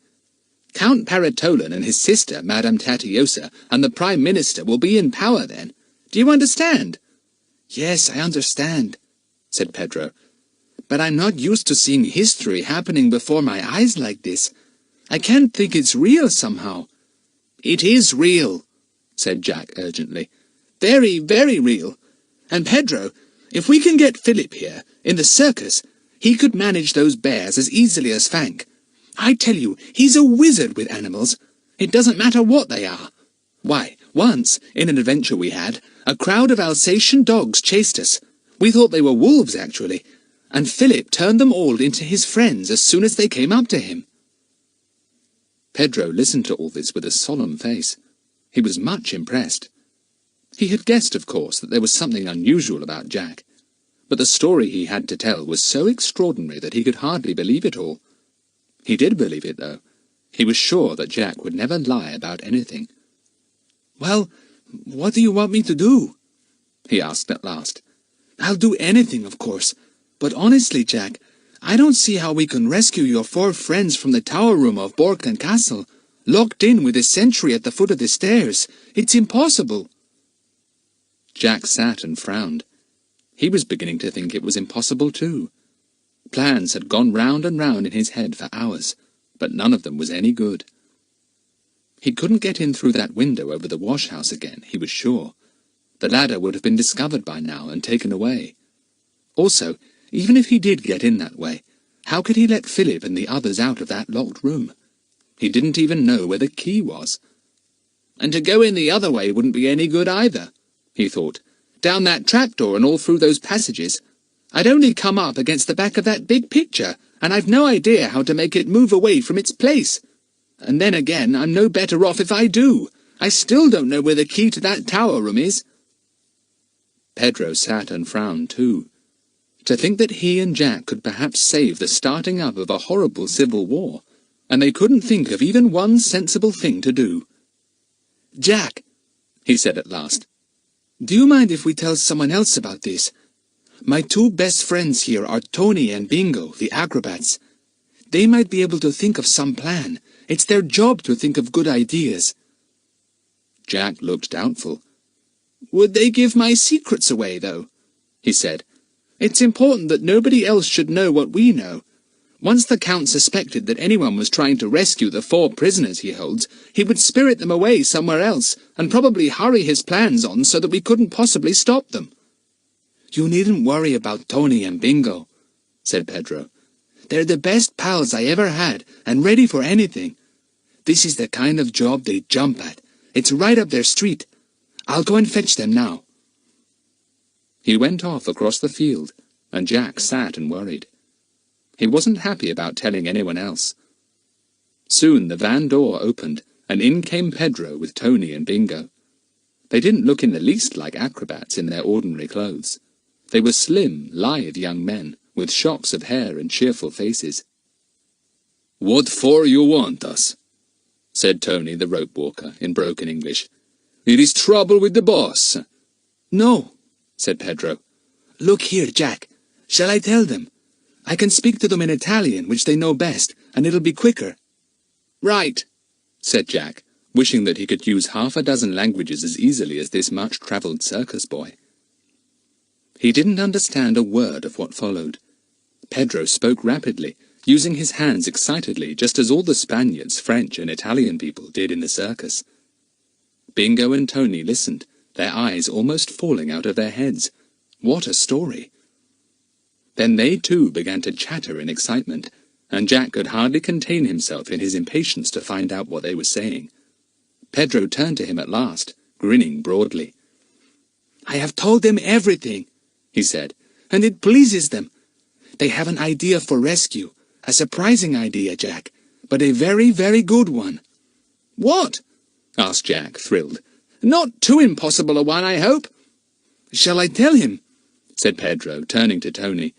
"I can tell him more quickly than you." "Tell him," said Tony, nodding his head. "Well," said Pedro, "they got the idea when I told them how you escaped out of that trapdoor in the tall bell tower. I told them it was exactly opposite the window of the tower room, and they said it would be easy to throw a rope across from the top of the tower to the window." "Yes, but I don't see what good that would be," said Jack, puzzled. "I mean, the others couldn't get across it. They'd fall." "Listen," said Pedro. "You have seen the trapeze swings that Tony and Bingo use in their acrobatic tricks, haven't you? Well, those swings can be attached to the wire rope by pulley wheels and run to and fro. Would your friends agree to sit on a swing in turn and be pulled across hanging from the wire rope? It would be easy." "Good gracious!" said Jack, startled. "My word! What an idea! It's not workable." See, it is workable," said Tony excitedly. "We go up the bell tower. We get rope across to your friends. I walk across, easy. I pull swing behind me hanging on rope. I place each boy or girl safe on swing, and I run back on rope dragging swing by wire. 1, 2, 3, 4 times, and everyone is safe. Good idea, no?" "Is it really possible?" said Jack. "It sounds very dangerous."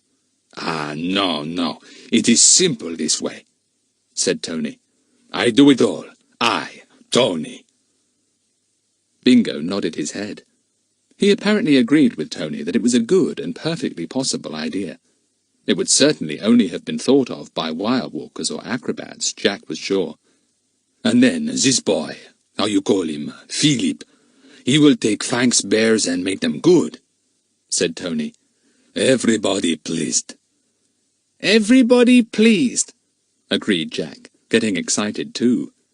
After all, these acrobats were used to things of this kind. It seemed nothing to them, though to ordinary people it appeared to be a very dangerous and quite impossible feat. "Tonight we go," said Tony. "We have all things ready. We tell the boss, no?"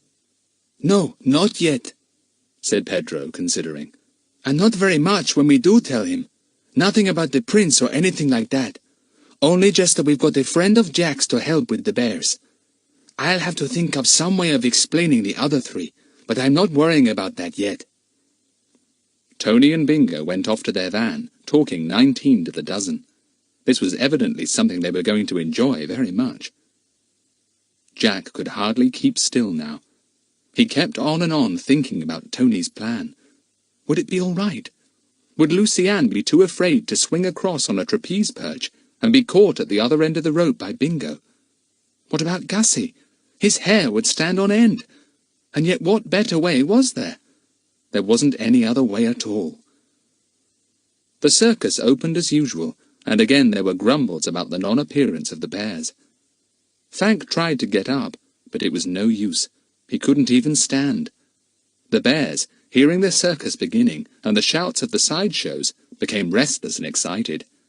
They had allowed no one in their cage that day, not even to clean it, and their food had been hurriedly poked between the bars. They wouldn't even eat that. It lay in their cage untouched.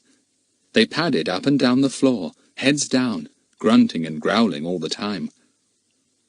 The show was over at last, and the townsfolk went back to Borken, chattering and laughing.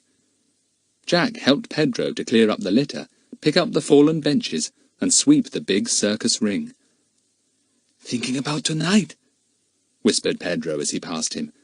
"I bet Tony and Bingo are. I saw Tony taking one of the trapeze swings out to shorten the rope so that he could use it tonight." They had a late supper, and then Ma yawned. "Bed," she said, and creaked up into her caravan. The two boys went into theirs, and sat waiting for the acrobats to come and say they were ready. There came a tap at the door. Pedro opened it. "Come," said Tony's voice, and Pedro and Jack slipped like shadows out of their van. The four of them made their way in the darkness up the slope of the hill. Above them towered the great castle, its shadowy bulk looking sinister and mysterious. They came to the bell tower. Tony and Bingo had already had a good look at it in the daylight. "In we go," said Pedro in a low voice. He flashed on his torch as soon as they were safely inside. The torch lighted up the strong wire rope that Bingo carried, and the trapeze swing that Tony held. They all looked up into the roof of the bell tower. How were they to get up by the great bell? "Tonight we go," said Tony. "We have all things ready. We tell the boss, no?" "No, not yet," said Pedro, considering. "And not very much when we do tell him. Nothing about the prince or anything like that. Only just that we've got a friend of Jack's to help with the bears. I'll have to think up some way of explaining the other three, but I'm not worrying about that yet." Tony and Bingo went off to their van, talking 19 to the dozen. This was evidently something they were going to enjoy very much. Jack could hardly keep still now. He kept on and on thinking about Tony's plan. Would it be all right? Would Lucy-Ann be too afraid to swing across on a trapeze perch and be caught at the other end of the rope by Bingo? What about Gussie? His hair would stand on end. And yet what better way was there? There wasn't any other way at all. The circus opened as usual, and again there were grumbles about the non-appearance of the bears. Fank tried to get up, but it was no use. He couldn't even stand. The bears, hearing the circus beginning and the shouts of the sideshows, became restless and excited. They had allowed no one in their cage that day, not even to clean it, and their food had been hurriedly poked between the bars. They wouldn't even eat that. It lay in their cage untouched. They padded up and down the floor, heads down, grunting and growling all the time. The show was over at last, and the townsfolk went back to Borken, chattering and laughing. Jack helped Pedro to clear up the litter, pick up the fallen benches, and sweep the big circus ring. "Thinking about tonight?" whispered Pedro as he passed him. "I bet Tony and Bingo are. I saw Tony taking one of the trapeze swings out to shorten the rope so that he could use it tonight." They had a late supper, and then Ma yawned. "Bed," she said, and creaked up into her caravan. The two boys went into theirs, and sat waiting for the acrobats to come and say they were ready. There came a tap at the door. Pedro opened it. "Come," said Tony's voice, and Pedro and Jack slipped like shadows out of their van. The four of them made their way in the darkness up the slope of the hill. Above them towered the great castle, its shadowy bulk looking sinister and mysterious. They came to the bell tower. Tony and Bingo had already had a good look at it in the daylight. "In we go," said Pedro in a low voice. He flashed on his torch as soon as they were safely inside. The torch lighted up the strong wire rope that Bingo carried, and the trapeze swing that Tony held. They all looked up into the roof of the bell tower. How were they to get up by the great bell? "There are iron rungs up the wall," said Tony. "I go first. Follow me." Chapter 22. Escape. It was not difficult to climb up the iron rungs. Tony was soon up in the roof of the tower. Kiki was first, though. She flew up from Jack's shoulder and perched on the big bell, making a slight clanging noise that startled her considerably. The iron ladder went right above the bell, which hung from a great beam. Above it was a stone platform, with an opening in it at one side for the iron ladder to pass through. Tony climbed up to the bell, and then through the opening above it, and passed on to the stone platform. Jack came next, and then Pedro. Bingo was last. There were arched openings like windows in the top of the tower opening off the stone platform, one arch facing each way, north, south, east and west. Tony peered out of the arch that faced the window in the castle opposite. He considered the distance carefully. Jack peered out too. It seemed a long way to him in the darkness. He shivered. He didn't at all want to go on with this idea, now that he was up so high, and can see what a drop it was to the ground. But Tony and Bingo treated it in a very casual, matter-of-fact manner. They talked to one another, and discussed it very thoroughly and with great interest. They apparently had no doubt at all but that they could do what they had planned. Tony said something to Pedro, and he repeated it to Jack in English. Tony says he is ready. He says, how can we attract the attention of your friends in the room opposite? They will have to help at the beginning. If we flash a torch on and off, or perhaps hoot like an owl, Philip will come, said Jack. We try the owl, said Tony, and Jack put his cupped hands to his mouth and blew vigorously between his two thumbs. Ooh, ooh, came quaveringly on the night air. Jack hooted again. They waited, their eyes on the shadowy window opposite. Then, from the window, a light flashed on and off. Philip's there, said Jack joyfully, and flashed his own torch. Philip, he called in a low voice. Can you hear me? Yes, where are you? Not over there, surely, said Philip in an amazed voice. Tell him Tony is coming over on a rope, said Pedro. But we've got to get the rope across first. So will he look out for a stone tied onto a bit of string and pull on it so that the thicker rope can come across? I know a better way than that, said Jack, suddenly excited. Let Kiki take the rope across. Not the thick, heavy wire one, of course, but the first rope, the one that's fixed to the wire. She can take it in her beak. Ah, that is good, said Tony, understanding and approving at once.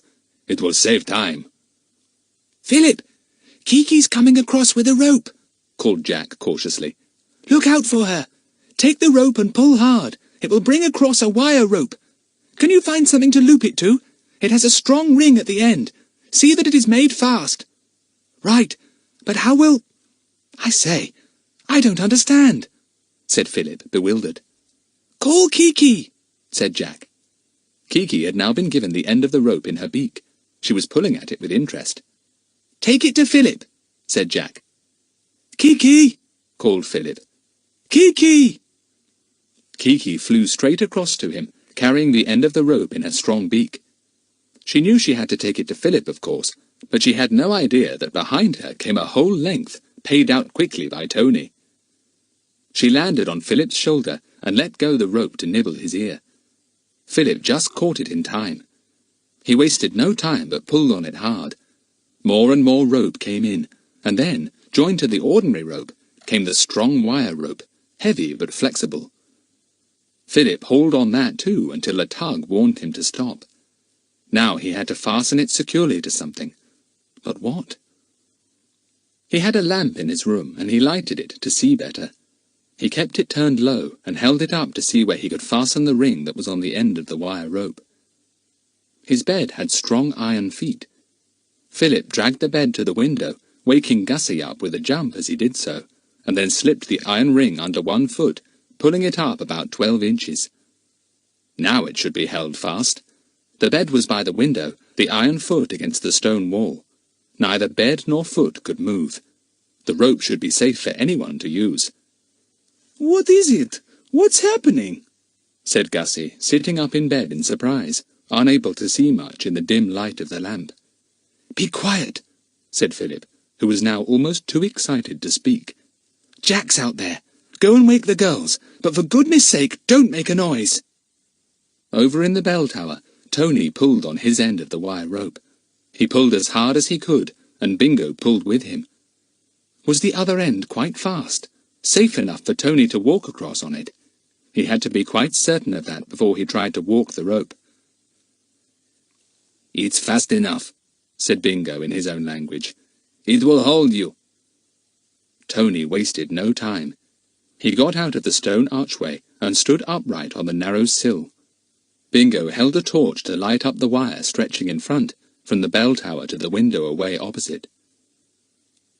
Tony tested the wire with his foot, and then Jack gasped in astonishment. Tony had run straight across the wire at top speed.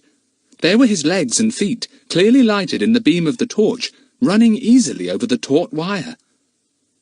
Tony reached the opposite window and stood on the sill for a moment. Then he bent his head and climbed in, finding the bed just below the sill. Philip gripped hold of him, looking white. "I say, what a thing to do! You might have fallen!" The girls were now in the boys' room, having been awakened by Gussie. Kiki was with them, making a great fuss of them both. "Who's this?" said Lucy-Ann, startled to see Tony jumping down to the bed. "Philip, what's happening?" "No time to talk yet," said Philip, who wasn't really sure himself what was happening. "We're being rescued, that's all." Tony was now busy pulling on a rope that he had brought across with him. He was hauling steadily on it, and along the wire, hanging neatly down from it, came a small trapeze swing, the one that Tony used each night when he swung high up in the circus tent doing his tricks. It clicked against the stone wall. Tony turned to Philip. "You sit there," he said, pointing to the swing below the rope. "Sit still, see, and I will pull you over to Jack." Philip was startled.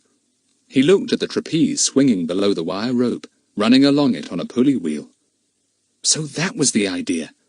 They were each in turn to sit on that peculiar swing and be pulled across to the bell tower.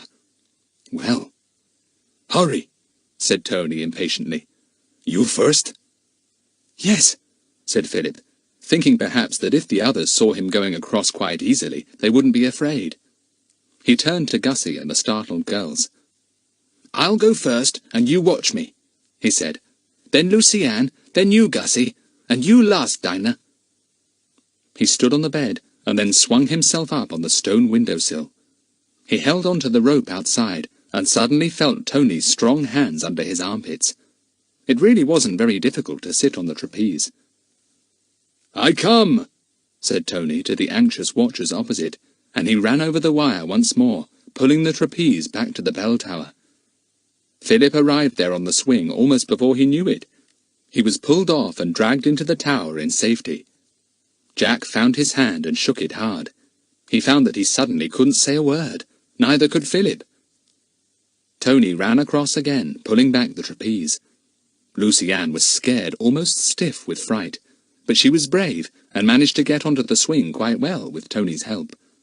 Away she went, giving a little gasp as she thought of the great distance to the ground below her. Back came Tony with the swing, and Gussie was pushed forward to get on it. He was so frightened that Tony began to wonder whether he would fall off in the middle of his trip across the wire. But Gussie held on grimly, his teeth chattering, and almost burst into tears of relief when he got safely to the bell tower. Dinah had no trouble. She wasn't afraid, and if she had been, she wouldn't have shown it. She shot across easily, with Tony pulling her, as sure-footed as a cat. Everyone suddenly felt very cheerful. Lucy-Ann hugged Jack without stopping. There was now such a crowd on the little stone platform at the top of the tower that poor Tony could hardly find room for himself. "What about this wire rope?" said Pedro. "How can we get it back?" "We leave it," said Tony. "It is not possible to get it away. I have another." "Let's get down to the ground," said Jack, half afraid that now things had gone so well, something might suddenly happen to make them go wrong. "I'll go first." Soon they were all at the bottom of the tower. "Silent now," whispered Jack, and they began to walk cautiously down the slope of the hill to the circus. Lucy-Ann kept close to Jack, and he put his arm round her. He was very glad to know that his sister was safe. Gussie stumbled along, scared and puzzled. He didn't really seem to know quite what was happening. "The girls can have our van," said Pedro to Jack. "You and I and Gussie can sleep beneath it." But before they could get to the van, a great clamour came on the air and startled them so much that they all stood still in panic. Whatever was that tremendous noise? "It's a bell! It's bells!" said Jack, putting his hands to his ears. "The bell in the bell tower, and the bell in the church, and another bell somewhere else. Whatever's happening? Have they missed Gussie already?" The circus folk all awoke and rushed out of their vans, marvelling at the pandemonium of noise made by the bells. Clang, clang, jangle, jangle, clang, clang. It went on all the time. And then there came shouting from the town. Lights shone out, and still the bells went on and on. "There is some ringing from the next village, too," said Jack, marvelling. "It's to warn the people about something. What can it be? They can't know yet about Gussie escaping. Why, except for Count Parrotolin and his sister, nobody knew Gussie was a prisoner." No, the bells were not ringing for Gussie. They were giving other news. Serious news. "The king! The king is gone! He has disappeared! He is nowhere to be found! The king is gone!" The townsfolk shouted the news to one another in foreboding. What had happened to their king? Had he been killed? All the bells in the country rang out the news. Enemies had taken their king. Who? Why? Clang, clang, clang, jangle, jangle. "My word," said Jack when he heard the news. "We only just got Gussie out in time. Only just. Another half hour, and it would have been too late." "Yes," said Philip, "and I'd like to see Count Parrotolin's face when he rushes to the tower room to get Gussie out of bed and put him on the throne, and Gussie's not there. The king gone, and no one to put in his place." Gussie howled. "What's happened to my uncle?" he cried. "Where is he? I don't want to be king." "Shut up," said Jack fiercely. "Do you want every single person here to know you're the prince? If someone gives you away, you'll be captured by the count immediately. Go into that caravan, and don't dare to make a sound." Chapter 23. Beware the Bears. Jack hurried the girls and Gussie to Pedro's van. He hadn't reckoned on arriving back with them in the middle of a disturbance like this. All the circus folk were out of their vans. They were dressed in all kinds of shawls, coats and macks, hastily pulled over their night things, and were gathering together in frightened groups to talk. It was just about the very worst time to bring Gussie to the camp. Suppose anyone recognized him? He would certainly have to be disguised at once. Pedro realized this too. He knew, much better than Jack, what trouble the circus folk would get into if it was discovered that they were harbouring the prince himself. They would all be clapped into prison at once. Pedro was very, very worried. "Jack, I'll have to tell Ma," he said desperately. "I'll have to. She can hide Gussie better than anyone. Let me tell her. She'll help us."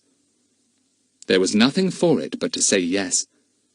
Jack watched Pedro go up to his mother and say something urgently. Then they disappeared up the steps of Ma's caravan and shut the door. Jack looked at Philip, who was feeling bewildered at this sudden transition from confinement in the tower room to the excited turmoil of the circus camp. The girls and Gussie were now safely in Pedro's own caravan, trying to peer out at the windows to see what was going on. Kiki had gone with them. Lucy-Ann almost wished she was back in the peace of the tower room. She couldn't understand exactly what was happening. Where was Jack? Why didn't he come and tell her? Pedro came out of his mother's caravan and went straight over to Jack. "It's all right," he said. "Ma's taken command. She's not a bit afraid of hiding the prince. Actually, she rather enjoys something like this. She'll get him some girl's clothes, put a ribbon on that long hair of his, and keep him close to her. She says she'll tell everyone he's her little granddaughter, come to stay for a few days." Jack gave a chuckle at the thought of Gussie as a girl. "He'll hate it," he said. "He'll kick up no end of a fuss." "Ma won't take any notice," said Pedro with a grin. "She's quite likely to give him a few hard slaps, and my word, she's got a bony hand. I'll get him and take him to her. No one will recognize Prince Aloysius when she's finished with him." Pedro went off, and Jack turned to Philip, who grinned at him. "Poor old Gussie.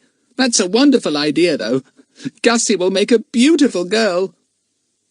There came a sudden shouting from the other end of the camp, then screams. People began to stream away towards the two boys, shouting in fear. "The bears! The bears! They're out!"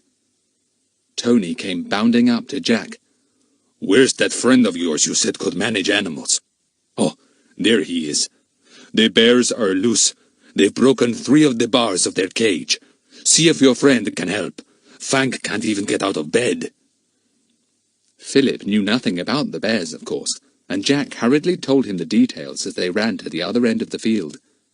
"I hope you can do something with them, Philip. Tony helped me to rescue you on the chance that you could help. It will be a terrible loss to the circus if the bears get loose and have to be shot." One bear was still in the broken cage, afraid to go out because of the crowds. He was making a terrible noise. No one dared to go near. In a nearby cage, Fifo and Fum, the 2 chimpanzees, were wailing in fright. Madame Fifi made sure they were safely locked in and ran over to Jack. "Don't go near that bear, you 2 boys. He's dangerous. And look out for the others. They're loose." "Can't someone block up those broken bars?" said Philip. "He'll be out soon." "Nobody dares," said Tony. But little Madame Fifi dared. She ran to a brilliant flaring torch, stuck in a holder nearby, plucked it out, and ran back to the cage.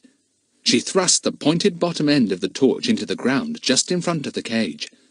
The bear shrank back at the bright light and crouched down in a corner. He was afraid of the brilliance. "That settles him," said Philip, pleased. "He won't attempt to come out while that light is there. Now, where are the others?" "Over there, sniffing round the boss's caravan," said Jack, pointing to 2 dark shapes. "I bet the boss is shivering in his shoes inside the van." "Where can I get some meat?" panted Philip as they ran across the field towards the bears. "Or better still, can I get honey anywhere? Or treacle?" "Treacle? Yes, Ma's got a whole jar of it," said Jack, remembering. "I'll get it." He raced off to Ma's caravan, burst in and demanded the treacle. Gussie was there, standing in silken vest and pants, protesting loudly. Ma was evidently getting to work on him. She didn't seem to be at all surprised at Jack bursting in to ask for treacle. "On the shelf," she said, and went on brushing out Gussie's hair. Jack found the big stone jar and fled back to Philip with it. Philip had now gone close to the bears, who turned to look at him suspiciously. "They've already injured 1 man," said Jack in a low voice. "Look out, won't you, Philip?" "I'll be all right," said Philip. "Keep out of sight, Jack."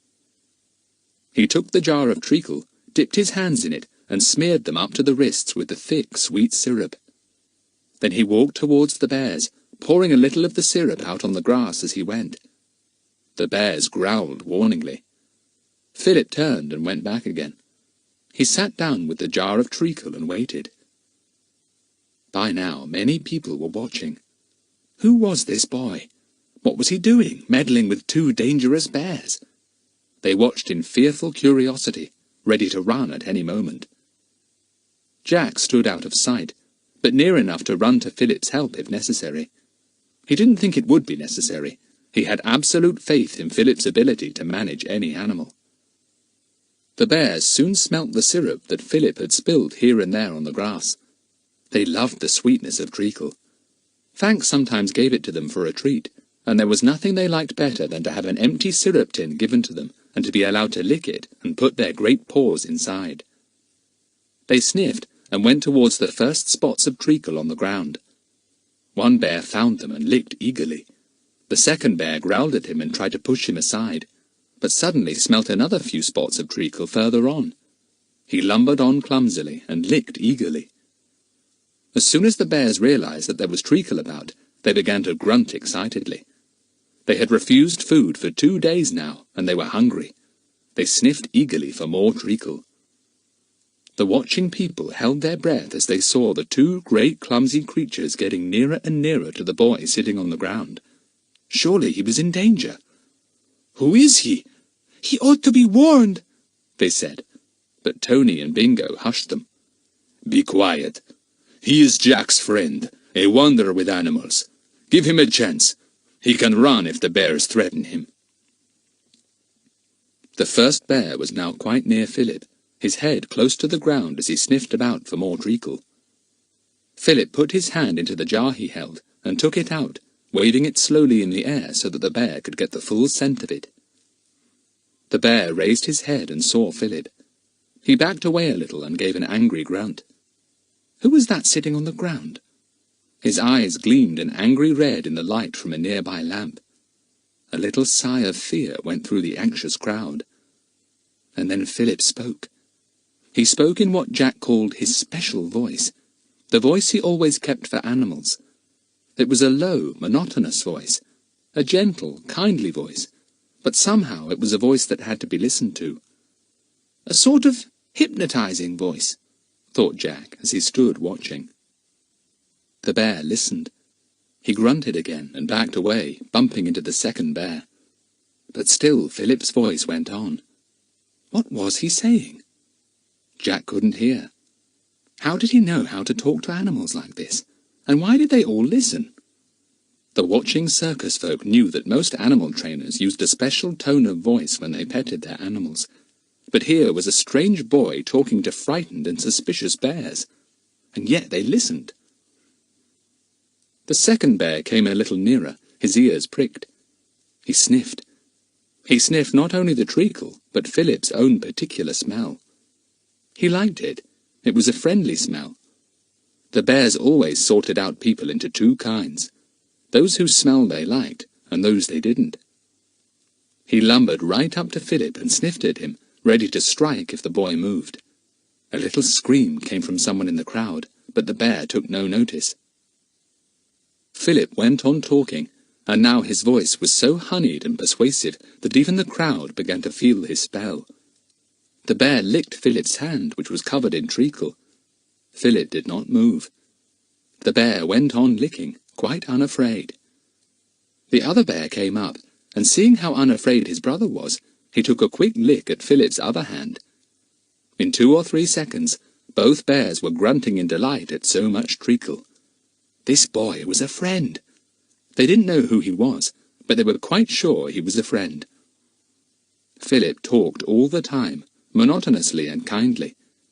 He thought he could now dare to move, so he lifted one hand slowly, put it into the jar beside him, and then took it out covered with treacle again. One bear lay down beside him to lick in comfort. Another sigh at once went through the tense crowd.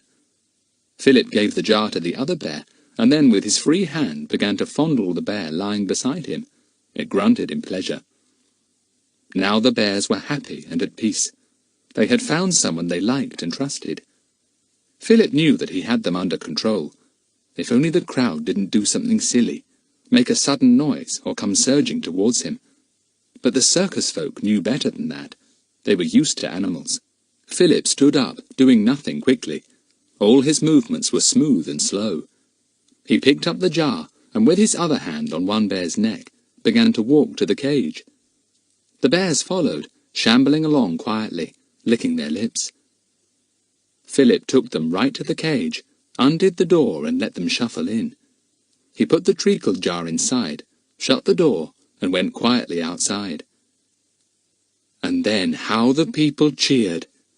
"He's a wonder! Who is he? They'll thank the bears are safe! Who is this boy?" Chapter 24. Morning Comes. Philip called to Jack. "Jack, see if you can get some meat, plenty of it, and bring it to me." "I'll get some," said Tony, and raced off. He came back with a basket containing great slabs of horse meat. Philip took it. He opened the cage door and threw in the meat, talking cheerfully to the hungry bears. Now they were ready for their meal. They were no longer sulky, scared, or angry. They were just 3 very hungry bears, and they fell on the meat and gulped it down. "Let them have as much as they will eat," said Philip. "Then they will go to sleep. While they're asleep, someone must mend their cage bars. Keep that light in front now. None of them will venture out of the broken bars while that light is there." Everyone gathered round Philip.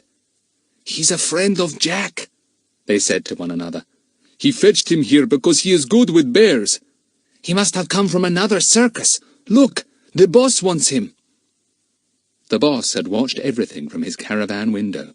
He was most impressed and extremely thankful. Pedro told Philip that the boss had sent for him, and he and Jack and Philip went up the steps of the boss's big caravan. The boss poured out praise and thanks in a mixture of several languages. Pedro interpreted with a grin. He says, what can he do for you? He says you've saved the bears from being shot. He says, ask anything you like and you can have it if he can give it to you. Jack answered quickly. There's only one thing we want. Now that there is this upset in Borken, can we all stay with the circus? Philip will be glad to look after the bears as long as Fank is ill, but he has girls with him, our sisters. Can they stay too? We don't like to let them go off by themselves in case civil war starts up in Tory Hessia. Pedro interpreted. The boss quite thought that these sisters were circus performers too. He nodded his head. Yes, you may let them stay. If they have tricks or shows of their own, they may get a chance here. But we must strike camp tomorrow. It will be dangerous to stay here in Borken any longer. The Count Paratolan owns this land, and as it is probably he who has something to do with the king's disappearance, it would be best for us to leave before trouble starts. What does he say? Asked Jack anxiously. Pedro translated all this into English, and the two boys were much relieved. Good. They could all stay with the circus, and would leave almost immediately with the circus folk. They would soon be out of the danger zone, and then perhaps they could get a message to Bill. The boys went down the steps of the van with Pedro. They made their way to Pedro's own little van, feeling that they simply must have a good long talk. It was about 2 o'clock in the morning now, but none of the three boys felt tired. They were far too strung up with the happenings of the night. The circus folk, as they passed, clapped Philip on the back. He smiled and nodded, and then at last all three were in the little van with the two girls and Kiki. "Shut the door," said Kiki at once. "Wipe your feet. Fetch the king." "I wish we could, Kiki," said Jack with a laugh, as the parrot flew onto his shoulder. "But don't you start talking about the king. Oh, Lucy-Ann, you nearly had me over. What a hug! It reminds me of the bears." "I can't help it," said Lucy-Ann, and gave Philip a hug too. "I was so anxious about you and Philip with those bears. It all seems like a horrid dream. I was longing for you to come back to us. Gussie's gone too. Is he really going to be a girl?" "He is," said Jack, sitting down on the mattress. "Now, we've got to talk and make plans. First of all, because of Philip's grand performance with the bears, the boss has said that we can all stay with the circus. We couldn't have a better hiding place." "That's true," said Dinah. "But suppose the Count makes a search for us, and his men are sent here to look, among other places. Gussie might not be recognized if he's dressed up as a girl, but what about me and Lucy-Ann and Philip? We're all dressed in the English way. We'd soon be noticed." "Yes, I hadn't thought of that," said Jack. "I'm too English as well. Pedro, I've got some money saved up that I made out of Kiki's performances.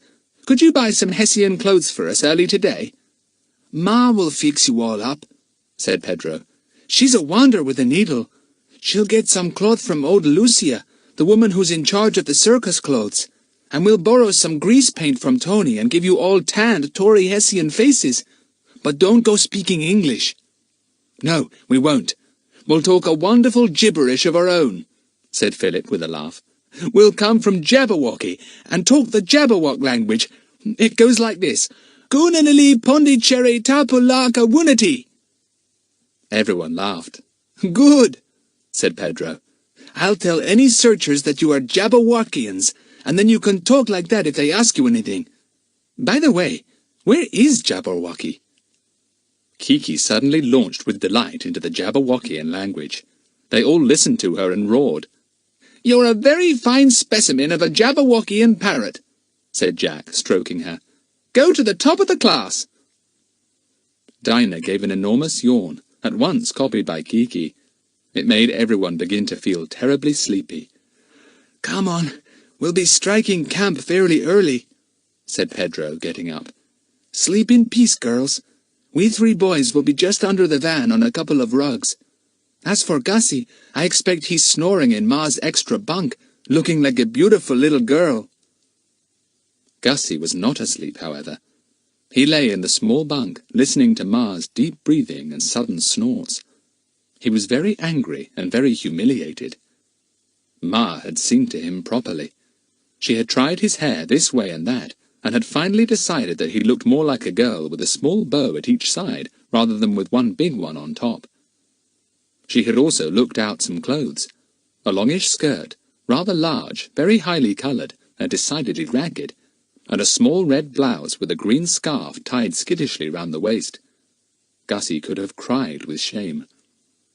It wasn't the slightest bit of good arguing with Ma. In fact, when Gussie refused to stand still while his bows were being tied, Ma had given him a hefty slap on a very tender place, which had given Gussie such a tremendous shock that he couldn't even yell. "You know I'm a prince, don't you?" he said fiercely under his breath. "Pah!" said Ma. "You're just a boy. I've no time for princes." And she hadn't. Now Gussie was trying to go to sleep, his hair still tied with bows, and a peculiar sort of garment on him that looked half like a nightgown and half like a long coat. He went over the exciting escape in his mind and shuddered. No, he wouldn't think about that awful rope and the trapeze swing. He wondered about his uncle and shuddered again. Was he killed? Poor Gussie's thoughts were not pleasant ones at all. The morning came all too soon for the 5 tired children. Philip went across at once to the bears' cage to see how they were. The bars had been mended and strengthened. The bears, looking extremely well fed, were half asleep, but as soon as they saw Philip they padded to the bars and grunted amiably. One bear tried to reach him with his paw.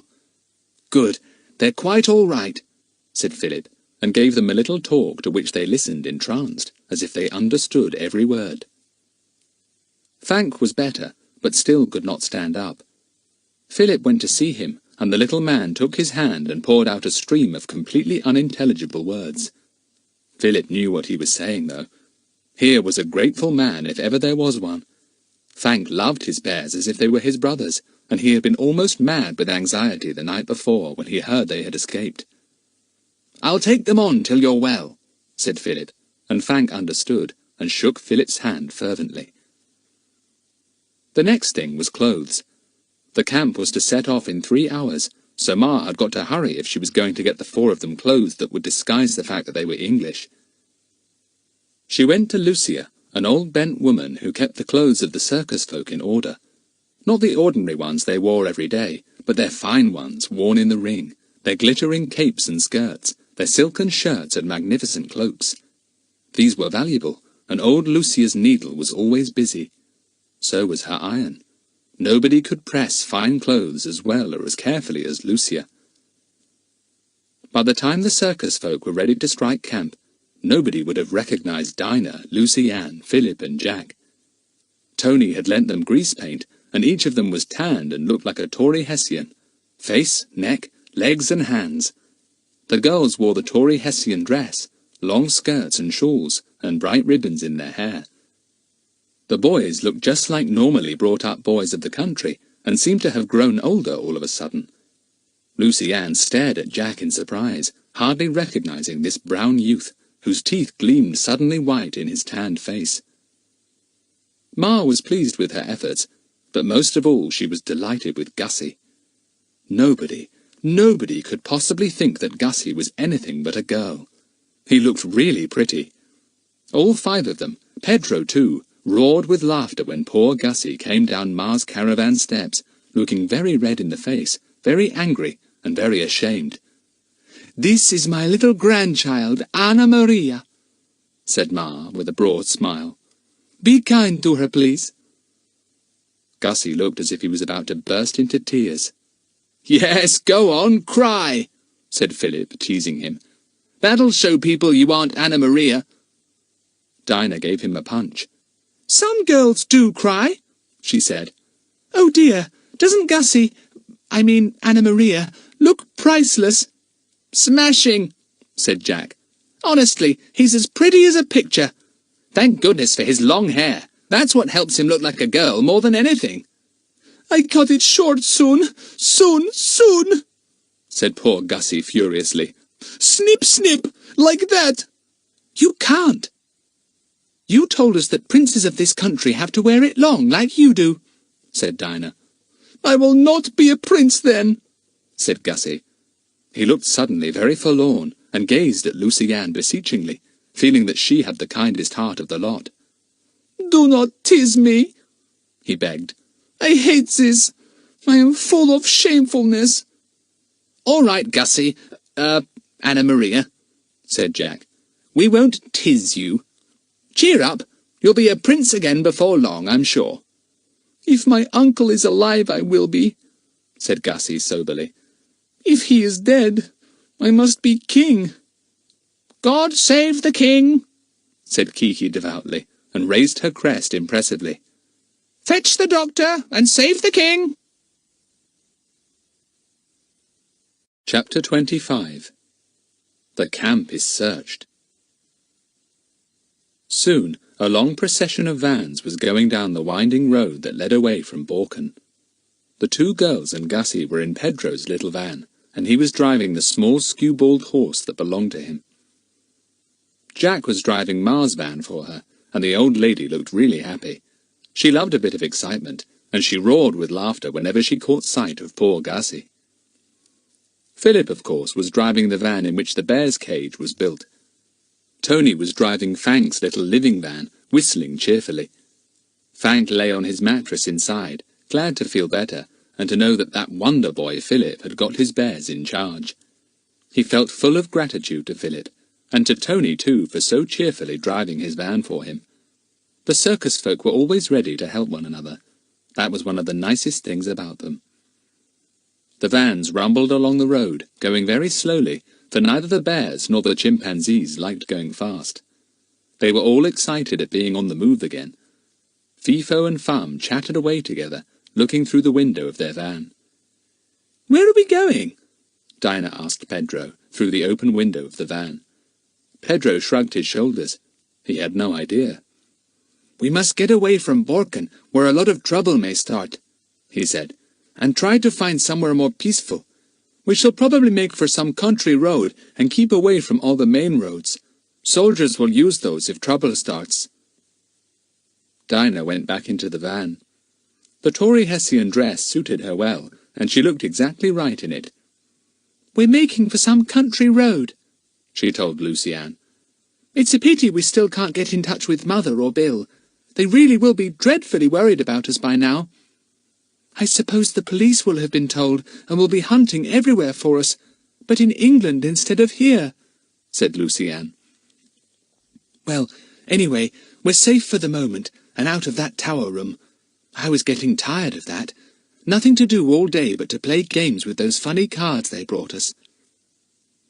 They all stopped for a meal at about 1 o'clock. The vans stood at one side of the road, and the circus folk sat beside them and ate. It was like summer, although it was only April. The sun was very hot, and masses of brilliant flowers were out everywhere. Philip's little dormouse came out to share the meal with him. He had had it with him all the time. It was scared by the noisy talk of the circus folk, and only appeared when things were quiet. It sat on the palm of Philip's hand, enjoying a nut, its big black eyes now and again glancing up at the boy. "I don't know what we'd have done without you, Snoozy, when we were shut up in that tower room," said Philip softly. "You kept us all amused with your little games and antics, didn't you? And you told Jack where we were the other night. You ran under the door to him." Soon they were on the way again. The bears settled down to sleep, happy to know that Philip was driving them. He had fed them himself again when the procession halted for a meal, and the bears grunted at him happily. Fank heard them and was happy too. The procession wound down the road, came out into a main road and went down that, intending to turn off at a country road about 2 miles on. But halfway down, something happened. 3 powerful military cars swept by the procession and drove right up to the head of it. Then they stopped, and soldiers leapt down from the cars with the captain in command. "Halt!" he said to the front driver, and the whole procession came to a stop. The circus folk looked worried. What was this? Soldiers already? And why were they being halted? They had done nothing wrong. They jumped down from their vans and gathered together in little knots, waiting. Jack poked his head back into Ma's van, which he was driving. "This is it, Ma," he said. I think the vans are going to be searched. Give Gussie something to do and scold him as if he was your grandchild. Gussie, you're a girl, remember, so don't answer back or even say a word when the men come along. Look shy if you can." Pedro also knew what was about to happen. He called to the two girls. "Come out and mix with the circus folk. Go with Tony and Bingo. I'll come too. I'll put my arms round you both as if you were my sisters or my friends." Philip, however, didn't move. He decided that he was in a very good place, driving the bears' van. The men would be sure to upset the bears, and he would have to pacify them. He would appear to the men to be a bear trainer. The captain found the boss. Pedro heard him talking to him in sharp tones. "We are going to search your vans. We suspect you have someone here we want. It will be the worse for you if you have. I warn you to give him up now at once, because when we find him you will be severely punished." The boss looked surprised. He was sitting in his great chair inside his van. "I do not know what you mean," he said. "Search my vans. You are welcome." The boss thought that the soldiers were looking for a deserter, a young man perhaps. He did not know they were hunting for a small boy, and certainly had no idea they were after the little Prince Aloysius. The captain gave a sharp command. His soldiers marched down the sides of the vans, keeping a watch for anyone who might try to hide in the wayside bushes. Then they began to search carefully, probing each van, lifting up piles of rugs or clothes to see if anyone could be hidden there. They stopped at the sight of Philip. They had been told that although they must at all costs find Gussie, there were 3 other children too to look for. Children whose presence in the camp would tell them the prince was somewhere about too. They came up to the bear's van, their heels clicking sharply. Their loud voices angered the 3 bears, and they growled and flung themselves at the bars. Tony came up and spoke to them, telling them to keep out of sight of the bears. "We had trouble with them yesterday," he said, "and this boy, who helps the trainer, only just managed to keep them under control. As you see, the bars of the cage were broken and had to be mended. Keep out of sight, please, or they will break the bars again." Philip didn't understand what Tony was saying, but guessed. He decided that the best thing he could do to avoid being questioned was to get inside the bear's cage and pretend to quieten them. So in he went, and the bears fawned round him in delight. The soldiers watched from a safe distance. The captain was satisfied. Obviously this boy belonged to the circus, and travelled as a helper with the bears. He could not be one of the boys they had been told to look out for. They went on to the next van, and Tony winked at Philip. "Good," he said. "Keep there. You are safer with the bears than anywhere else." The soldiers went from van to van. They hardly glanced at Dinah or Lucy-Ann, who, with Pedro's arms round them, were standing watching the 2 chimpanzees. Madame Fifi had taken the opportunity of giving them a little airing. The captain, however, glanced sharply at Pedro. Could he be one of the boys they sought? He beckoned to him. Pedro came over, still with the girls, smiling and at ease. The captain snapped something at him in Tory Hessian. Pedro answered smoothly, pointing to his mother's van. He was saying that he travelled with his mother and his little cousin, Anna Maria. "And these 2 girls?" said the captain sharply. "They are with the circus too," said Pedro. "They belong to the boy who manages the bears. You have seen him. They are Jabberwockians and speak very little Hessian, but they speak French if you would like to ask them anything." Dinah heard Pedro say the word Jabberwockians, and guessed that he was saying that she and Lucy-Ann belonged to Jabberwocky. Dinah immediately poured out a string of utter gibberish to the captain, waving her hands about and smiling broadly. Lucy nodded her head now and again as if she agreed with her sister. All right, said the captain in his own language. "It's all nonsense to me, this. I can't understand a word. What is she saying?" Pedro grinned. He told the captain that Dinah thought him very magnificent, much grander than captains in Jabberwocky. He was pleased. He saluted the 2 smiling girls smartly, and went away, satisfied that they were certainly not English. He really must find out where the land of Jabberwocky was. He didn't seem to have heard of it. These circus folk came from queer places. And now the soldiers had reached Ma's caravan. Jack was still sitting in the driver's seat, Kiki on his shoulder. He had warned her not to talk, because he was afraid her English words might give them away. "But you can make noises," he told her, and Kiki understood perfectly. She raised her crest as the men came near and coughed loudly. The soldiers looked at her in surprise. "Pauki," said Jack, patting Kiki. "Pauki, aka Pauki." He knew that this meant clever parrot, because the people who had come to marvel at Kiki when she had been on show had so often said those two words.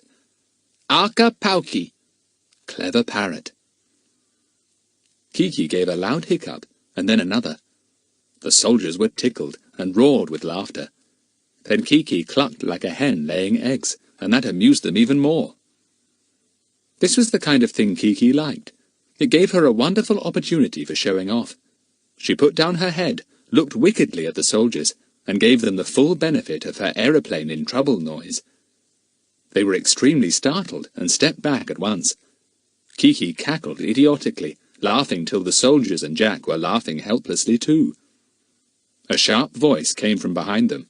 It was their captain. They jumped to attention at once. "Why waste time on this boy?" said the captain. "You can see he is a circus boy with a parrot like that. Search the van!" Jack knew enough of the Hessian language now to understand roughly what the captain had said. He wasn't suspected then, and it was obvious that none of the soldiers suspected Philip or the girls. Now there was only Gussie left. Would he play up and be sensible? 2 soldiers went into Ma's van. They saw Gussie at once, sitting beside Ma. "Who's this?" they said sharply. "What's her name?" Chapter 26. The Peddler's Van. Gussie looked shyly up at them, and then hid his face in Ma's lap as if very overcome. That had been Ma's idea, of course. Now, said Ma in Tory Hessian, tapping Gussie. "Sit up and answer the gentleman, my little Anna Maria." She turned to the soldiers. "You must pardon her," she said. "She is a silly little girl, and cannot say boo to a goose. Sit up, my pet, and show these kind gentlemen what you are making." Gussie sat up and held out a piece of embroidery to the 2 soldiers, keeping his head down as if very shy indeed. Jack, looking in through the window, was amazed at Gussie's acting. And that embroidery! How very, very clever of Ma to give Gussie that to show the soldiers. He had seen Ma working on it herself, night after night. "She is my favourite grandchild," Ma prattled on. "The prettiest little thing, and so good. Talk to the kind gentleman, Anna Maria. Say how do you do."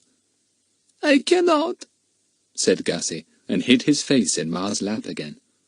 "Don't bother her," said one soldier. "I have a little girl at home as shy as she is. It is better to have them that way than bold and cheeky. How pretty her hair is. You must be proud of her, old woman."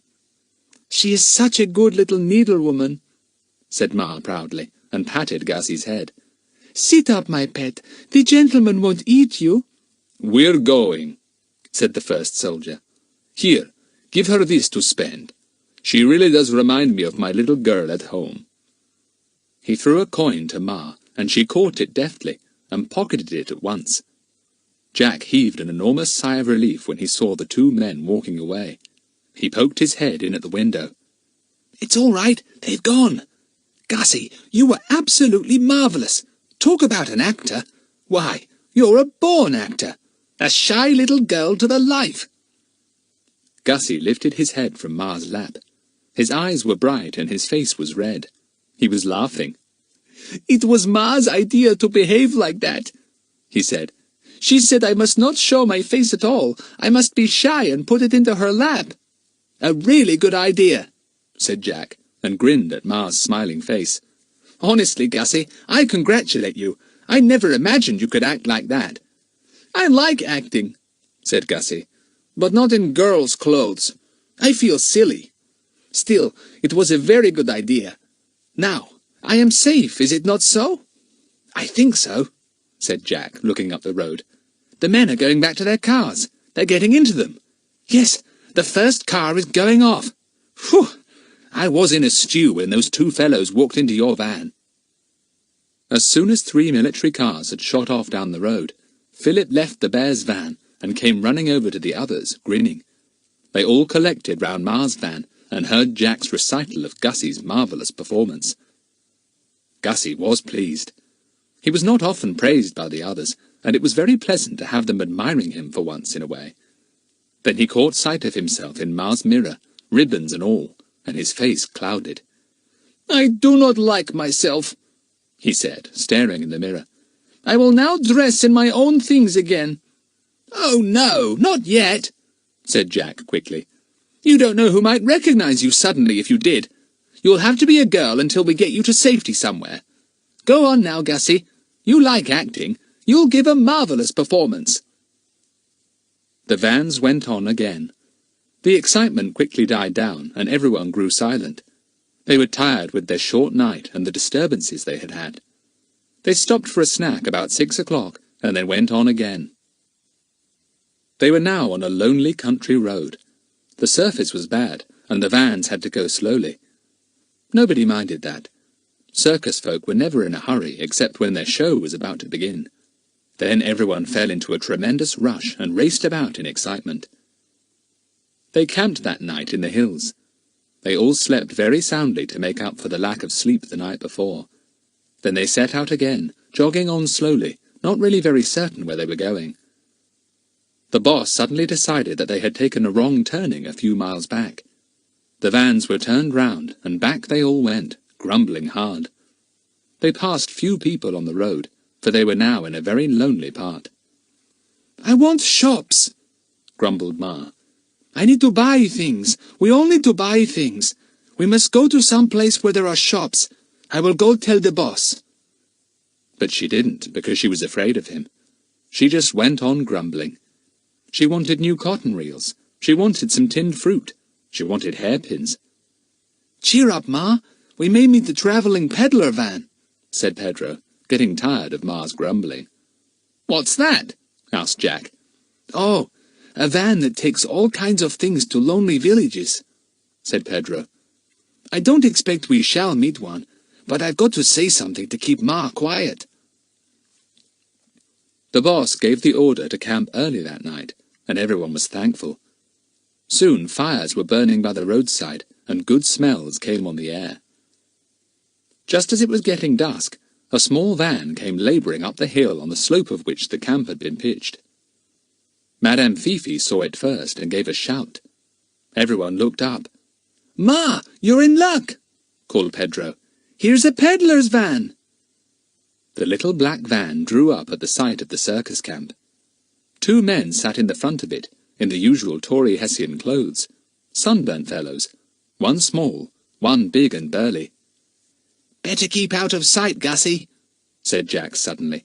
"You never know, this might be men sent to check over the camp again." "Oh dear," sighed Lucy-Ann. "Don't say they're going to search all over again." The small man jumped out, went to the side of the van, and swung down half the wooden side, making a kind of counter. Inside the van, on shelves, were goods of every conceivable kind. Tins of meat, sardines and fruit, tins of salmon and milk, skeins of wool, reels of cotton, rolls of lace, bales of cheap cotton cloth, safety pins and hairpins, combs of all kinds, soap, sweets. Really, it was just like a little general shop seen in so many villages. "It sells everything," said Pedro. "Ma, do you want me to buy half the things for you?" "No, I'll come myself," said Ma, who enjoyed a bit of shopping. "Stay here, Anna Maria." "Can we go and have a look at the shop, do you think?" asked Dinah. "You've got some Hessian money, haven't you, Jack? I do really want to buy some soap and a few other things. Surely that van is genuine. Those men can't be spies sent to search the camp again." "No, I don't think they can be," said Jack. "The van does seem quite genuine, as you say. All right, we'll go and buy a few things. Not Gussie, though." So while the others strolled off in the dusk to the little travelling shop, Poor Gussie was left behind in Ma's van. He was very cross. The small man sold all the goods. The big man merely helped, handing down this and that, and wrapping up anything that needed it. He said nothing at all. The other man was a real talker. He chattered all the time, chaffed the women, and passed on little bits of news. "And what news have you got?" he asked Ma and old Lucia, as he sold them hairpins and combs. "You've come from the direction of Borken, haven't you? Any news of the king there? He's not been found yet, you know." Ma gave him her news, and described the clamour of the bells in the night. Old Lucia chimed in with a few remarks too. "Where's little Prince Aloysius?" she wanted to know. "They say he was sent to school in England. If the king is dead, the little prince will have to be brought back, won't he?" "We had soldiers searching our camp today," said Madame Fifi. "Though what they expected to find, I don't know. The king, perhaps." Everyone laughed. The chattering and buying went on for some time, and the peddlers did very well. Jack went up to buy some sweets for the girls, Kiki on his shoulder. "Good morning, good night, good gracious," said Kiki conversationally to the peddler who was serving. He laughed, but the other man didn't. He turned round and looked very sharply at Kiki indeed. Jack felt uncomfortable. Why did the second man look round like that? He tried to see what he was like, but it was now dark and difficult to see inside the little van. Lucy-Ann pointed to some toffee. "I'd like some of that," she said in English. Jack saw the man at the back of the van stiffen. He seemed to be listening for what Lucy-Ann might say next. He reached up to a shelf, took down a tin, and then stood still again, as Lucy-Ann spoke once more. "Let's have a tin of pineapple. Kiki likes that." The man swung round. Jack hurriedly pushed Lucy-Ann back into the darkness. This fellow was a spy. He was sure of it. He took another look at him, but could not make out very much. A head of black curly hair, such as all the Tory Hessians had. A small black moustache. That was about all Jack could see. "What's up, Jack?" said Lucy-Ann in astonishment as he hurried her away from the van, pulling Dinah and Philip with him too. He told them hurriedly what he thought, and they were very worried. They rushed back to Ma's van to see if Gussie was all right. To their great relief, he was there, looking very cross. "Though why we should think he wouldn't be there, I don't know," said Jack. "Gussie, get out your embroidery. We've seen somebody suspicious. He heard Lucy-Ann talking in English, and Kiki too, and he was much too interested." "Well, we'll hope he clears off soon," said Philip. "I'll go and watch, and tell you when they're gone." But the peddler's van didn't go. The two men shut up the side of the van, safely locking up all their goods, and then sat outside with a little campfire, cooking some kind of meal. "They're staying the night," reported Philip. "Not too good, is it? And Madame Fifi told me that the small man has been asking questions about Kiki, if the boy who owns her belongs to the camp, and where his caravan is." "Blow!" said Jack. "What can we do? We can't possibly run away. I've no idea at all where we are. Miles away from anywhere, that's certain. Well, we can only hope for the best. We'll sleep as usual under the girls' van, and Gussie can be with Ma. After all, he's the important one. We're not really important, except that Gussie escaped with us, and presumably the Count will think that wherever we are, Gussie will be too." The girls went to their van and undressed to go to sleep. Gussie was safely with Ma. The three boys lay on the rugs below the girls' van as usual. Pedro soon fell asleep, but Jack and Philip were worried and lay awake, whispering. Suddenly Jack clutched Philip. "I can hear someone," he whispered in his ear. "Someone crawling near this van." Jack sat up cautiously and felt for his torch. Yes, someone was near the van, crawling quietly on all fours. Jack flicked on his torch at once. A surprised face was caught in the light. A man was on hands and knees nearby. It was the big peddler from the little van. His black hair showed up plainly in the beam of the torch. "What do you want?" said Jack fiercely. "What do you mean by crawling around like this? I'll raise the camp and have them all after you." Chapter 27. a surprise, and a plan. "Shh!" said the man urgently. And then, before he could say another word, a very strange thing happened. Kiki, who had been watching the man in greatest surprise, suddenly spread her wings and flew to his shoulder. She rubbed her beak against his cheek in the most loving manner, crooning like a dove. "Kiki," said the man, and stroked her neck. "Silly Bill," said Kiki lovingly. "Silly Billy, put the kettle on. Send for the doctor." Jack was so astonished that he simply couldn't say a word. Why in the world was Kiki behaving like that? And how did this man know her? It was Philip who guessed. He suddenly rolled himself over on hands and knees and crawled at top speed from under the wagon. "Bill! Bill! This must be a dream! Bill, it is you, isn't it? Are you wearing a wig?" With a grin, the big man stripped off the whole of his black hair. Yes, he was wearing a wig, and without it he looked himself at once, in spite of the little black moustache, which of course was merely stuck on. "Bill! Oh, Bill, I can't believe it!" said Philip. Bill put out his great hand, and the two shook hands solemnly for quite a long time. Then Jack joined them, his eyes almost falling out of his head. It must be a dream. This couldn't be real. But it was. It was Bill himself. He asked eagerly about the girls. "I was so relieved to see them both looking so well," he said, "though I hardly knew them in that get-up they were wearing. But I knew Lucy-Ann's clear, high voice all right, and I spotted Kiki too, of course. I couldn't believe it when I saw her on your shoulder, Jack. I really couldn't. Where are the girls? In this van here?" "Yes. We heard that you had made inquiries about where our van was," said Jack, "and we thought you were spies. We didn't guess it was you, and that you wanted to come and find us in the night. Let's get into the van and wake the girls. We'll wake old Pedro, too. He's a great friend of ours." Soon an extremely excited company of 6 people and a parrot sat in Pedro's little van. Lucy-Ann hung on to Bill and wouldn't let him move even an inch from her. Tears ran down her cheeks, and she kept brushing them away. "I can't help it, Bill. I'm not really crying. It's just because I'm so happy again. I just can't help it, Bill," said poor Lucy-Ann, laughing through the tears that simply poured down her face. Bill took out an enormous hanky and patted her eyes. He was very fond of Lucy-Ann. "You make me think of Gussie," he said, "and the time when Philip took a kitchen tablecloth to dry his tears. Cheer up, we're all together again, and you can give me most valuable information." "How's Mother?" said Philip. "Is she very worried?" "Very," said Bill.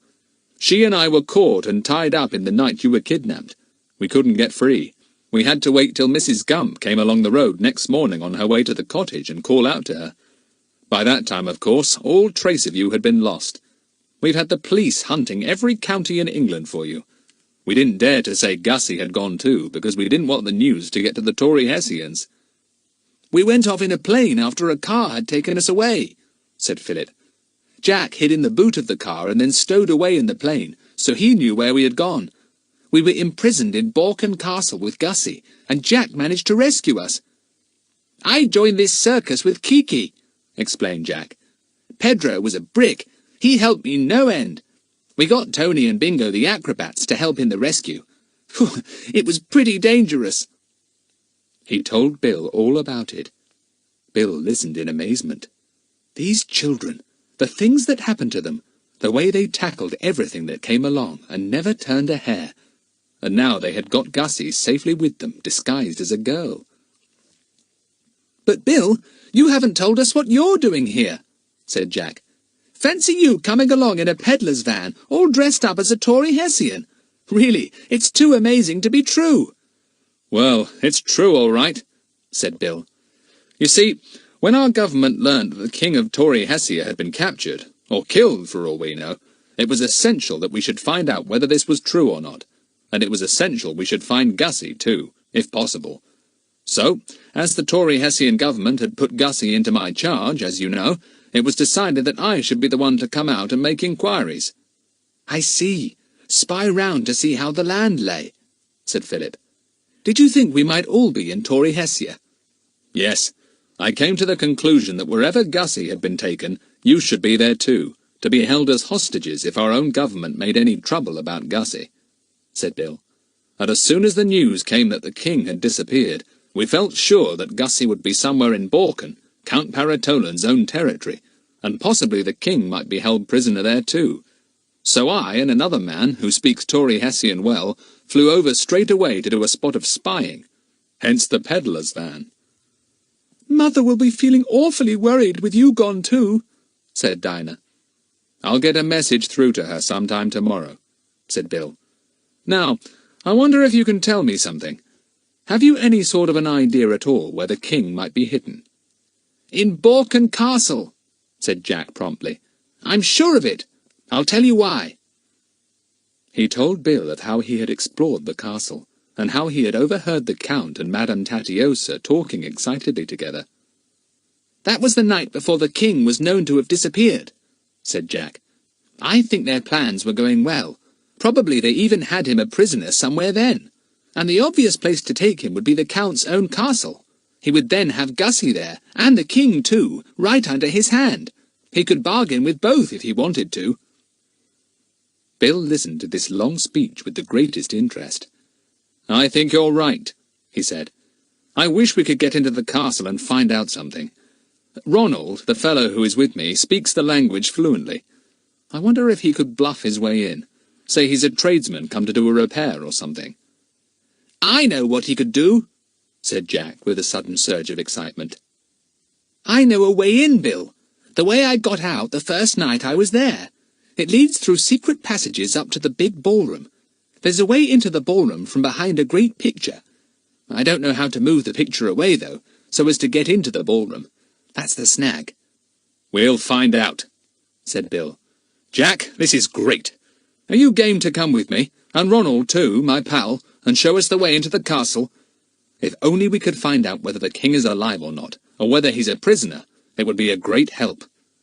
There's one thing. The plans of the plotters must be greatly upset now that Gussie has gone.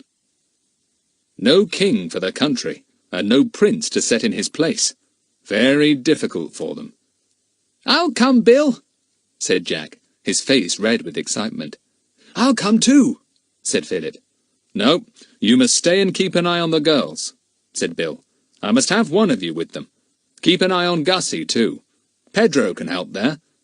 "Shall we go now?" asked Jack eagerly. "It's a very dark night." "The sooner the better," said Bill, and got up. "Wait here, I'll fetch Ronnie. I'll have to tell him a few things first, though. My word, he'll be astonished." Bill disappeared. For a moment the five said nothing. Kiki broke the silence. "Ding-dong bell, Billy's in the well," she said. "Pussy's got a cold. Achoo!" "Idiot," said Jack. "My word, what a night! Fancy Bill turning up here. It was Kiki who recognized him when he came crawling round the van. I didn't." "Everything will be all right now," said Lucy-Ann. "It always is when Bill comes." "Don't talk too soon," said Dinah. "They've not got an easy job tonight." Bill came back with Ronnie, who seemed rather overcome at meeting so many people at once. He had much more to say as a peddler than with Bill in Pedro's van. "Well, are we ready?" said Bill. "Come on, then." They slipped out of the caravan, and Jack followed the two men. Their van was quite near, and Jack guessed what they were going to do. They were going to drive back to Borken. It wouldn't take long, because it wasn't really very far away. The circus procession of horse-drawn vans had gone at a walking pace the last 2 days, and had once had to retrace their steps as well. It wouldn't take more than an hour to get to Borken. They went off in the night, Ronnie driving. Kiki was on Jack's shoulder. She meant to be in everything, no matter what it was. They came to Borken. The town was in utter darkness. "Park the van in the field where the camp was," said Jack, and guided them to it. "The castle is only just up the steep slope of the hill, then." They parked the van behind a big bush. Then they made their way up the steep slope to the castle. "There's the bell tower," said Jack as they came nearer. "Better go cautiously in case there are people on guard. The Count must know that we escaped by means of the bell tower. We had to leave Tony's wire rope behind, stretched from tower to tower." Nobody seemed to be about, however, but Jack suddenly saw lights in the castle windows high above them. They blazed out of 6 windows. Something was going on in the castle in the middle of that night, it was certain. "We might be able to have a look in on that," said Bill, staring at the lights. "Must be some kind of a conference going on."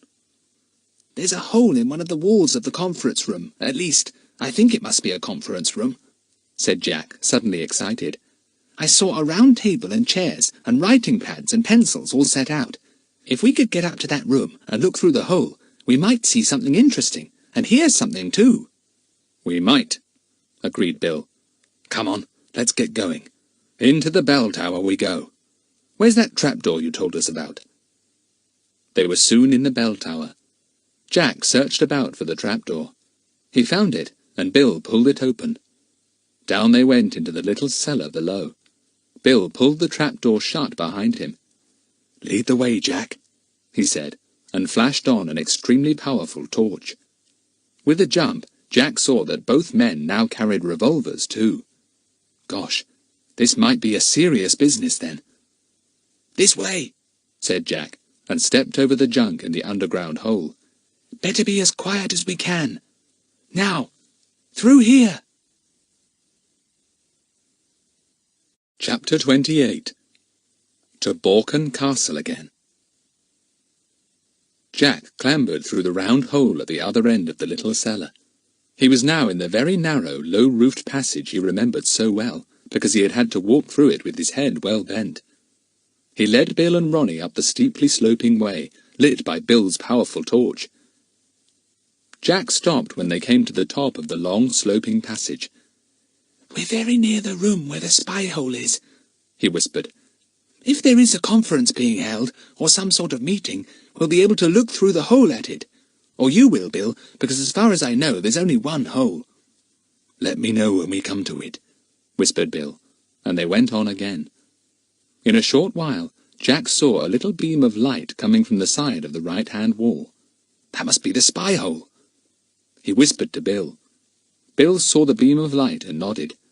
There was not room for him to get in front of Jack, so the boy went on past the little spy hole and let Bill stand by it behind him. Ronnie was by Bill, quite silent. Kiki had been tapped on the beak, so she knew she was to be quiet too. Bill glued his eye to the spy hole. He saw the same room that Jack had seen, a room with a round table, chairs pulled up to it, and writing materials on the table. But now there were lights blazing in the room, and every chair at the table was filled. At the top sat Count Parrot. Beside him sat his sister, Madame Tatiosa. On his other side sat someone else, whom Bill knew from photographs, the Prime Minister, husband of Madame Tatiosa. He looked ill at ease and grave. Men in military uniform were also round the table. At the bottom of the table stood a tall man with a great likeness to Gussie. His uncle, the king! Bill heaved a sigh of relief. So he hadn't been killed. Well, that was one good thing at any rate.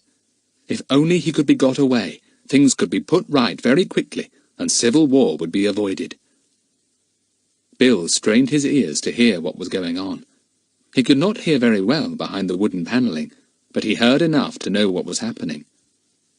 The king was being urged to abdicate, to leave his throne, go into retirement, and let Gussie, the Prince Aloysius, rule in his stead. "If you will not sign this document of abdication, then it will be the worse for you," finished Count Parrot. "You will, I fear, not be heard of again." Bill followed this with difficulty, for he did not speak Tory Hessian well. He had, in fact, only tried to learn it when he knew he might have to go to the country, but he had no doubt that that was what the Count was saying. The Prime Minister said something in protest, but the Count would not listen. Madame Tatiosa made a short, angry speech and sat down. The king bowed, and then spoke in such a low voice that Bill couldn't hear a word. "Very well," said the Count. "You may have tonight to make up your mind. Tonight only. We will adjourn this meeting." He stood up, and so did everyone else. The Count went out with his sister and the Prime Minister. The King followed, closely hemmed in by 4 men. He looked sad and worried. The lights in the conference room dimmed, and there was silence. Bill turned to Ronnie and repeated rapidly what he had seen and what he thought had happened. "As far as I can make out, the King's got tonight to think things over. If he says no, he won't give up the throne. That's the end of him. I think he will say no." There was a silence behind the wooden panelling for a moment or two. Bill debated with himself. Could he get back to the capital of Tory Hessia, tell what he had seen, and bring men to rescue the king? No, there wouldn't be time. The capital town was too far off. There was only one sure thing to do, and that was to see if he himself could get the king away. He whispered this to Jack. The boy nodded. "Yes, if only we knew where he was going to be tonight. He won't be put into the tower room, I'm sure. They'd be afraid he'd escape too, like Gussie. Let's go to the ballroom where that moving picture hangs. We might be able to shove it aside and get into the room." He led the way again, up some very steep steps, up and up, then round a sharp corner and into a narrow, dark passage running just inside the walls of the rooms, but a little below the level of the floor. Then came a small flight of steps, and Jack paused. "These are the steps that lead up to that picture," he whispered. "You must see if you can find out how to move it away from the hole, Bill. It slides right away from it, keeping level with the wall." Bill and Ronnie began to feel about all over the place. Bill suddenly found a knob. Ah, this must be it. A pull at this might set the mechanism working that moved the picture away and left a hole in its place. He listened carefully. No noise came from the room within. Well, he'd have to risk it anyhow. Bill pulled the knob. Nothing happened. He twisted it. Still nothing happened. Then he pushed it, and it gave beneath his hand. Then came a slight scraping noise, and it seemed to Bill as if part of the wall was disappearing. But it was only the picture moving to one side, leaving a hole almost as large as itself, the secret entrance to the ballroom. There was very little light in the big room, merely a dim glow from a lamp whose wick had been turned down. Bill peered out. "No one here," he whispered to the others. "We'll get into the room while we can." He climbed out of the hole and jumped lightly to the floor. The others followed. Their rubber shoes made no sound. "We'd better just go and see if the king has been put into the tower room," whispered Jack. "I'll go. I know the way. You stay here behind these curtains." He sped into the anteroom and saw the spiral stairway. He stopped and listened. No sound anywhere. He ran up the steps quietly and came to the little landing. He flashed his torch on the door that led into the room where Philip and the others had been imprisoned. It was wide open. The room beyond was dark, too, so it was plain that the king was not imprisoned there. Jack went down again. He tiptoed to the curtains behind which Bill and Ronnie were hiding. "No good," he whispered. "The door's wide open. He's not there." "Listen," said Bill suddenly. "I can hear something." They listened. It was the clump of marching feet. They came nearer and nearer. It sounded like 2 or 3 people. Bill peeped round the side of the curtain when the sound had passed by. "2 soldiers," he whispered. "They must have gone to relieve 2 others on guard somewhere. And who should they be guarding but the king? We'll wait and see if 2 others come back this way. Then we shall know the first 2 have gone on guard somewhere, and we'll explore down that passage where the first 2 went." "When I was here before, the sentry on guard kept disappearing down there," said Jack, remembering. "It's a kind of sentry beat, I think. Perhaps the king has been taken down there and locked into a cell." "Listen," said Ronnie. Back came marching feet, and 2 different sentries went by smartly in the opposite direction from the others and disappeared. The 3 could hear the sound of their feet for some time, and then no more. "Now," said Bill, "and keep your ears open and your eyes peeled too."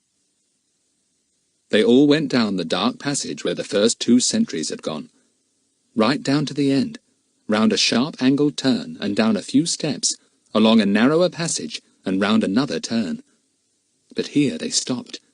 They could hear marching feet again, coming nearer. There was a room opening off near where the three stood. Bill pushed open the door, and the three went into it hurriedly. It was quite dark. Bill switched his torch on for a moment, and they saw that it was a kind of box room. The sentries passed right by it, went a good way up the passage, and then, stamp, stamp, they turned and came back again. Bill listened to their feet marching. They seemed to go a long way down the passage, a long, long way, before they turned to come back. "I should think the king must be locked up somewhere about the middle of their sentry go," said Bill. "We'll let them come up here once more, and when they have gone right past us, up to the other end of their beat, we'll slip down here and explore a bit.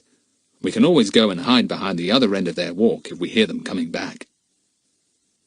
The sentries came marching back, past the three hidden in the little box room again, and went on to the end of their beat. Bill, Ronnie, and Jack slipped quickly out of the box room and ran lightly down the passage. They turned a corner and came to a dead end. A stout door faced them, well and truly bolted, and locked too, as Bill found when he tried to open it. "Sst!" said Ronnie suddenly, and pulled them back into a dark corner. Bill and Jack wondered what had scared him. Then they saw. A door was opening silently opposite to them, a door they hadn't seen because it was part of the panelling itself. Someone came through carrying a lamp. It was the Count Parrot. Had he come to kill the king, or to try once more to persuade him to give up his throne? Bill saw something else. He saw what the Count was holding. A big key. The key to the king's room, no doubt. The Count heard the sentries coming back, and went back through the hidden door, closing it softly. He evidently meant to wait till the sentries had come up and then gone back again. "Ronnie," said Bill, his mouth close to his friend's ear. "We get that key, do you understand? And we get the Count too. Will you tackle him while I open the door and find out if the king's there? He mustn't make any noise." "He won't," said Ronnie grimly. The sentries came right up, and then turned, stamp, stamp, and went back again. As soon as they had turned the first corner, the hidden door opened again, and the Count stepped through swiftly, lamp in one hand, key in the other. Everything happened so quickly then that Jack was bewildered. He heard an exclamation from the Count, and then he saw Bill running to the door with the key, and Ronnie dragging the Count hurriedly back through the hidden door. The lamp went out. There was complete silence. Ronnie came back and switched on his torch. He saw Bill unlocking the door and pulling back bolts. "I found a nice little cell back there," he said, jerking his head towards the door. "Just right for the Count. He's tied up and he can shout the place down if he likes. Nobody can hear him in that room." "Good work," said Bill. "Blow these bolts. There are half a dozen of them. We'll have the sentries back here before we know where we are." Ronnie blew out the passage lamp that shone near the door. "Don't want the sentries to see the bolts are drawn," he said. "Buck up, Bill. They're coming back. Jack and I'll wait here, just in case there's trouble with the sentries. Do buck up." Chapter 29. An Exciting Time. Bill at last got the door open and went in. A shaft of light shone out from the room at once. Ronnie shut the door quickly. Jack found that his heart was beginning to thump again. Those sentries, would they come back before Bill had got the king? The door opened again, but this time no shaft of light showed. Bill had turned out the lamp inside the room. Someone was with him. The king! "Oh, good," thought Jack. The sentries were coming back. Their feet could be clearly heard. Bill hurried the king across to the hidden door, opened it, and pushed him through. Ronnie followed, and then Jack. "Just in time." "Do you suppose they'll see the door is unbolted?" said Jack. "You didn't have time to bolt it." "We'll soon know," said Bill. "I'm afraid they will notice it. It's their job to check up on that, I'm sure." Jack suddenly gave a little cry. "Kiki! Where is she? She was on my shoulder a minute ago. Now she's gone. I never felt her fly off in my excitement. Oh, Bill, she must be out there in the passage somewhere." She was, and she was very much annoyed to find that Jack seemed to have disappeared. Where was he? She could hear the sentries coming nearer and nearer, and the sound of their clump, clump, clumping annoyed her. She flew up to a jutting-out stone in the wall, and when the two men marched just below her, she hooted long and loud. "Arr! Arr!" The sound of marching feet stopped abruptly. One of the men said something quickly to the other in a frightened voice. Kiki yapped like a dog and then snarled. It sounded most extraordinary in that dark, echoing passage. The men looked all round. Where was the dog? "Meow, meow," wailed Kiki like a hungry cat, and then went off into a cackle of laughter. "Wipe your feet, blow your nose, pop goes the weasel, pop, pop, pop." The men didn't understand a word, of course, but that frightened them all the more. They clutched each other, feeling the hairs on their head beginning to prickle in fright. Kiki coughed and cleared her throat in a remarkably human way. Why that should have put the two sentries into an absolute panic she couldn't guess, but it certainly did, and casting their rifles away, they fled down the passage at top speed, howling out something in their own language. Jack had heard all this, for he had opened the door a little, feeling anxious about Kiki. He listened to her performance with a grin. Good old Kiki.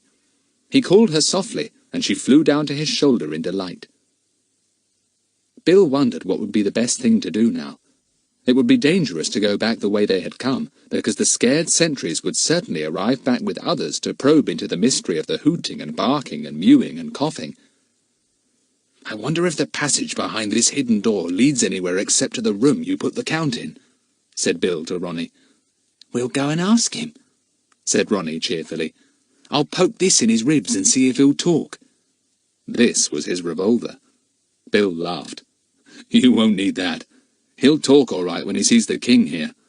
Your Majesty, perhaps you would like to deal with the Count, and command him to show us the way out." The king could talk perfect English. Like Gussie, he had been sent to England to be educated. He nodded, his eyes gleaming. It was obvious that he would certainly enjoy a few words with the Count. They went to the cell-like room into which Ronnie had shoved the Count, locking him in, nicely tied up. Count Parrotolum was on the floor, looking furious. When he saw the king, he looked so thunderstruck that Bill laughed. "Undo his legs, Ronnie, but not his arms," said Bill. "He should stand up politely before the king." The Count's legs were untied, and he stood up, his face very pale indeed. The king began to address him in vigorous Tory Hessian. The Count wilted, his head hung forward, and finally he fell on his knees, a picture of misery and fright. The king touched him contemptuously with his foot, and said a few more words. The Count got up again and said, "Aye, aye, aye," eagerly, which Jack knew to mean, "Yes, yes, yes." "He's going to show us the way out," said Bill. "Good thing, too. I seem to hear a tremendous noise starting up somewhere in the distance. No doubt our friends the sentries have brought all their buddies along, and have discovered the unbolted door and the empty room. Tell the Count to get a move on, Ronnie." With his arms still tied behind him, the Count stumbled out of the little bare room. He led them to a door opposite and kicked it open. A small stairway led downwards. "I'll go first," said Ronnie, and nipped in front of the Count. The steps led down to a little panelled room, rather like a small study. The Count said a few words, nodding his head at a panel. Ronnie stepped forward and slid the panel downwards. A hole just big enough for a man to squeeze through was now showing. Nothing could be seen the other side because something was hanging over it. "Tapestry hangings," said Bill, and knocked his hand against it. "Well, well, nice lot of hidey-holes and secrets you've got here, Count. Very nice indeed. What do we do next? Get behind this tapestry?" "He says it's tapestry hanging in one of the bedrooms," said Ronnie. "If we make our way behind it a bit, we'll come to an opening. Here goes."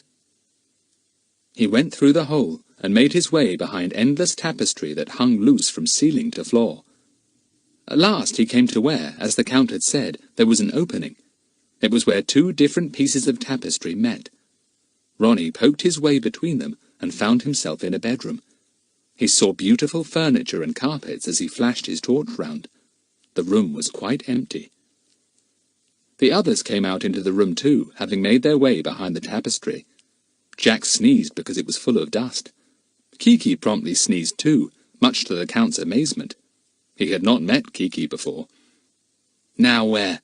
said Ronnie, digging his revolver into the Count's ribs quite suddenly. The man gave a startled jump and almost fell over in fright. "I hardly think that poke in the ribs was necessary," said Bill with a grin. "No, not necessary, but awfully good for a nasty little double-crosser like him," said Ronnie. "People who threaten others with this, that and the other when they're in power deserve a bit of fright from my gun. Now then, Count, the quickest and best way out, please." This last was said in Tory Hessian, and the Count replied at once, his words tumbling over one another in his desire to please this fierce Englishman. "It's easy now," said Ronnie. "We apparently go down the back stairs into the deserted kitchen quarters and just let ourselves out the back door. Nothing could be simpler." So down the back stairs they went, and into a vast kitchen. 3 cats were there, their eyes gleaming in the light of Bill's torch. Kiki yapped like a small dog, and the cats fled into corners at once. "Kiki," said Jack with a laugh, "you're irrepressible." Kiki tried to repeat the word and couldn't. Bill was now unlocking the great back door. They all went out into a big yard, then down to the castle gate, a massive wrought iron affair, whose keys hung most conveniently at the side. Bill unlocked the gate, and out they went, finding themselves in the main street of Borken. "Now, where is the place we left the van?" wondered Bill. "Jack, could you take Ronnie to it? Ronnie, we'll wait here for you." Jack sped off with Ronnie. He had been in the town several times and knew the way. He and Ronnie were soon in the field where they had left the van, and Ronnie started it up at once. It was not long before the van drew up beside the other 3 in the dark highway. They got in. Bill was behind with the Count and Jack. The King went in front with Ronnie. It was queer to sit in the back with all kinds of goods rattling on the shelves. The Count, however, took no notice. He was feeling extremely gloomy. "I say, where are we going? This isn't the way back to the circus camp," said Jack suddenly. "No, I know," said Bill. "I'm afraid we must go straight to the capital town of Tory Hessia, Jack. The King needs to be there at the earliest possible moment. Things are in a great turmoil, you see. Nobody knows what is going to happen. No king, no prince. The Count apparently trying to take things over. The Prime Minister a weak tool." "Yes, I see," said Jack. "But as soon as the King appears, everything will be all right, won't it?" "It will certainly be all right after he has appeared to his people and spoken to them," said Bill. "He will have quite a lot of interesting things to tell them. I think, too, it is essential that Gussie should appear also, so that the people will be sure that he and his uncle are on good terms and back each other up." "Oh, Gussie will love that," said Jack. "Do we go back to get him?" "We do," said Bill, "and we also get the others. I'm sure the King will want to see Gussie's fellow prisoners. He has a lot to hear about, you know." The King certainly wanted to meet all the others when he heard the amazing story that Bill had to tell him. It was all told when they reached the palace. Then, after a delighted and amazed welcome from a few servants on duty, the King retired to a little room with Bill, Ronnie and Jack. The Count was sent off in disgrace with 4 soldiers in front of him and 4 behind. Left, right, shouted Kiki after him. "God save the King!"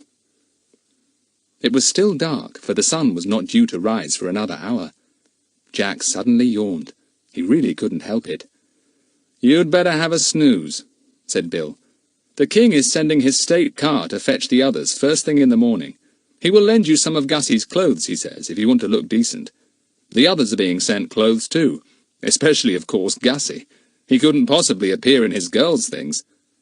"This is going to be fun from now on," said Jack, trying to keep awake. "Oh gosh, I'm sleepy. What are you going to do, Bill? Have a sleep too?" "No, I'm going to get in touch with your aunt by radio," said Bill, "and tell her you're all safe. I'll get her to fly out tomorrow, and we'll all be together again."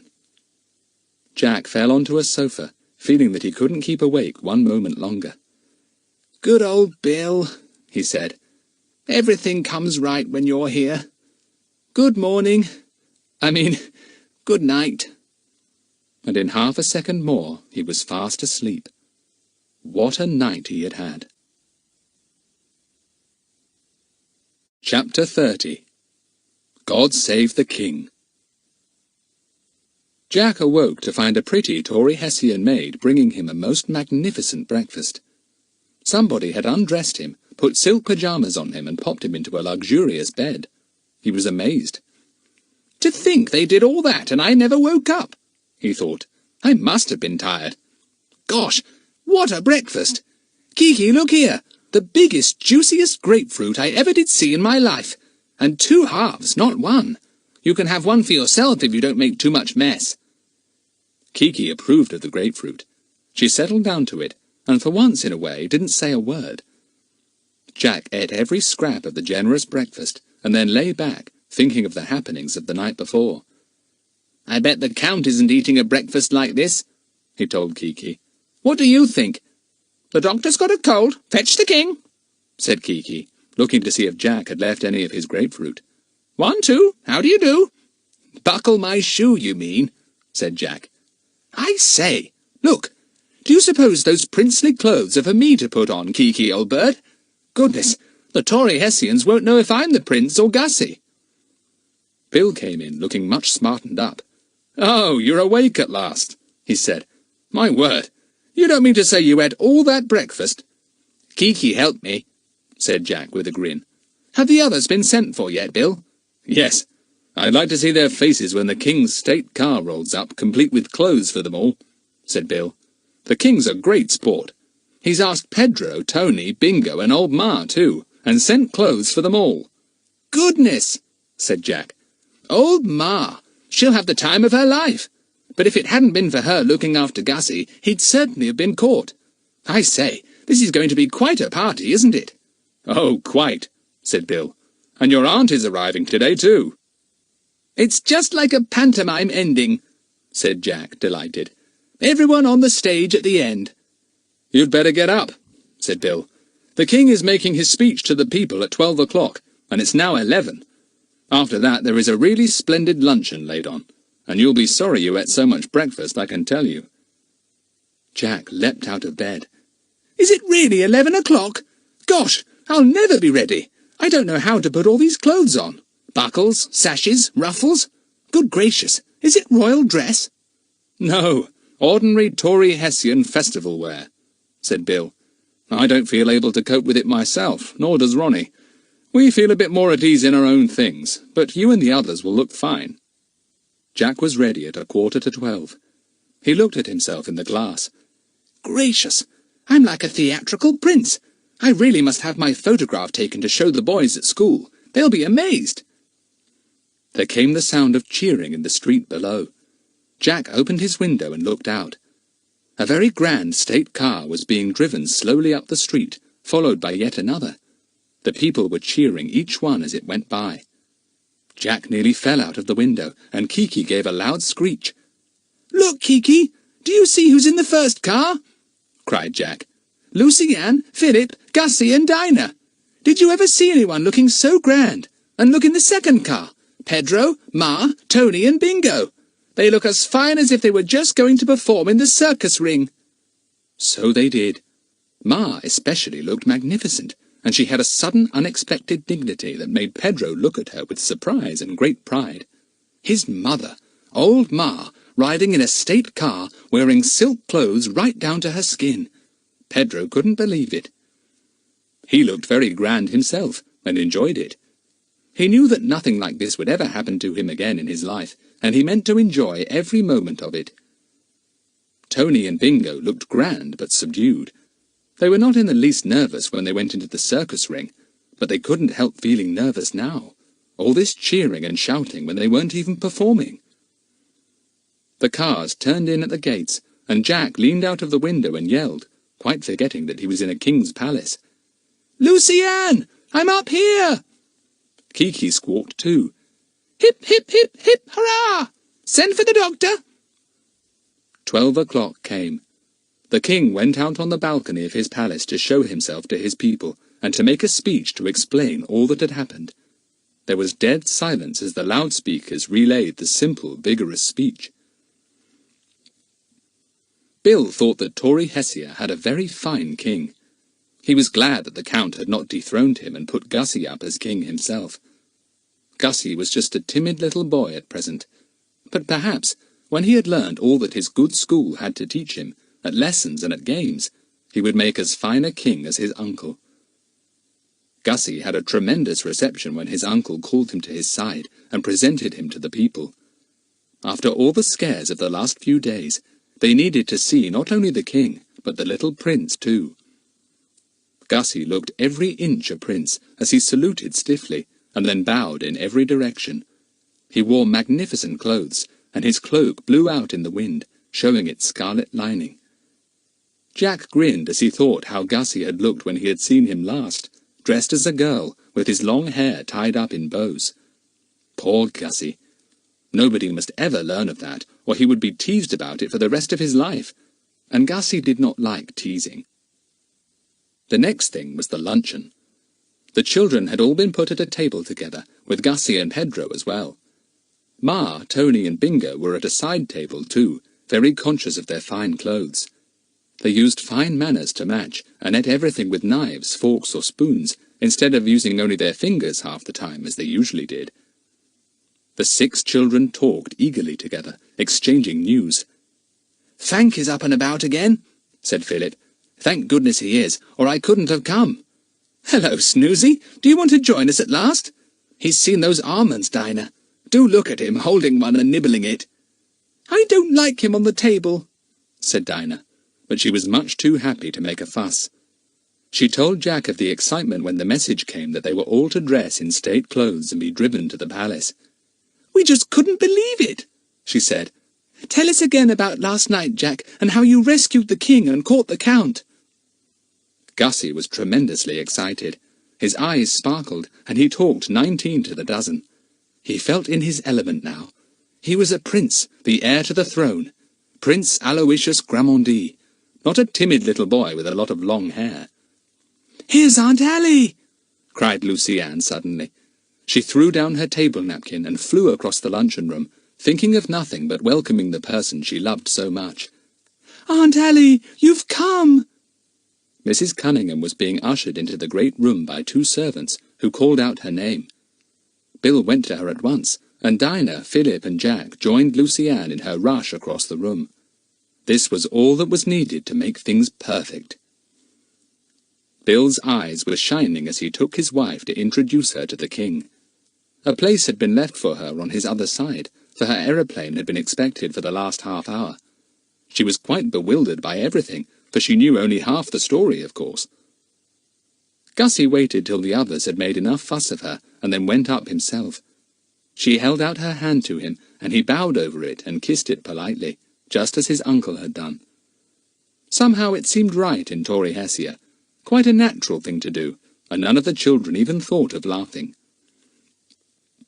After the grand lunch, the children went to see over the palace. "My word, you're lucky to be able to spend the rest of your holes here, Gussie," said Jack. "It's a wonderful place. Not that I'd like to live here, of course, but to stay for a few weeks as you'll be able to do, you're jolly lucky." "We shall miss you, Gussie," said Lucy-Ann.